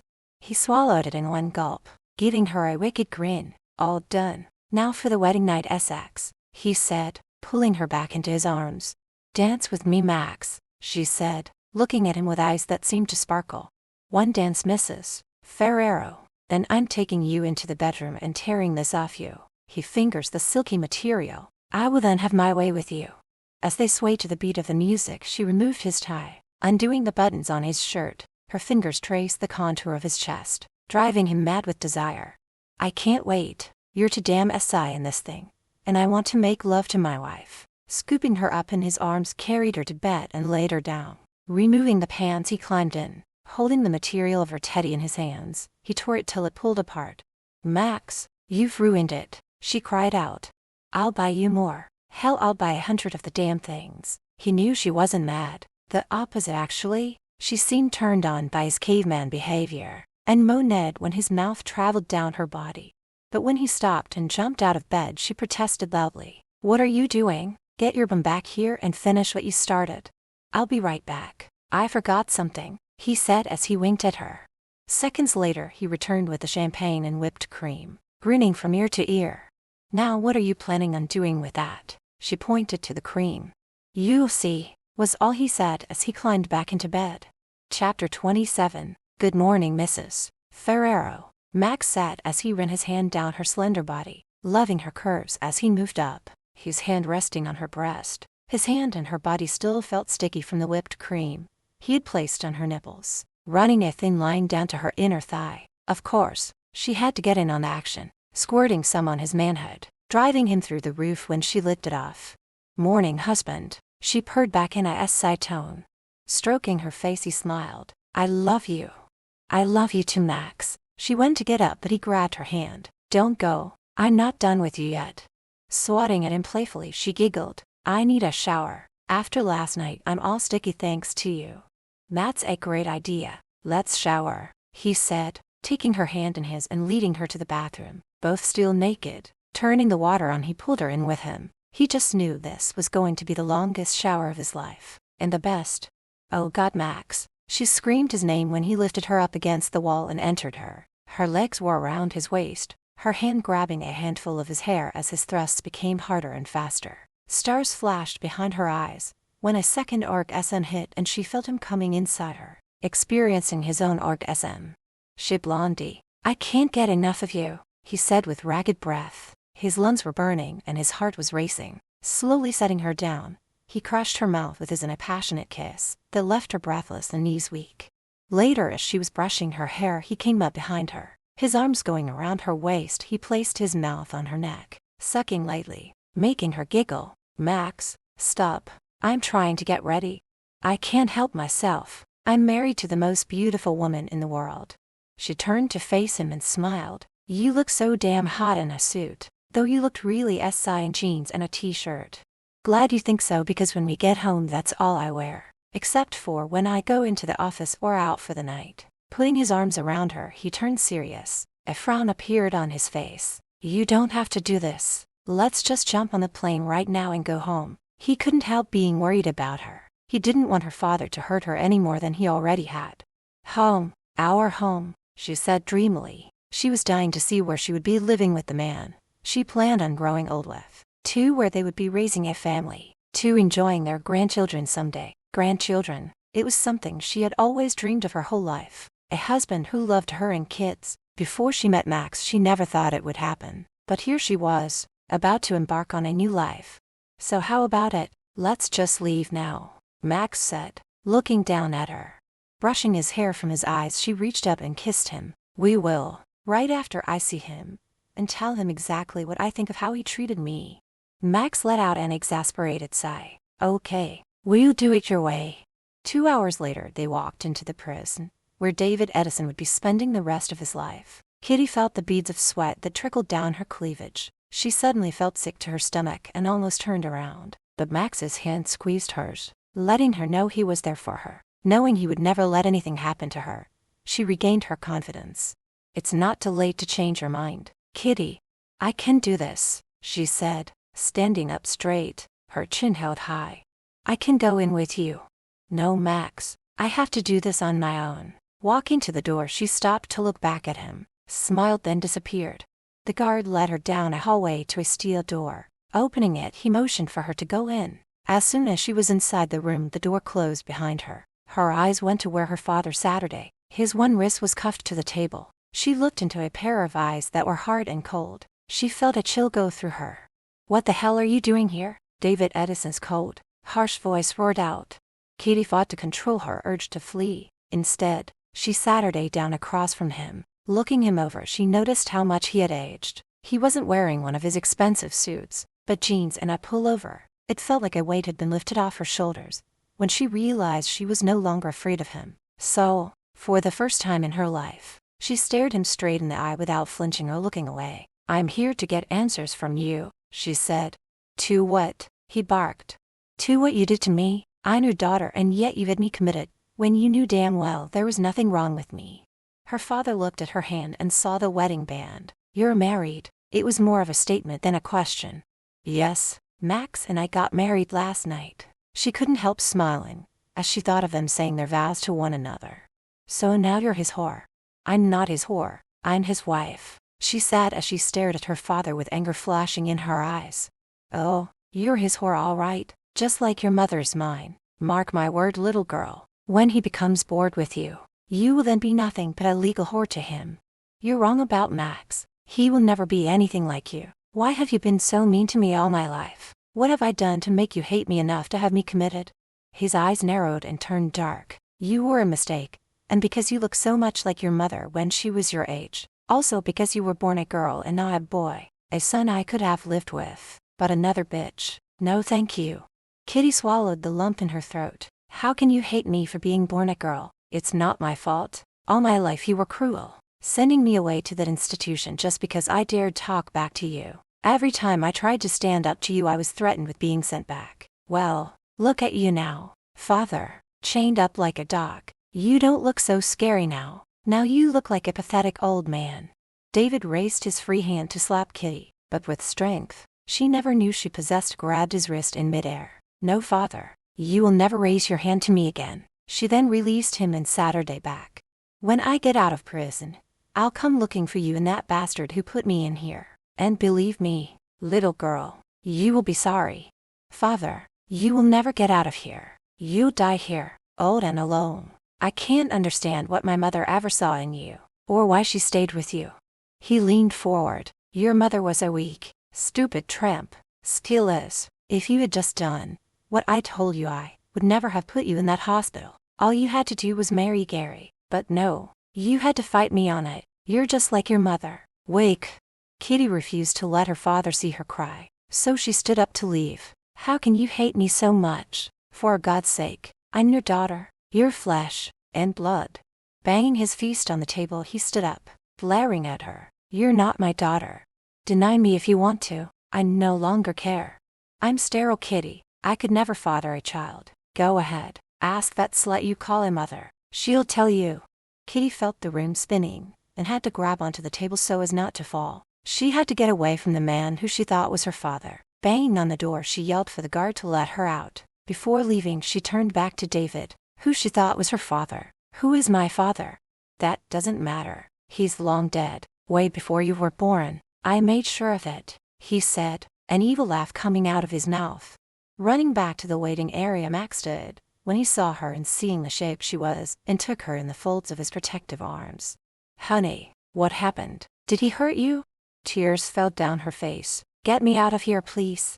With his arm around Kitty, he led her out into his car. There he held her while she cried. Breaking down, she told him everything her father had said. The blood in his veins ran boiling hot. Even from prison, the old man was still causing her pain. It's over now, honey. You stood up to him and I'm so proud of you. Now we'll go home, and you never have to see or talk to that man ever again. She looked up at Max with her tear-stained face. I have to know the truth first. I need to talk to my mother. I want to know who my real father is. Wiping her tears away, he wanted to leave the city now, not wanting her to suffer any more pain, but he also knew she needed answers, and her mother was the only one who could provide it, so he agreed to take her. Chapter 28 is Saturday in front of Edison's mansion, and Kitty turned to Max. Will you come in with me? Of course I will. Getting out of the car, he went around to the passenger's side, opening the door for her, taking her hand in as they went inside, and found her mother sitting in the living room reading the paper. She looked up when they entered and dropped the paper. Kitty, you're home. I'm not here to stay. I need to talk to you about David, the man I thought was my father. Holly's face turned a ghostly white and she stood up on wobbly knees. Why? Whatever do you mean? Kitty and Max moved closer, still holding hands. I've been to the prison and talked to my father. I mean David. He told me he wasn't my father and that I should ask you about it. Mother, who is my father? Holly sat her day back down, looking defeated. Would you and your friend like some tea? He's my husband, she said, looking at Max, and she smiled. You got married? Holly asked, a surprised look on her face. Yes, we got married yesterday, and we'll be going to Seattle as soon as we leave here. But I need answers from you, Mom. Sit, I'll tell you whatever you want to know. Tell me everything, Mother, Kitty said as she and Max sat her day down across from her mother. Start from the beginning. Max, would you please pour us all a drink? Holly Edison asked as she prepared to tell all. She waited till he brought over 3 glasses of wine. Then she began with her story. I was so young when I met your father. Sorry, I mean David. Oh, he was so dashing and charming and I fell in love with him. But he turned into a monster once we were married. He became possessive and abusive. The more money he made, and the more powerful he became, the worse he got. He started having affairs right under my eyes. He never tried to hide them from me. I tried to leave him. And when I did, he had me committed to the institution, the very one he put you in. Getting up, she went over and poured herself another wine. Max squeezed Kitty's hand when he felt her tense up, knowing she was anxious to hear who her father really was. I was only allowed out when I agreed to never leave him. I lived in fear that he would do it again, so I did whatever he wanted me to. You know him, Kitty, and what he's capable of doing. She looked at her daughter with regret. Mother, please, just get to who my father is. David used to go on long business trips, leaving me alone for weeks at a time. We were having some yard work done out back, the garden. The man doing the work was a young man, so handsome, strong and vital. Long story short, we had an affair. That is until David arrived home early and caught us in bed. He went berserk, took his gun from the safe and shot him dead. I thought he was going to kill me too, but instead, he let me live just so he could abuse and torture me. Holly then broke down crying. Kitty turned to Max, both lost for words. Was he my father? Holly looked over at her daughter, tears streaming down her face, and nodded. Yes, he was. His name was Doug Taylor, a drifter who hitchhiked his way around to different cities. He wanted me to run away with him, but I was too afraid that David would find me. So what happened next? Max asked. I got pregnant, and of course, David knew it wasn't his since he was sterile. He made me promise never to tell anyone you weren't his. Your real father was a warm and loving man, and if only I had left when he wanted me to, he might still be alive today. Kitty felt her own tears falling. Now I'll never know my father, or what he looks like. Holly stood up. Wait here. I have something to show you. She then walked out, leaving Kitty and Max alone. My whole life has been a lie. So many secrets. She looked at Max. The ache in her heart was almost unbearable. I wouldn't blame you if you wanted to leave me. My life is a mess. I love you, honey, and none of this is your fault. You aren't getting rid of me that easily. Wiping her tears, leaned in and gave her a loving kiss, letting her know he meant every word. Moments later, Holly returned and handed Kitty a picture. It was a man with blonde hair and blue eyes. That's your father. She looked at it, then at her mother. You kept this. Weren't you afraid David would find it? Yes, but I couldn't bear to part with it. You keep it, dear, and just know that I am sorry for everything that monster did to you, also for not being the mother you deserved, but to show you any kind of affection would only have made it worse for both of us. Mrs. Edison, what happened to Doug Taylor? Where is he buried? Max was thinking it would be good for Kitty to know where he was so she could visit his grave. Also, what happened with the police? Was your husband not charged? Holly took a deep breath before revealing the biggest secret she had to keep for over 20 years. The police never knew. When David killed him, he made me help him cover it up. We wrapped his body up in an old carpet, and I helped him drag the body outside. We buried him in the garden. Kitty gasped. Her throat started closing and was having trouble breathing. Max immediately jumped to his feet and grabbed a glass of water. Sitting next to her, rubbed her back and spoke softly. Breathe, baby. Take a deep breath and take a sip of this water. It's okay. I'm here. Doing as he said, she began to calm down. Her throat opened up and she started breathing more easily and took a couple of sips. All these years as a child, I've been playing out there, and my father was lying dead right under me. She placed her face in the crook of Max's neck and cried as he held her. You know, Mrs. Edison, that I had to tell the police, Max said, looking over at her. I know, she answered, hanging her head down. I always knew this day would come, and I'm willing to take the consequence for my part in covering up Doug's murder. Taking Kitty's hand, pulled her up. It's time for us to leave. Holly walked over to them and placed her hand on Kitty's chin. I know I've never shown it, but I do love you. Go with your husband and have a good life. I can see he loves you very much. Kitty threw her arms around her mother, giving her a hug. She was surprised to find her mother's arms going around her. It was something she had never done. After a tearful goodbye, they left the mansion, never to return. Driving back to the hotel, Kitty stared straight ahead. What's going to happen to my mother? Max reached for her hand and brought it to his mouth and kissed it before answering. She will be charged with covering up a murder and spend some time in jail, but I'm sure with a good lawyer, and when the truth comes out about David, the courts will give her a lesser sentence. She doesn't deserve to go to jail, not after everything her husband put her through. Kitty sniffed.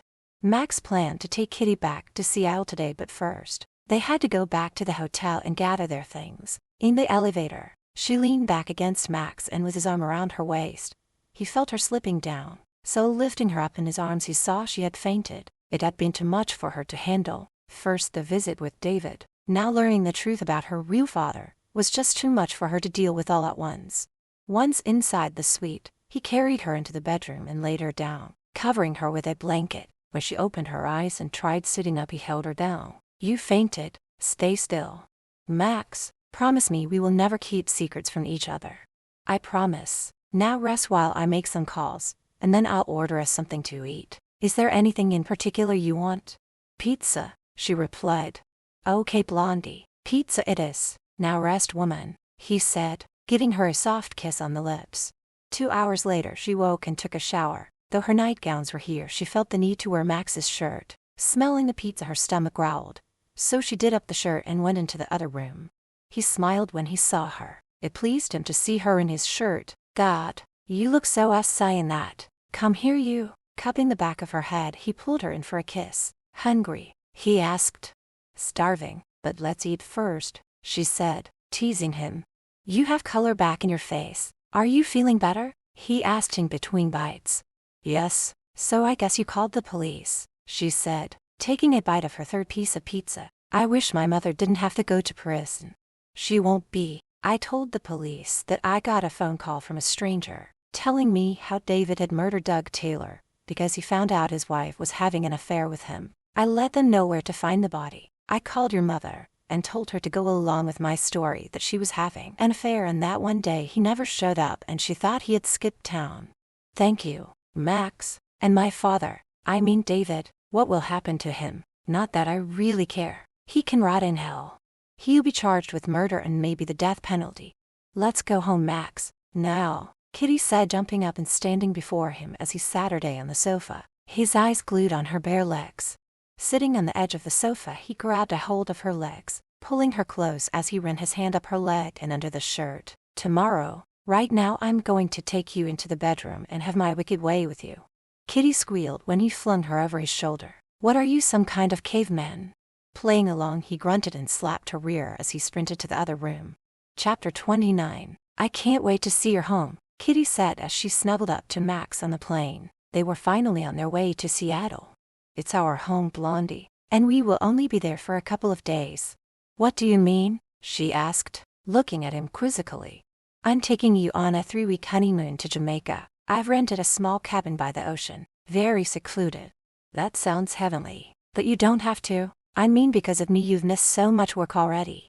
I didn't give you much of a wedding. The least I can do is give you a honeymoon you'll never forget. Besides, I need more time alone with you." Kitty laughed when she looked at him. "We spent 2 months alone, remember? I'll never forget it. It was the best 2 months of my life." He put his arm around her, leaning over to whisper in her ear. "When we get home, I'm going to make love to you as soon as we walk in the door. So I hope you didn't pay a lot for this dress, because I'm going to tear it off you. I'd do it now if there weren't other people aboard." "I'm going to the washroom," she said. Getting up, she leaned down, close to his ear. "I'm not wearing any panties." Smiling, she walked away. Max began to sweat, squirming in his seat. Waiting 2 minutes, he got up and headed to where Kitty had gone to. Checking to see that no one was watching, he slipped inside where she was waiting. Locking the door, he lifted her up onto the small counter. Unzipping his pants and letting them fall to the floor took her right there. Fast and quick. That should do me till we get home. God, how he loved this woman. She was always surprising him. Kitty's eyes lit up when she saw her new home, and she jumped out of the car before he could go around to open the door for her. "Max, it's beautiful." She threw her arms around his neck. She had never been so happy. The happiness that showed on her face warmed his heart. "It's not as big compared to what you are used to living in, but I know you'll love it. Let's go inside and I'll show you around." Her eyes almost popped out of her head when she saw the front foyer. "Max, it's gorgeous. Oh my God, look at this staircase. How am I ever going to keep this place clean?" He laughed. Surely she didn't think he would have her do any cleaning. Taking her in his arms, he laughed as he stared deeply into her eyes. "I have people who come in every other day to do the cleaning. I usually do my own cooking, unless I'm hosting a dinner party. But if you want, I can hire a cook." "No, I want to cook for my husband, but I'll skip the cleaning." "Let me show you our bedroom," he said, anxious to get her into bed. "But I thought you were going to show me around." "Later," he said as he took her hand and led her up the stairs. He was happy as a pig in shit that she didn't protest. Instead, she raced him up the stairs.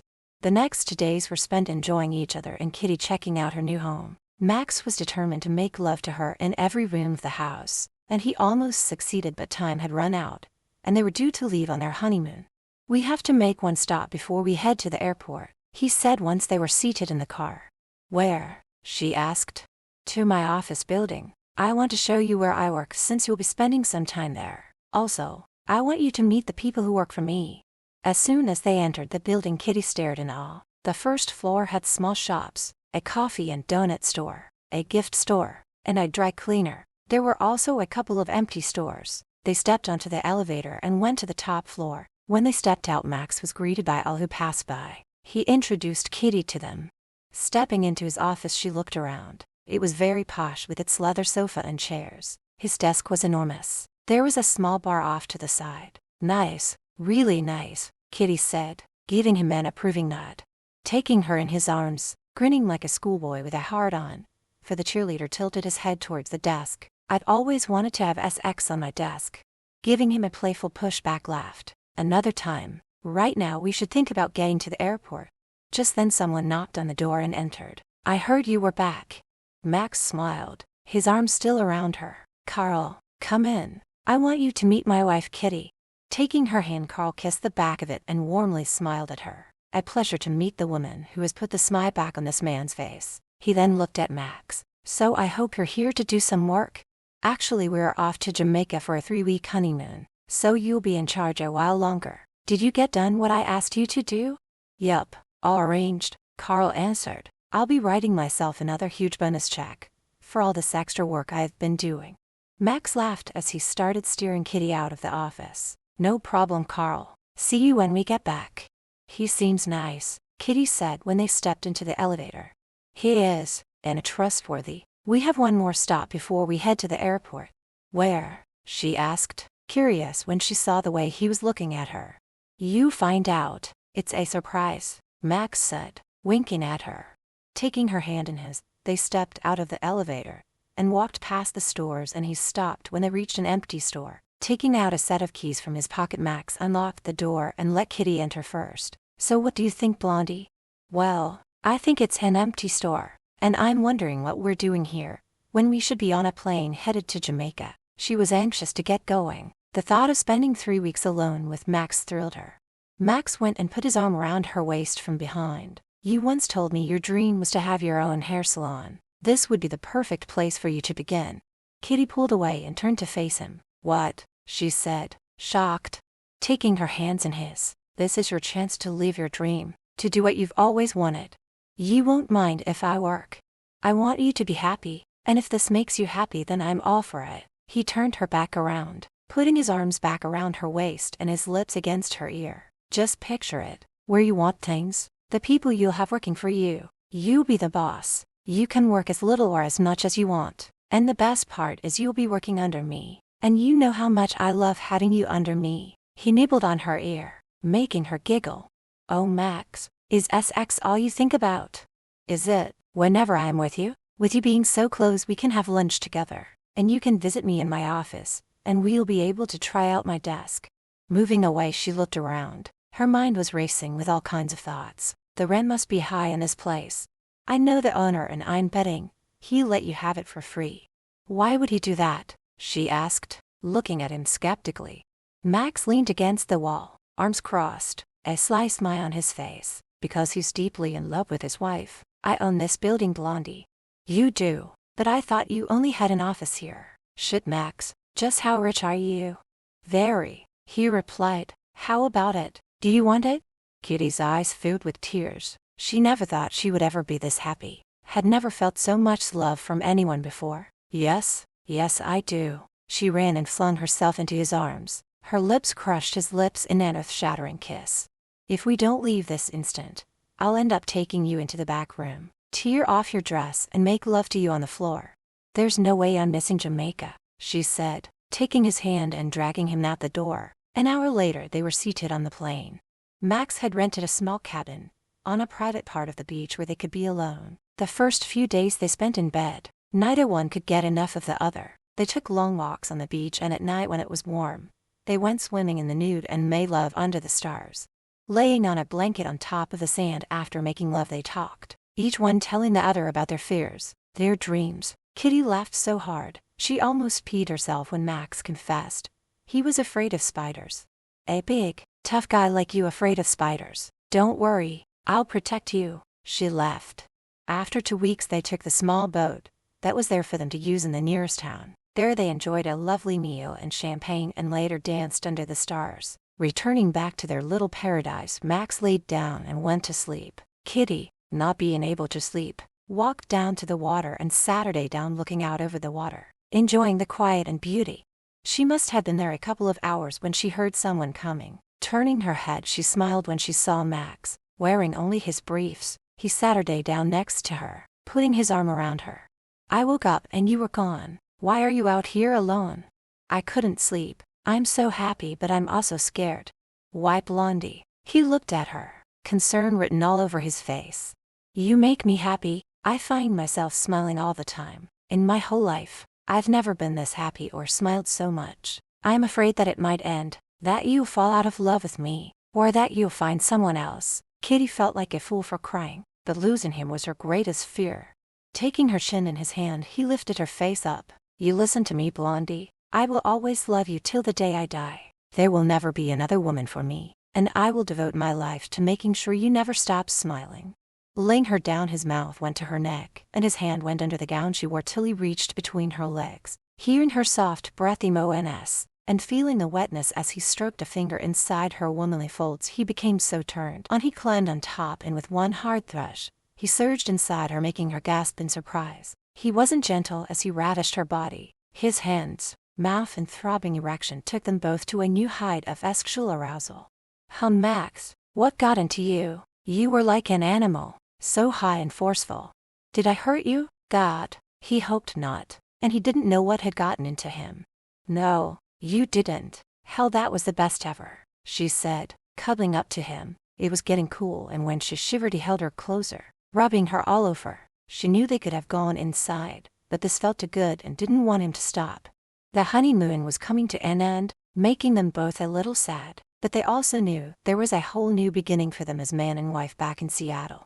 Chapter 30, Epilogue. 2 years later, picking up a dancing white lilies, and stopping at the jewelry store, Max headed over to Kitty's beauty salon. It was their second 2-year anniversary, and he was taking her to dinner to celebrate. The last 2 years were perfect. She was perfect. Okay, so they had their fights, but they never lasted long. She had become a strong and confident businesswoman. Her salon was small but was thriving. She had a staff of 5, including herself. The only thing that had his back up was when she hired a man called Kenny. Tall, with red hair and a body the women drooled over. Whenever Max went there, Kenny and Kitty were always talking and joking around. He thought the man was being too friendly with his wife, and yes, he was jealous. They had words about it, but she assured him there was nothing for him to be worried about. He trusted her, but not Kenny.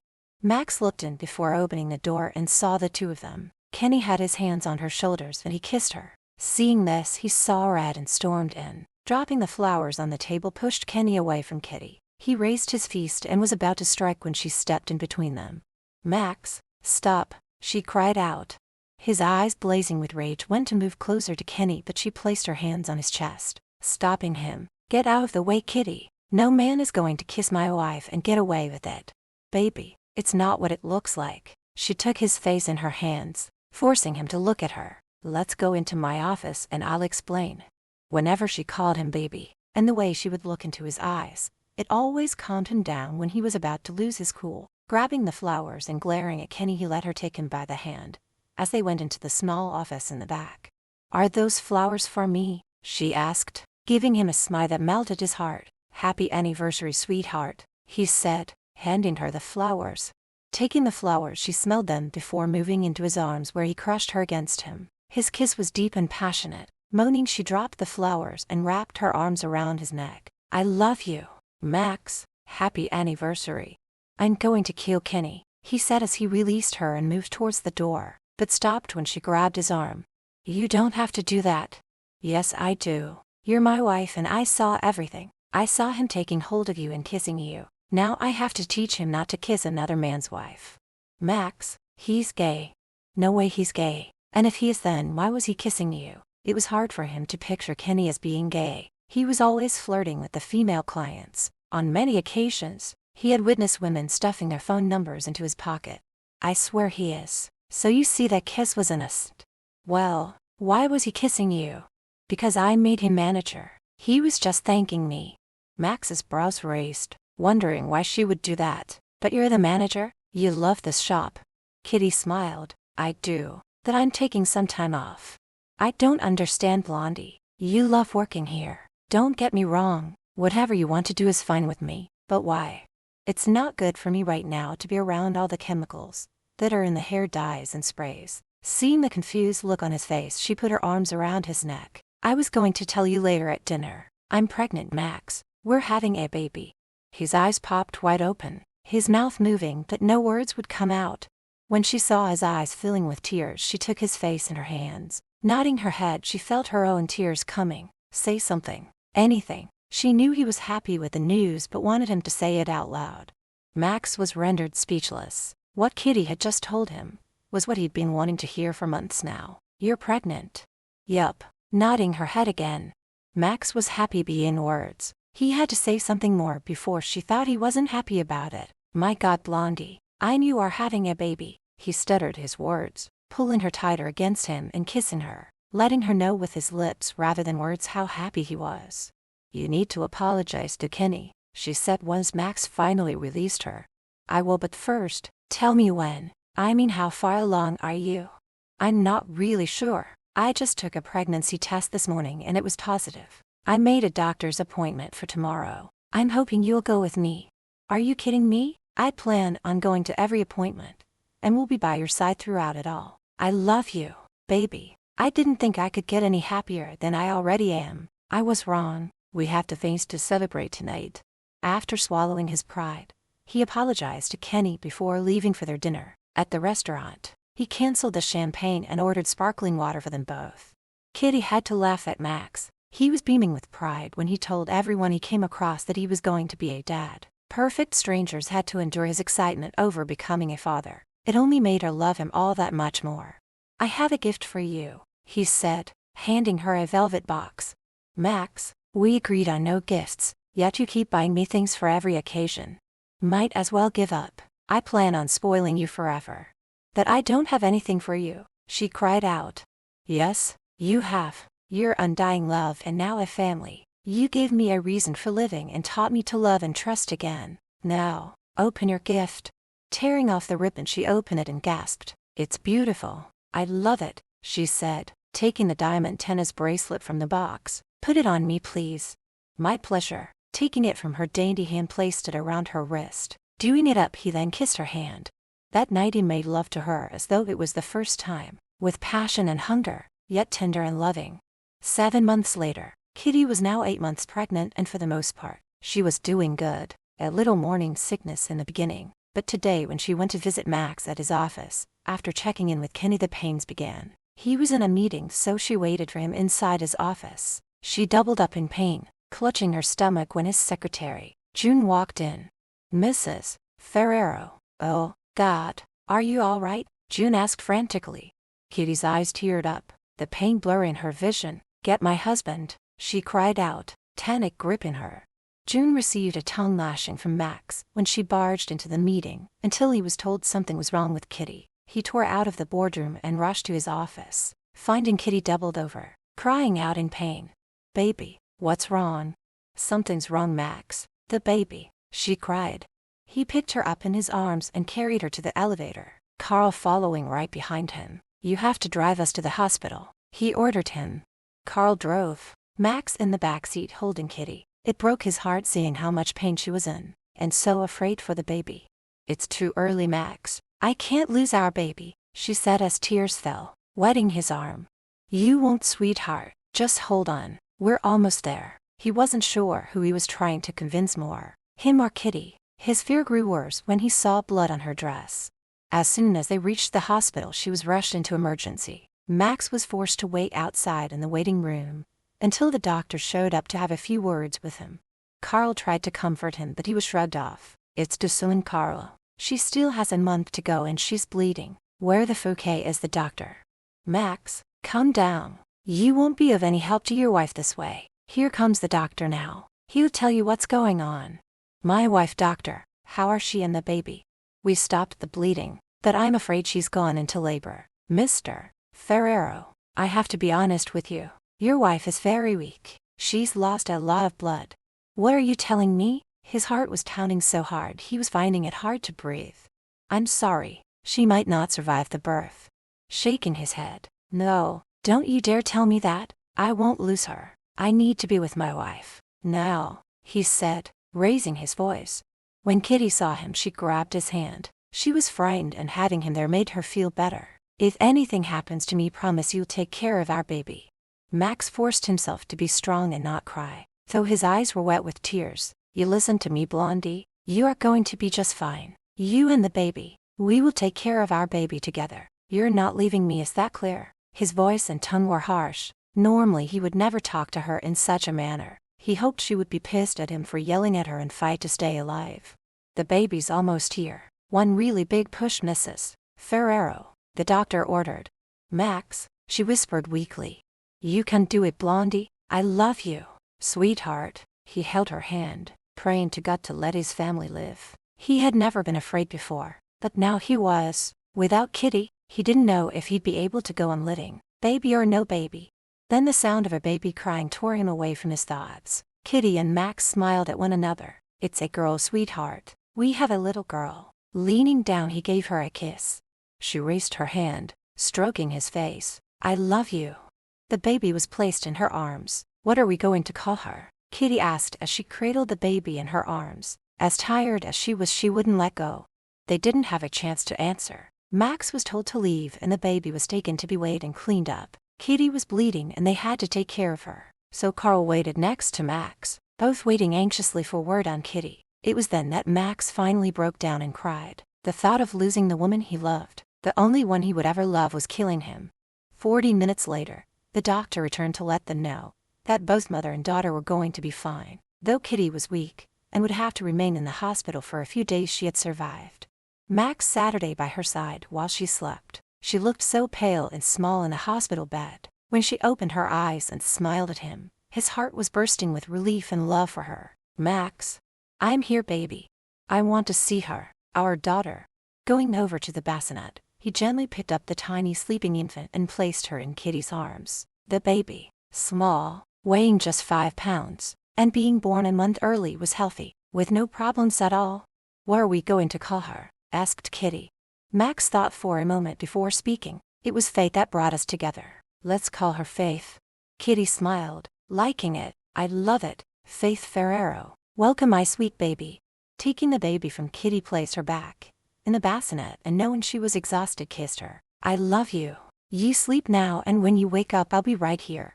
They lived a long and happy life, and Kitty gave birth to twin boys 3 years after having Faith. If you enjoyed the story, please consider leaving a review to help others find the book. Drop a comment below and let us know your thoughts. Your input helps us improve. The end.